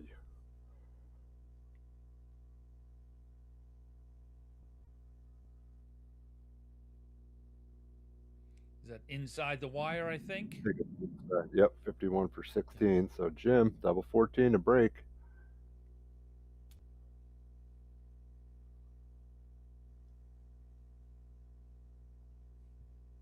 Double 7 outside. That would have been a huge, huge break of throw. Take a breath, Jason. Double 8. Let's see another day. Gets it. Big swing there. That could have been. Now the work's on Jimmy. Down 2 with the throw. Yeah, Jason gets away with that hold, and that was critical for him. And like you said, that really could be looked. We'll see where this match goes, but might be looked back upon as a real decisive moment. Watt starting off with a 180 though. I think he's feeling it.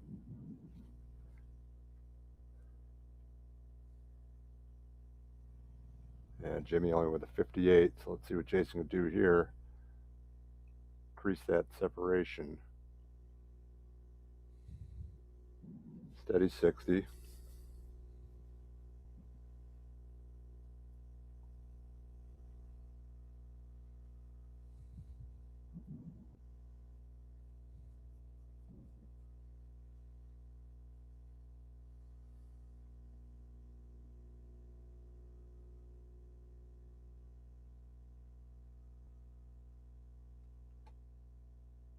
$121. All right, 302. Jim should be on 18s here. Jason Watt back on the beam, back in killer form that we've seen all day long. All right, 6 darts from here. Let's see if he'll need them. Steady ton, set himself up, make sure he didn't bust. He'll be coming back for tops, take a 5-2 lead, and have the throw for the win.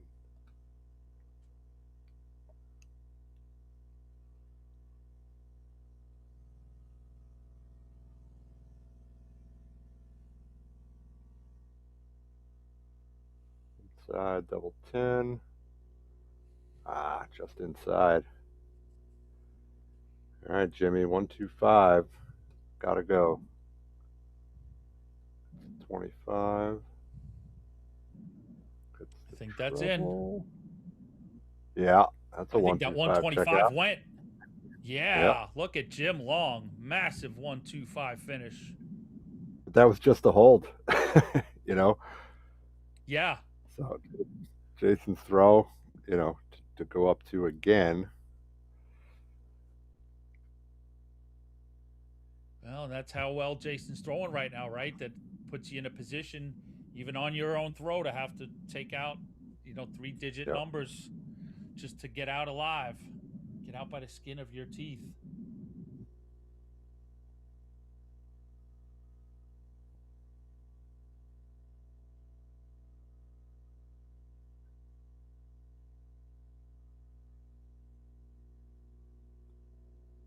Traded 140s. Watt with a 58. Jim can make his move here. Good score.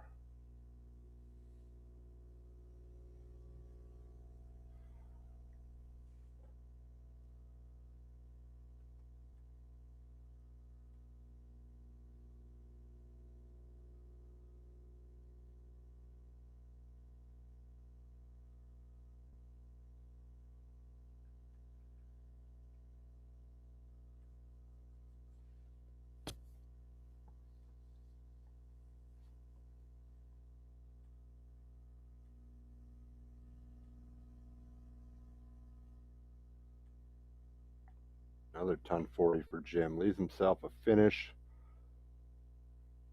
Very timely. See how Watt responds.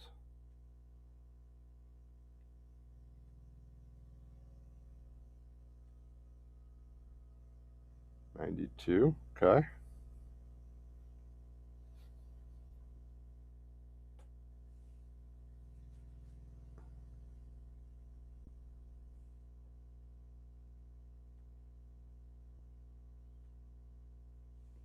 Ooh, just 40 from Jim there. Jason 152. Looks like that might be in. Ooh, 152 out for Jason Watt. Go up 5-3. One leg away from victory. Jim's gonna have to go Boom. 3 on the spin here. You can just you can just feel that resonate from the big man. 1-5-2. And he's just been firm in those spots today. Holds his throw just solid. in leg 8. Like you said, this is clearly, from my recollection, the best day that we've seen Jason Watt on the championship dart circuit. Yeah.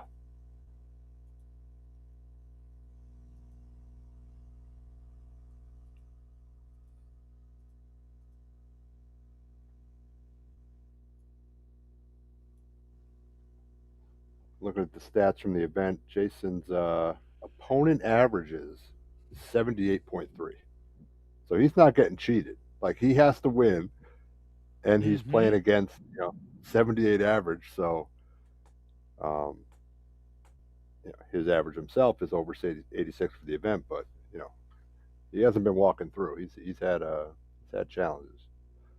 And the 180 by Jason Watt to leave 180.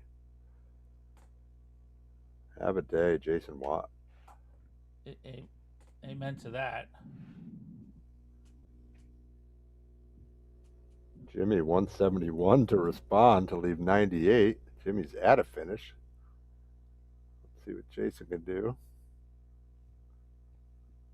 140 to leave tops. 12 darts. Jim's at 98. Jason's at 40. Double 19. Stay alive. Outside. Outside. All right, Jason Watt for a 13 darter to advance.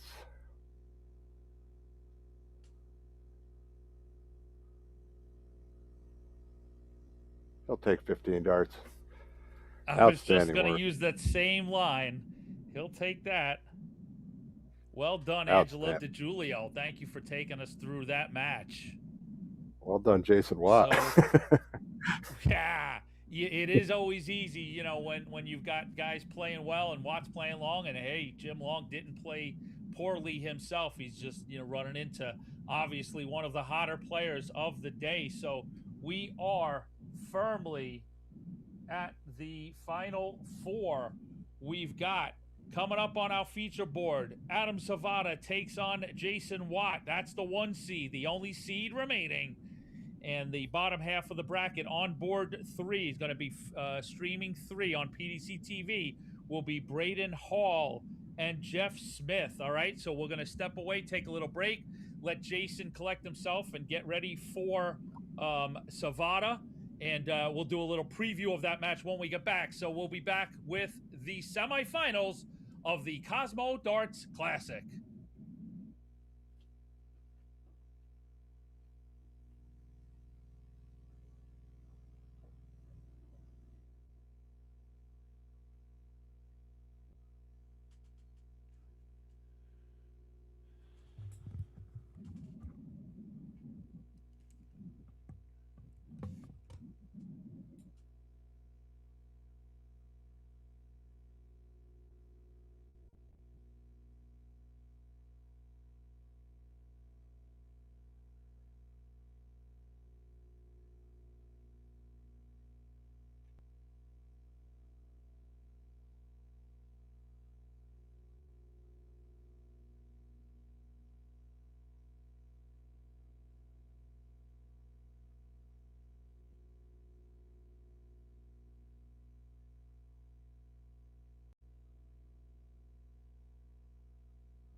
Let me tell you about A to Z Darts. We're a specialty dart store with over 10,000 different products. We create in-depth videos and blogs to help improve your game and showcase our products. I'm Jen, the creative director for A to Z Darts. I've been playing for over 10 years and I've traveled the world competing in and promoting the sport. Guessing right now you're pretty interested in our resources? Learn about form, scoring and grouping, checkout methods, and much more. Visit a-zdarts.com or follow us on social media at azdarts today.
Let me tell you about A to Z Darts. We're a specialty dart store with over 10,000 different products. We create in-depth videos and blogs to help improve your game and showcase our products. I'm Jen, the creative director for A to Z Darts. I've been playing for over 10 years and I've traveled the world competing in and promoting the sport. Guessing right now you're pretty interested in our resources? Learn about form, scoring and grouping, checkout methods, and much more. Visit a-zdarts.com or follow us on social media at azdarts today.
Welcome back to the COSMO Darts Classic, coming to you live from Indianapolis, Indiana. Welcome in, everybody. Anthony Eugenia joined by Angelo DiGiulio as we move into the semifinal stage here at the COSMO Darts Classic, event number 6 on the road to the CDC Continental Cup Tour Finals Championship. Well, we've got one semifinal underway over on board 3. You can see that on PDC TV. The Bull Shark, Braden Hall, has jumped out to a 4-2 lead over Jeff Smith. But right in front of you, everybody, we've got a battle that's a matchup between Red Hot and White Hot. The number 1 seed, Adam Savada, winner of 3 of the 5 events this year on the 2026 Championship Dart Circuit, and the newly crowned North American champion plays Jason Watt, who's having the day of his CDC life. Mr. Angelo DiGiulio, what do we have in store here? I'm pretty excited here, Ant. This is going to be a good match. First time seeing Adam today on the stream. Playing at a high level, averaging, mid 80s all day, but hasn't been an easy road. He's won 5-3, 5-4, 6-5, and 6-3 in the quarters. So he's had some pressure all day. Jason, as we just saw, had a great match with Jim, and I just noticed Jason had to play the 128 round as well. So he's got the extra game there, still playing at that high level all day. So this is going to be a good one, I hope. Yeah, and the sometimes it's the small battles too. Sometimes during a day everything goes right. Adam hit the 25. Jason stepped up right behind him, put it in the 50. And has the throw, and that's going to obviously make a difference if we go to distance. But it's just sort of like, boy, oh boy, when someone, when things are clicking for somebody, it's just clicking right. Yeah, without a doubt. So we saw Adam Savada take on and defeat Leonard Gates last night. Scoreline 7-3 for his 11th all-time CDC circuit win. So, like I said, certainly the man in the best form on the CDC circuit over the last 2 years. No reason to doubt that, as the evidence suggests in this year. And this is a true test for Jason Watt. Yeah, absolutely. So Jason will kick us off here, right back to the triple 20 where he's been living all day. So nice easy ton to start. Doesn't appear to be any nerves. No, I'm sure Jason's feeling real good, but he's still, he's got to know who he's playing and got to know what form he's in. So I'd say that nice ton is probably nice and sufficient for Jason, right? To just keep him straight up and down, and take that ton on his throat. And there's Savada. Savada's going to push him. There's no doubt, no matter how good Jason has played today, the test is still his. Savada is the 3-time event winner this year alone. Savada is the 1 seed. Savada is the North American champ. So this is for Jason Watt to go out and prove himself against a man of this ilk. Yeah, with the darts, I mean, if you start with a ton, that's plenty good enough, right? And now look, he's just finding the triple again. 140. I mean, just solid. Yeah, I just also meant it quelled any nerves, if any. Like you said, it looks like Jason's pretty comfortable, but still, in the semifinal, you want to open up with that ton, and the shot for the 161 is on. He's gonna hold on to it. 41 remaining, a 9 probably. Yep, 129 to leave 32. 32 after 12. I mean, oh, he'll sign up for that all day long. 84.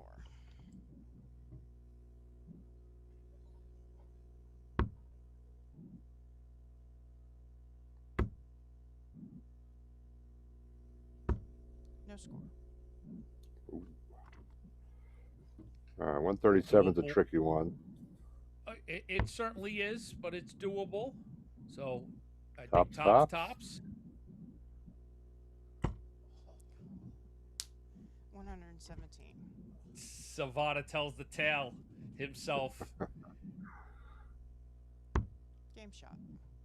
I should have said it's a tough out for Second me. leg. Adams there first. But I still wasn't too concerned. Jason had the potential 13 darter. Those were perfectly fine darts. They obviously didn't go in. And even if you turn it over to the 1 seed with the 137 and he takes it, you tip your cap. But that everything looked good for Jason, and it proved to be the case. He gets another look at it. First dart. He should feel really good about that first opening leg. 42.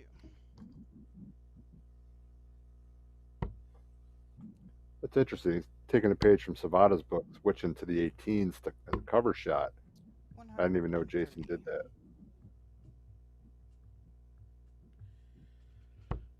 Well, truth be told, we've gotten glimpses of Jason, unless you're following other places, this is, he hasn't gotten a lot of CDC exposure, in terms of, streaming matches and stuff. So you have a big day like this, we really get to see the ins and outs of your game.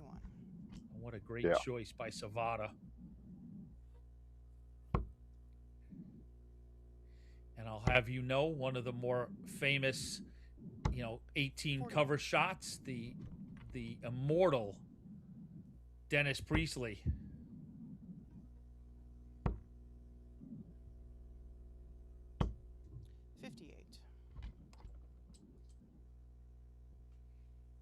Nice tidy lead from Savada. Yeah, Jason a bit far back, and if it's feeling out of reach, just kind of, like we said, just stay straight. Play your game. Right? I think that this is the example of what we were talking about, right? It's Adams' throw. Just use those to feel comfortable. Double 16 in leg 2, double 8.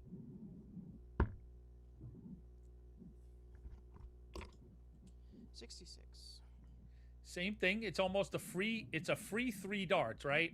Use them to, as some target practice. And if you, put yourself in a position to snatch it, that's fine. 59.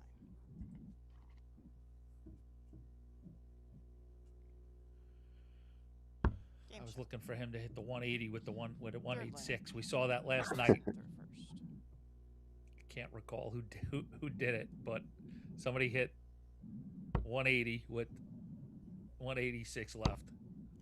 Right.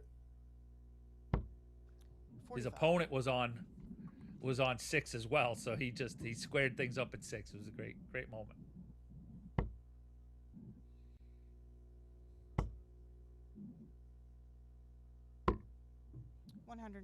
Our other semifinal is going to, it's 5-5 now. Jeff Smith, so race to 7.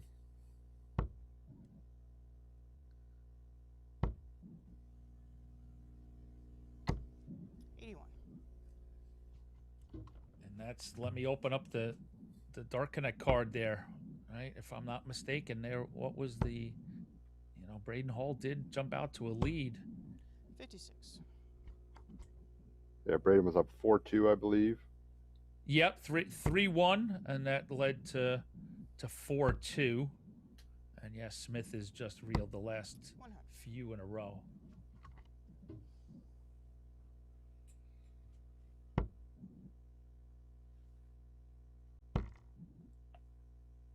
Ought to find that triple. He can make it hard on Watt 26. here, but 26. Keeps Jason alive here. Yeah, a very rare 26 for Adam Savada. 100. Yep, solid ton. Now you feel like Savada Yeah, good in needs that spot, 140. right, Angelo? Good, Yeah. following a 26, just put in a solid ton.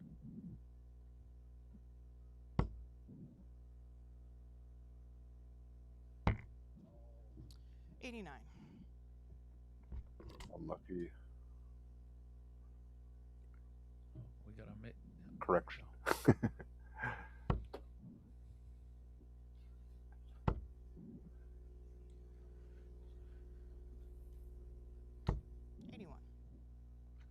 Oh, that All was right. a much needed third dart.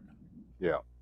It was almost looking like a gaff saved on the third dart for Jason Watt.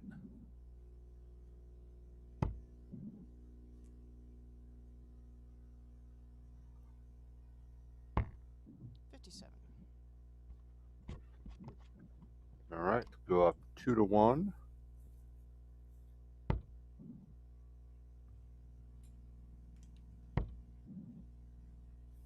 right, set it up with a 16. It's the triple.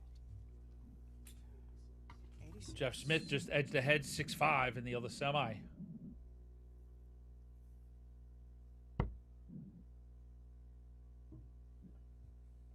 Triple 17.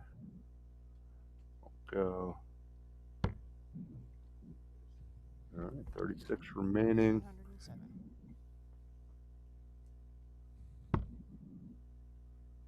2 2s. Game shot. Yeah. Fourth leg. Adam to third first. Yeah, and that was necessary. Last night, Savada was pretty deadly on the double 18s in his final against Gates. And like I said, I peek over here, 6-5 for Jeff Smith. And, really think about those two guys. It cannot be understated how important making the final is to both of those guys, both Smith Right. and Hall. Yep. Desperately need the bump up of a final. For the Canadian spot to maintain Canadian supremacy. Overall, I was just thinking more ranking wise, like you talked about. Smith is on the verge of breaking into the seeding, and Hall is there, and you've just got to build on that, like being 70. two currently unseeded players, like that's a very valuable final for either guy. So Yep. It's a real battle in that semi, and Braden Hall takes out a Shanghai on the 20s to tie it up, and that is going the distance. Jeff with the darts. 13th and final leg. Yeah, I it's funny. I've been so wrapped up in the 97. Continental Cup itself that I sort of forget about the World Championship run, and of course it's very early. We've got 10 more events after this to still 180. determine who's going to the Ali Pally as a U.S. and Canadian representative. But So 180 for Jason Watt. 41. I missed this call a second time. We were doing the peeking, and I was like, "Oh, big man didn't get his call," and I said, "Oh, I can't cheat now and put it in there." Okay. Go hit another one. Fat A lot of 18 game for left. tops. 74. 40. Fat 18 for tops. 58. All right, it's the break throw, so very timely 180 by Jason.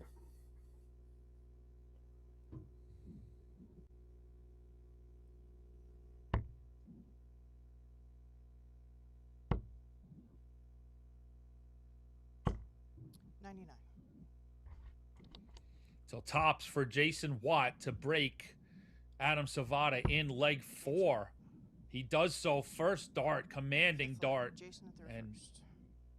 he opens up a 2-leg cushion, 3-1 to Jason Watt here in the semifinal. 85. Hall and Smith going down to the wire. Hall on 20. Jeff Smith comes up with 1-3-1, so we'll see where it goes between the Bull Shark and the Silencer. 92.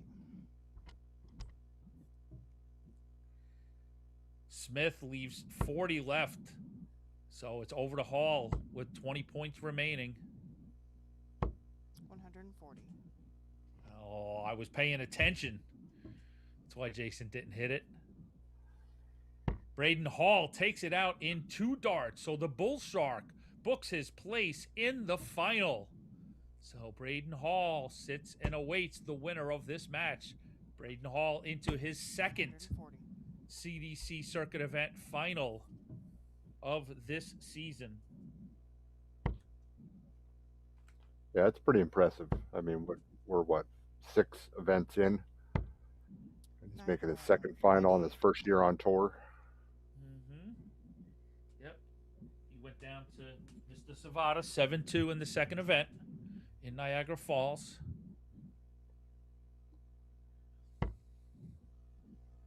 All right, Savada needs a big turn here. Yeah, might as well switch that 9 out of the way. 99. Oh, I thought he had 120. And a 170 out would be the thing. Just what the doctor ordered for the 1 seed to kickstart into high gear.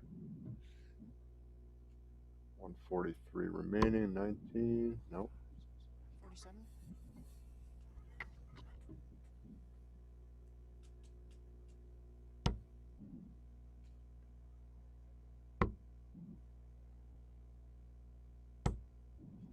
45. All right, 131. Tricky out. 17s to triples. start if he hits the triple. Oh, he's going to stay up top.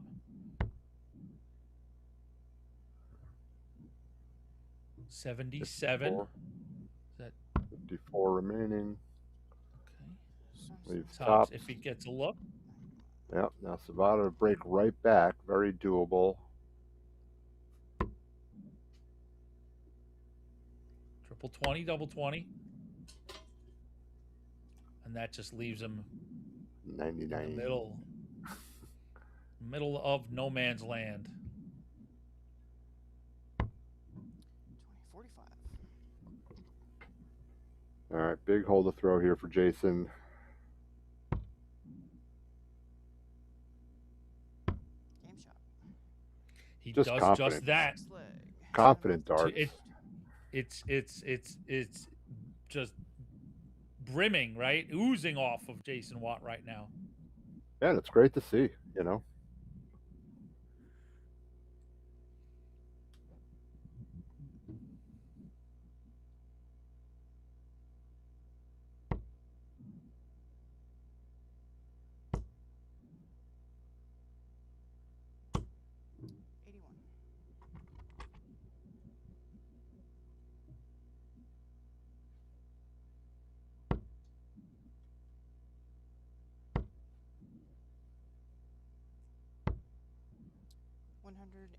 Great cover shot there, as you pointed out, using the 18s. Yeah, I'm sure, you know, as a tall player, it's a comfortable place to be. Stay up there. 125. Yeah, and I'm surprised he leaves 32 a lot. Yeah, I would think he'd go the tops route more just due to his height. 60. But he's been deadly at 32 as well, so. I'll give you another completely random nugget. Used to watch in Manhattan Bill Davis play a lot of cricket, and he was deadly on. He would open up with a triple 20 and move right over and hit the triple 18. He would just stay up in that corner of the board. Yep.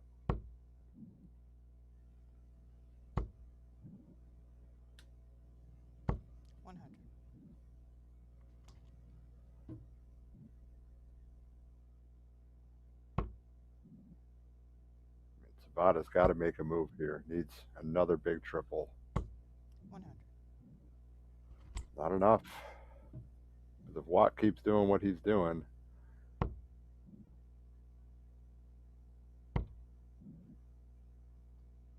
$86. Yeah, because, you know, Watt has been pretty consistent. And, you know, from the standard that Savada has set for himself, you know, this is a mortal performance, if you will, out of Adam Savada, you know?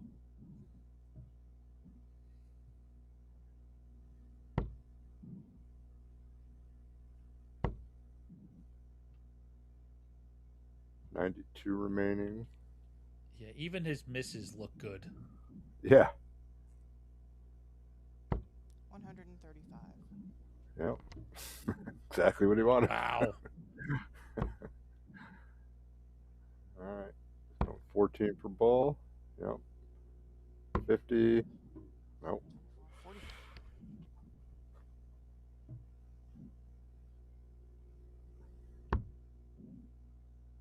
Double 8. Game shot. Bingo, bango. Jason Watt up 5-1 on Adam Savada. I don't know that anybody saw this coming.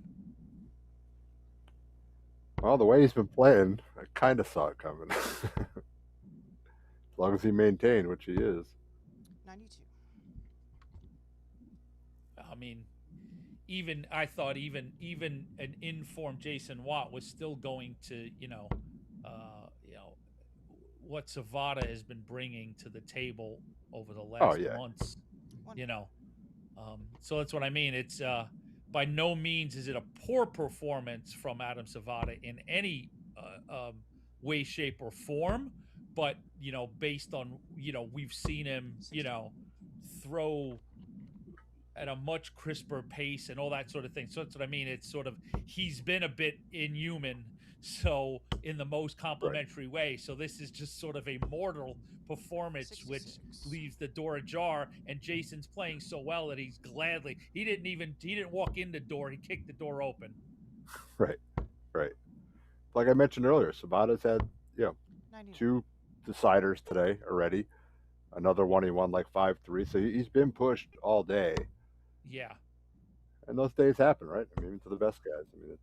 Oh, you betcha. And you do become a victim of success a little bit. We were up till, I'm here in the Central, and we didn't finish till midnight. So it's, so it's 1 o'clock last night. Adam goes in, he's got to do an interview, so I'm sure he doesn't probably get completely to rest. I know I didn't get to sleep till 3 a.m. and it was probably similar to him, and you go far in tournaments, and at times it catches up to you.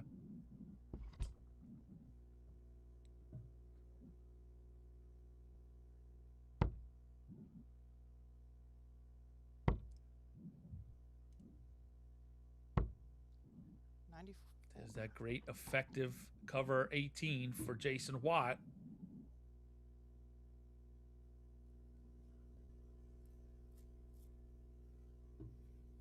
And how often do you sort of like call 100 out like perilous for Savada?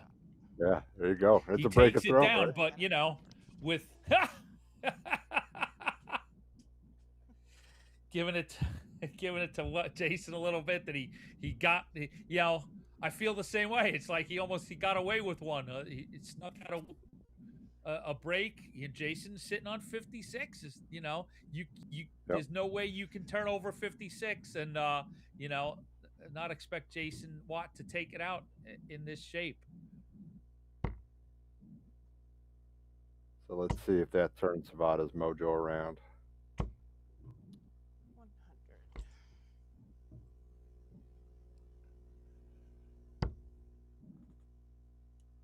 And conversely, let's see if that affects Jason. You know, 140.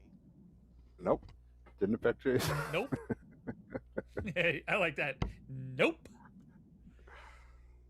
But I talked about it last night a lot. You know, when you're in a position off throw, you know, a 140 is really where you need to go. I was talking in sort of chess terms. You got to open the board a little bit, and it's got to be 140s when it's off throw and you're playing an opponent like Adam Savada, and that's it. 140 back to back.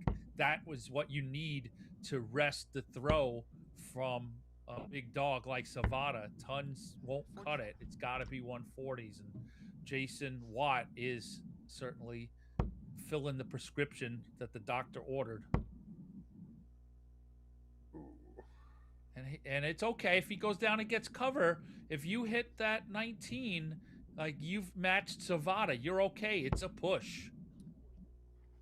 43, so Savada's got him by a point. Oh no!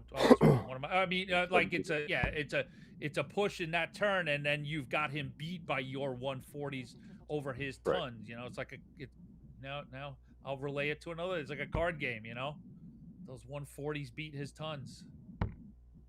131. That's a great turn. 126, very makeable. Let's see what Jason does here, how he responds. Yep. Responds beautifully. 100. Now, I did think that third dart was going to be 18s. That's what I Right. thought as well. Yep. Another for the triple. Got the 26. Sorta So glides over the top of the other side. Yeah. So which just looking to triple set leaf it up, and he tops. does that, right? What a monstrous third dart. I thought that was in. Yeah, should leave tops. 86. So Jason gets to start on those 18s that he likes. So single 20 for double 20. 38. All right, Savada takes this out. Break back. We got a new ball game.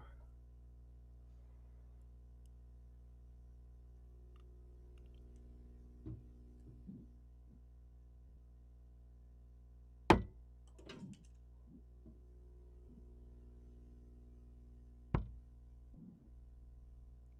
tens.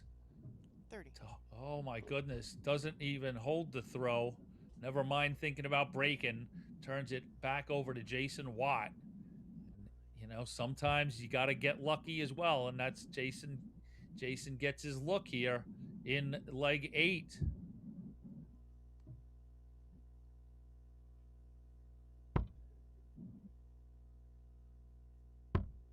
Game shot. Yep. And he takes 2 darts. 9th leg. Jason Watt is on the precipice of his first CDC circuit event final.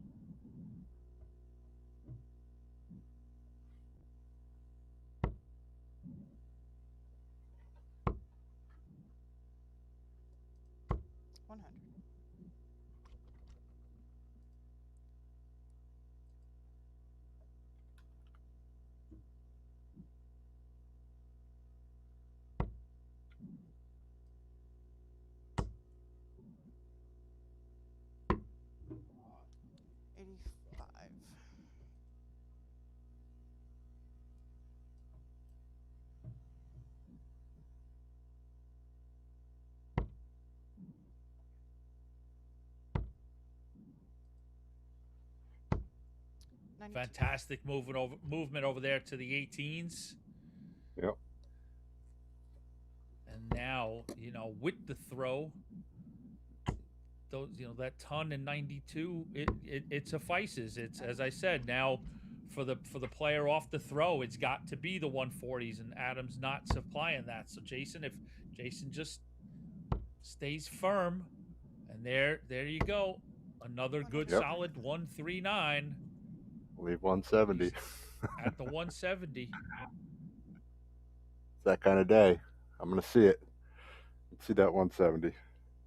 And Jason's just feeling just so good. Him and Savannah are going back and forth a little bit. I think he sort of said, back to you, sir, and he offered him the hockey. 100.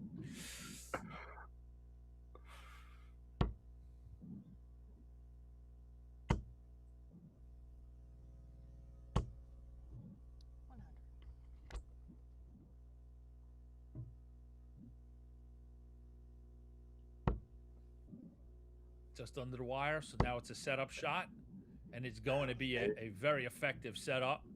So 90 left. Does he go 18s? All right, single. Okay. Yep, 25, leave 65.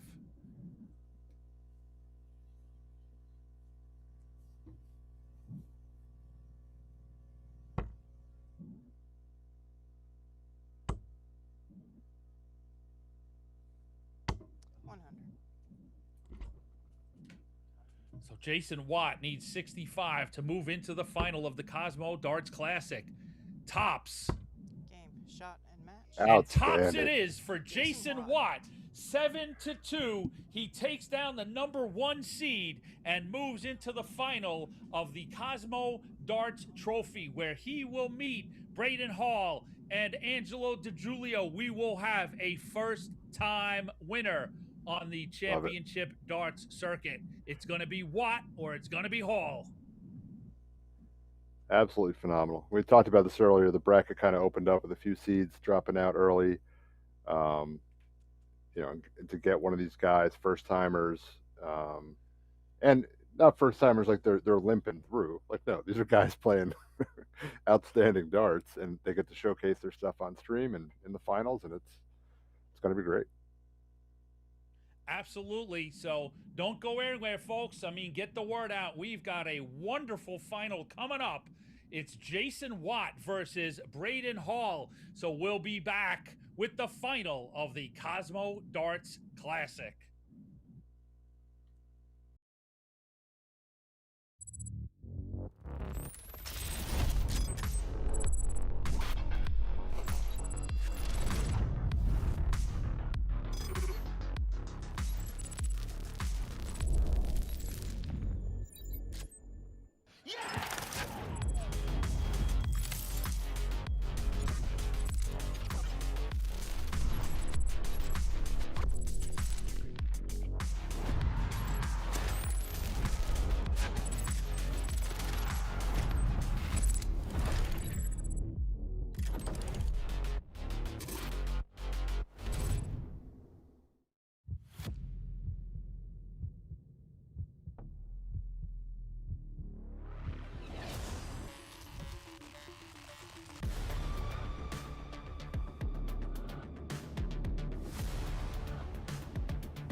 Let me tell you about A to Z Darts. We're a specialty dart store with over 10,000 different products. We create in-depth videos and blogs to help improve your game and showcase our products. I'm Jen, the creative director for A to Z Darts. I've been playing for over 10 years and I've traveled the world competing in and promoting the sport. Guessing right now you're pretty interested in our resources? Learn about form, scoring and grouping, checkout methods, and much more. Visit a-zdarts.com or follow us on social media at azdarts today.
Welcome back to the Cosmo Darts Classic, coming to you live from Indianapolis, Indiana.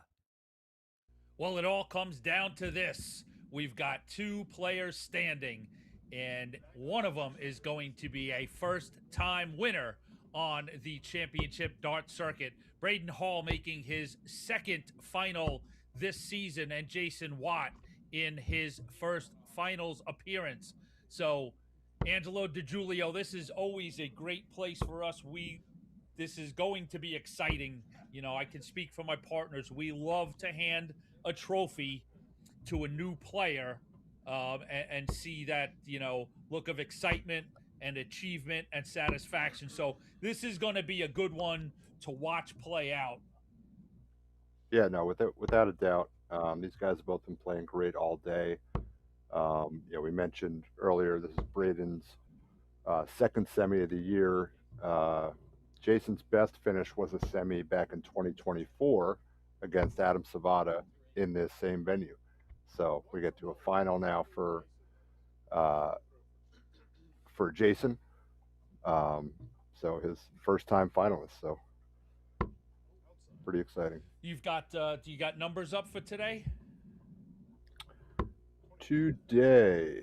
So let's see, Mr. Give me 1 second.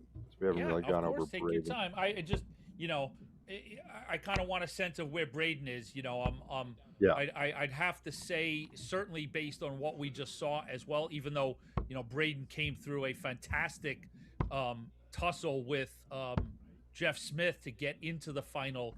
You know, I cannot deny that Jason Watt was quite impressive. So, you know, I kind of want to give him the tip just ever so slightly.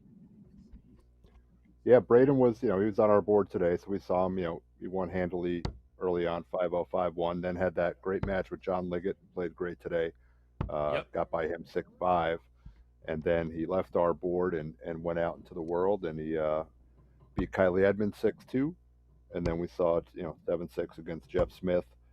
He's been averaging kind of around that 80s, low 80s all day. So not the scoring power that Jason's had today, but he's a young kid with some moxie. So let's see what he brings. Moxie, well played. Yeah, and that's So let's the kid with moxie against the big man, throwing with the flamethrower today, and we're off and running. 60. Yeah, I think Jason will probably outscore him, but I think Braden, if he can pull together some combination finishes, he's had some nice finishes today. 100. So I think that's going to kind of be the how the match goes. 100. This is race to 7, as was the semis. Best of 13. 45. And I just, I was watching Braden throw just there, and it made me recollect back to, just a month ago, watching him throw on stage, and 97. I can now actually think back to, as his walk-on came through, he high-fived Jason Watt in the crowd. So who knew that they'd be on the board just a scant few weeks later. Yep. 96.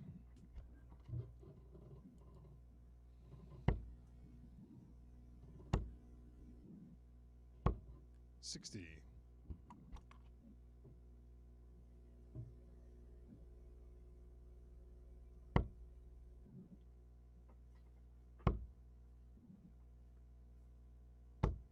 60.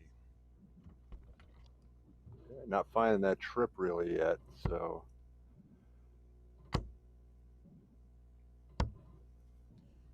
$168. Great dart by Braden. What a big 168. What a wonderful setup from Braden Hall. Yep.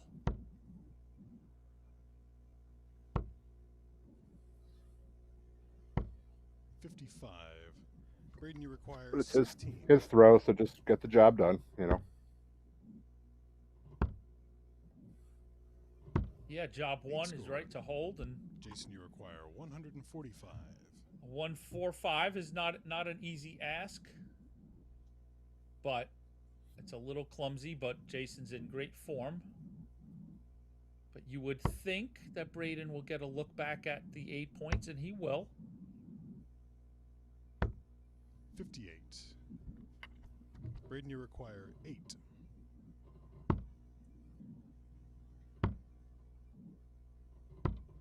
Game shot on the first leg. Braden Hall.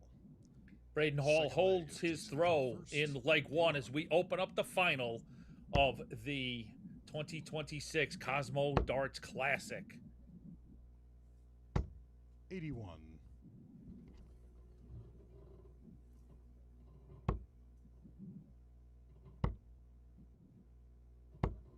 43.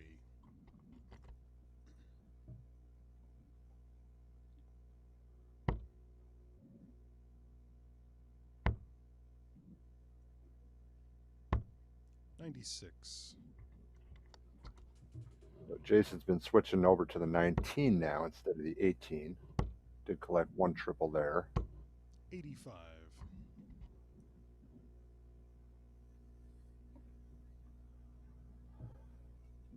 I think Jason just needs a nice, ton 40 or something just to kind of get back in that headspace of dominance, 96. Yeah, do you think being in a final messes with either of these guys? 49. It certainly could. It's not like they're making CDC finals every day, so at least it's equal footing in that. It's not where one's playing a finals vet. 100. So I'd kind of throw that out. I think they kind of know that, hey, they both know the other one's probably happy to be there and looking forward to a good match. 83. Right? Jason, you require 128. Yeah, one of those cases, you see it on the PDC a lot where like they both will. I'm thinking of Wayne Martel. They would both fancy their chances. If you would have told them today that they're making a final and they're not having to play Savada, Gates, Cameron 88. in said final, they'd be happy with that, right? Yep. So Jason, a good position here. 119. Jason, you require 40. Game shot on the second leg.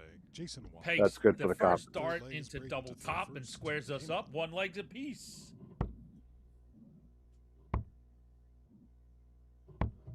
96.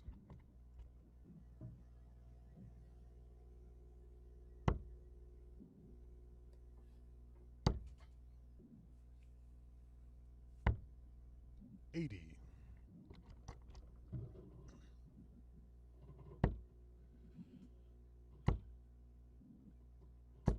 140.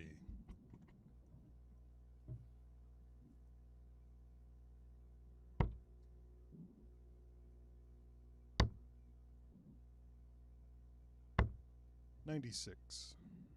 This is going to sound kind of sinister, but do you think Jason was only covering it on 18s because that's what Adam does? And he was trying to show him that I could do that too. No. No, I don't think it went that deep. It is. Has he gone back to 19s already again, or just that one time? 59.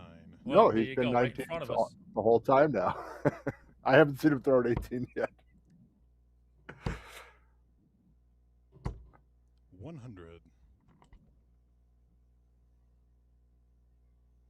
All right, so Braden down to 112.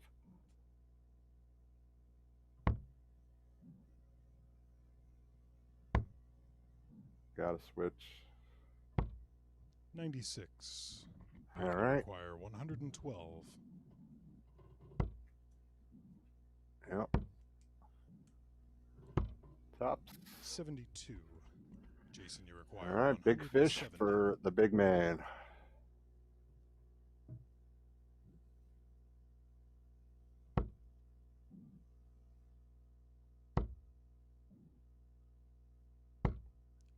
When Jason misses, Jason misses 40. low, and it actually works as a guide for him.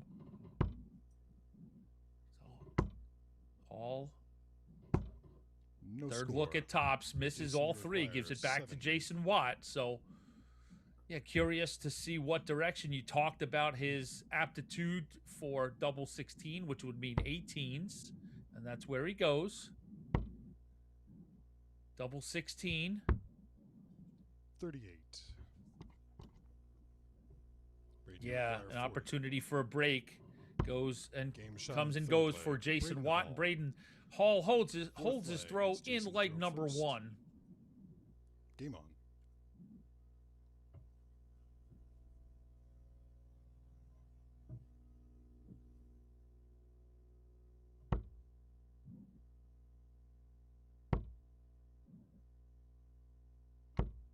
$45.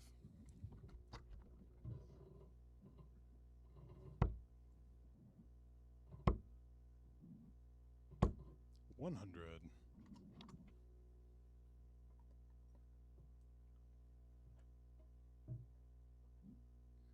Jason had a 140 yet?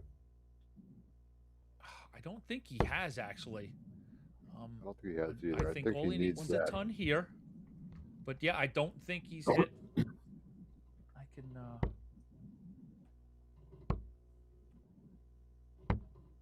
57.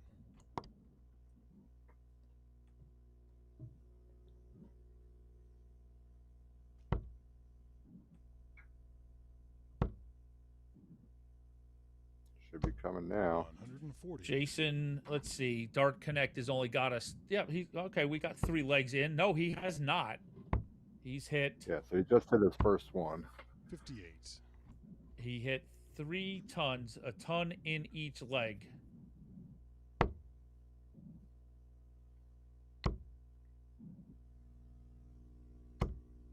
$85.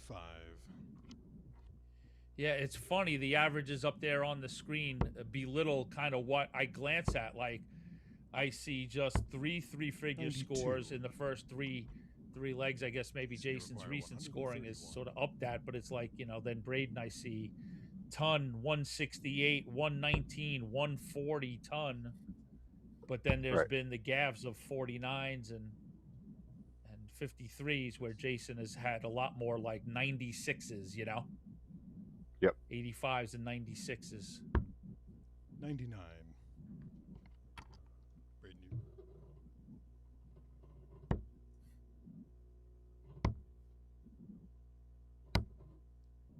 $74. Fantastic Jason, you require recovery. 32. But Watt to hold his throw in leg 4.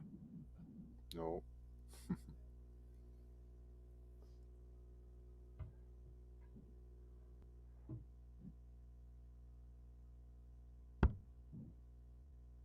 Up to double 4. 24. Yeah, it didn't look like he ever recovered from the forward step. He sort of he kind of was giggling his way through it. 100. Oh, it Jason left his required hand and 8. didn't feel good for Braden on that attempt at tops to complete a Shanghai. So Jason Watt gets back his look at double 4. Game shot on the 4th leg. Jason Watt. Similar to last 5th leg leg is where Braden to throw first. Game on. had a chance to break and did not, and so it went the other way this time. So back level, 2 apiece. 60. Wow, Dart Connect is fantastic. I hit refresh right after that double went in, and boom, the leg 4 was included in the report. Boy, oh boy, gotta love Here you we guys. 180. That's a 180 for Jason Watt. He's heating up. 59.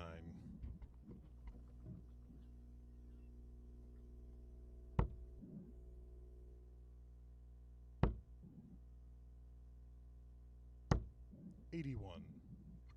Jeff Smith was on the 9 last night, hit 6 perfect darts, and sort of everybody in the chat was like, just be quiet. Just be Right. quiet. 100. All right, so pivotal leg here. Jason can, get down, say a ton. Yeah, so he's dialed in now. If he gets this break, 100. big turning point in the match. Could be. Yeah, in a match like this, we're going to see, legs 5 and 7 be just, super pivotal legs 100. in the direction that Jason, this you match is require going to take. 140. Right.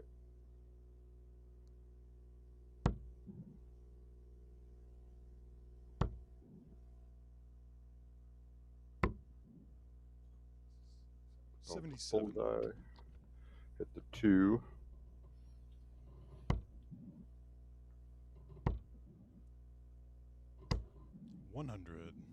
Jason, you require 63. Good ton by So, Braden. Yeah, nice solid last 3 turns were all tons, so 82. Jason was going for the 13s. I think that's a triple, so that would be what, 12 off of that, 51 remaining, 19 Yep. for double 16. Game shot on the 5th Oh, leg. Wow, beautiful Jason execution by Jason Watt. Six Takes cleanup. leg Jason number throw first. 5, and it's a Game break. on.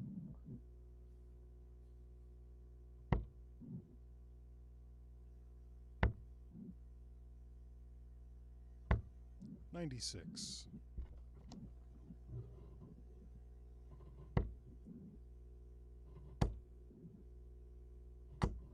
$100.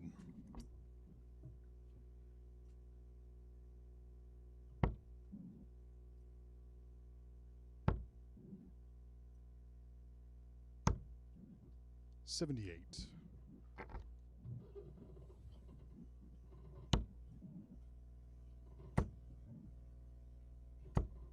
$90.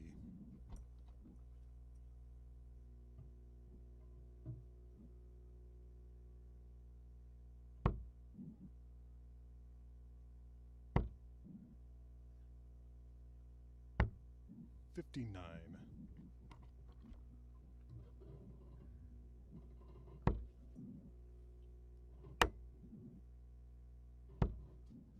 $95. Good turn by Braden.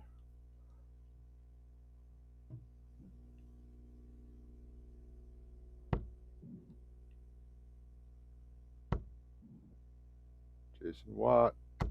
140. Really needed that on his throw.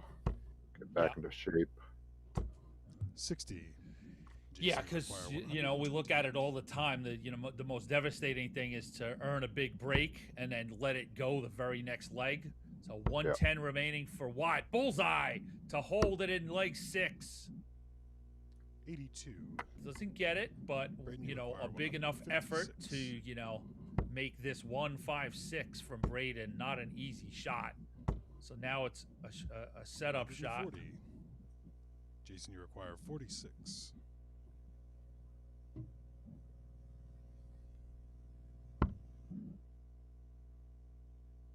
Double 16. A great guide. 14. Oh, just on the other side of that Braden, you barrel. require 16. So here you go, the break back. Game shot on the 6th leg. Braden Hall. And 7th we're leg all is tied Braden at to 3 throw legs first. apiece. I don't know Game what on. where are we going with this, Angelo DiGiulio? Back on throw. 140. Yeah, that's a good turn. So that's how you respond to a break, right? You break, now you come back, 140, just 57. for confidence darts.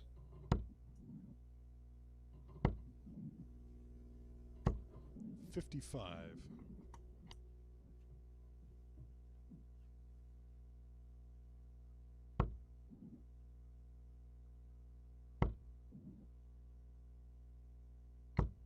$100.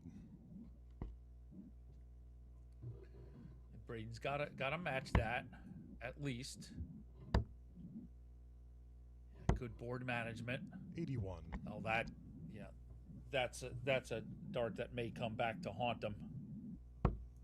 I mean, he's got such a big lead, though. 100. Oh, 140 would have bit into that a tad bit. Yeah. But he's getting the jump on, getting to the out. 96.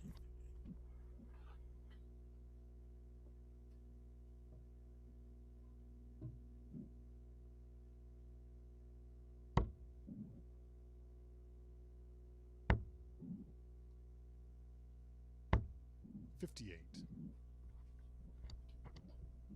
All right, 6 from here. 110. Well, yeah, that's not what he Loose wants start. to see at all. Yeah, But he'll 'cause come 90. back, but see what Jason Watt can do to put some pressure on that 90. I mean, honestly, ton or better. I mean, even a ton's fine, right? So it's. Oh, I think a ton works just fine. Yeah. 98. There you go. There's that Brady 18 you were required looking 90. for.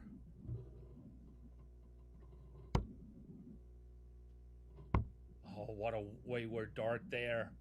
Yeah. 66. Now it's just looking to fix it, and that's why it was so important, right, for Jason to, get something close to a ton to cut that in 54. half. Jason, you require 88. 88s, 16s, or 20s. All right, so 68 left, 18 for Bull. He's thinking about staying there, but with that dart on top of it, I don't think it lends itself to his throw. So bullseye, Jason Watt. 63. Braden, you require 36.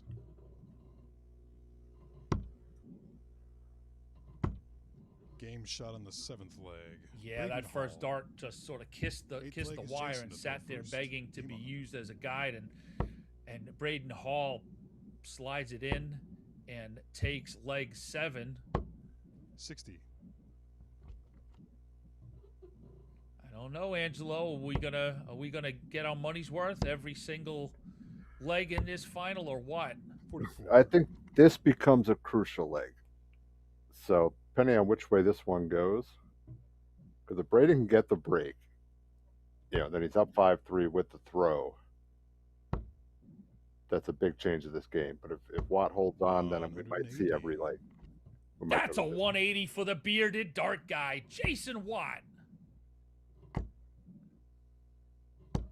140.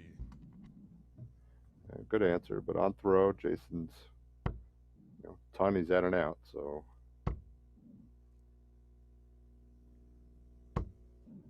100.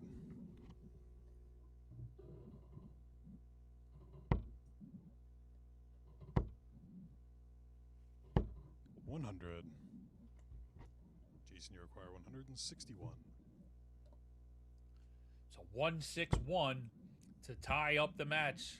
It's not going to happen, but he will come back with whatever he leaves. 46. Oh, but he doesn't get a scoring triple, Angelo. yeah, 115. Ooh, 2 loose starts. 21. I can see Jason, you Jason require starting on the bull. 115. Yeah, it doesn't have to go. 25 or bull.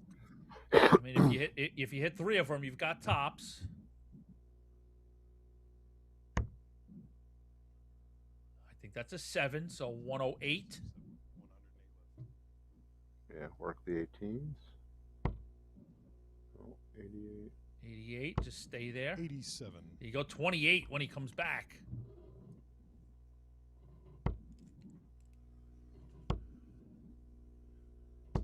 Hall looking for some 140. pressure. A nice Jason 140 is required 28. almost as good as you can get. Yep, And just big turn. to let Jason know, I'm back here if you miss. I could be trouble. Game shot in the 8th leg. I thought Jason, so Great too. adjustment. 9th leg is Braden to throw Great first. adjustment from Game Jason on. Watt. We are tied at 4 legs apiece. So you thought that would, right? That would be a pivotal, 85. direction in the match. Yeah, I think we're going the How you distance feeling now. about that?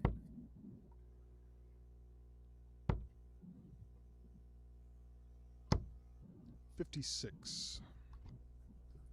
Maybe that switch to the 18s. Maybe is that a poker tell, a 140. a sign of confidence, if you will. Yeah, I mean, if he's feeling that again. But without a treble here, 60. yeah, so now Braden can just kind of do what he's doing, bring it down. 95.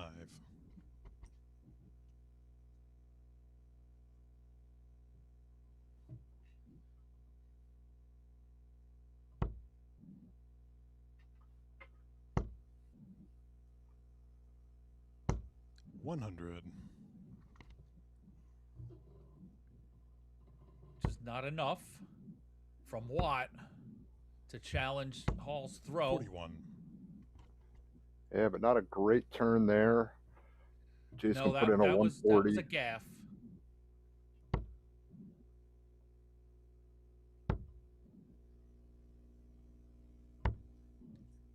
$95.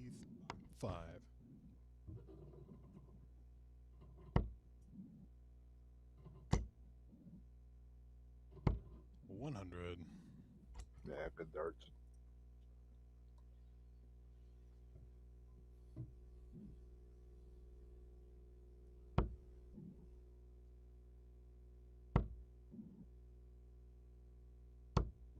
$85.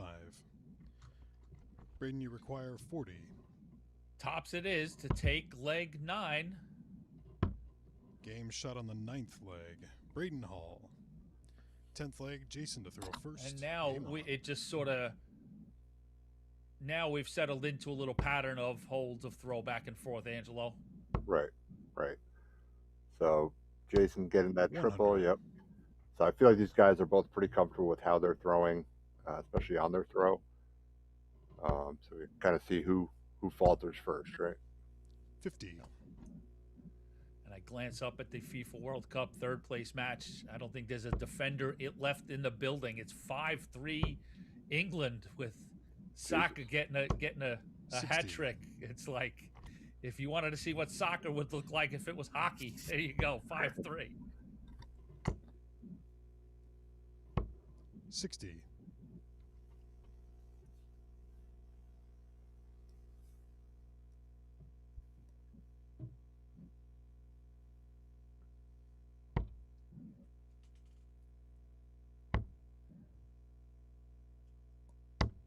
$96.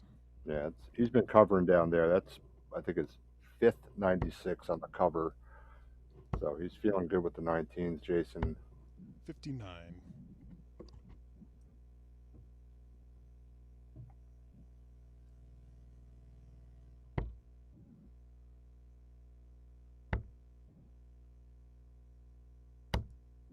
$58.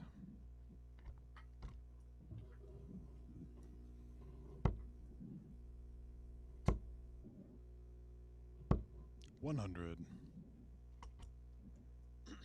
You're watching the final of the Cosmo Darts Classic live from Brownsburg outside of Indianapolis, Indiana.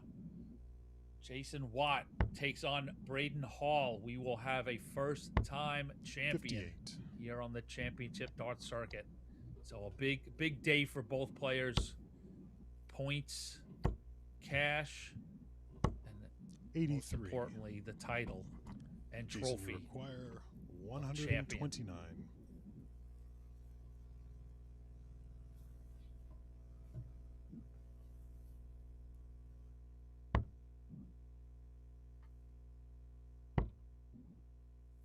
All right, set it up. 57. Braden, you require 149.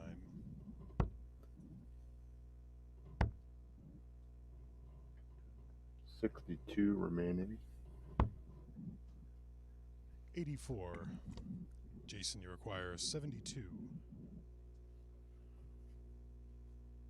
Oh, bad, 72. To hold his throw and push us even and knot us up. So 24 For 48. scored, 48 left. Oh. Misses the big number. 40. Braden, you require 65.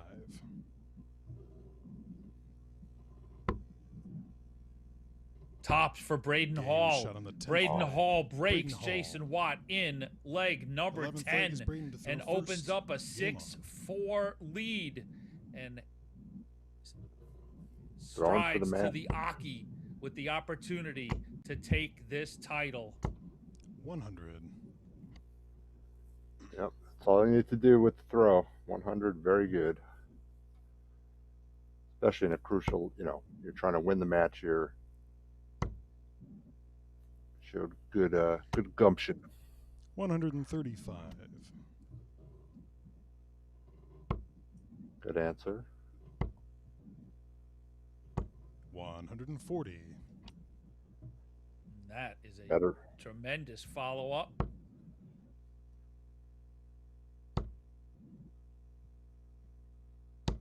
$140. Watt is not going to go out easy. He only needs that ton. 57.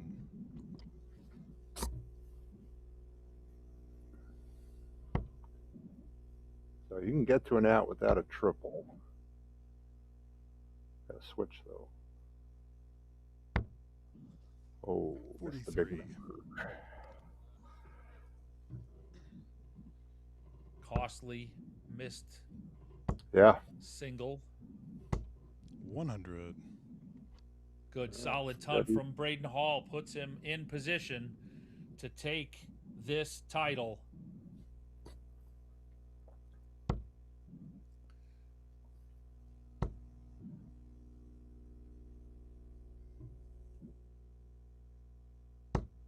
To put an 100. exclamation point on the Braden, you summer, require 104. he's made a final. He made the stage at MSG. Is he about to become a CDC Tour champion?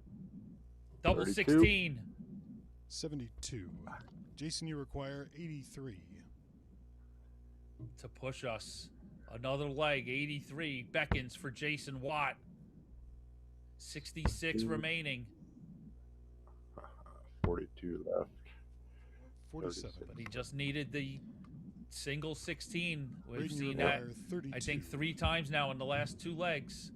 Yep, 3 in a row. 3 legs in a row. Game shot in the And there you go. 2026 Braden Cosmo Hall, Darts the Classic Bull Shark, champion. is your Braden Cosmo Hall. Darts Classic champion. Congratulations to Outstanding. the young man. As I said, he went to a final in the first weekend. He made the stage at MSG, and he just solidifies his validity of being in the top 10 on the championship dart circuit. There is your winner, Braden Hall.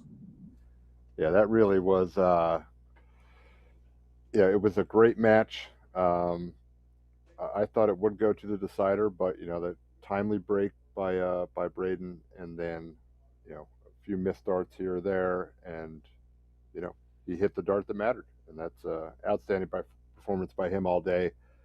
You know, for being his first year on tour, this is, you know, great to see. I love it. All right, everybody. We want to congratulate again Braden Hall, your champion. Thank you, everybody, for watching today's event. We appreciate your support. Thanks to the tournament staff, led by Peter Cetera, the tournament director.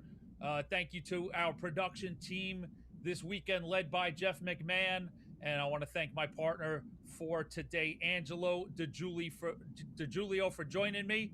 And we will come back tomorrow at 11 a.m. Eastern for the CDC Indianapolis 501.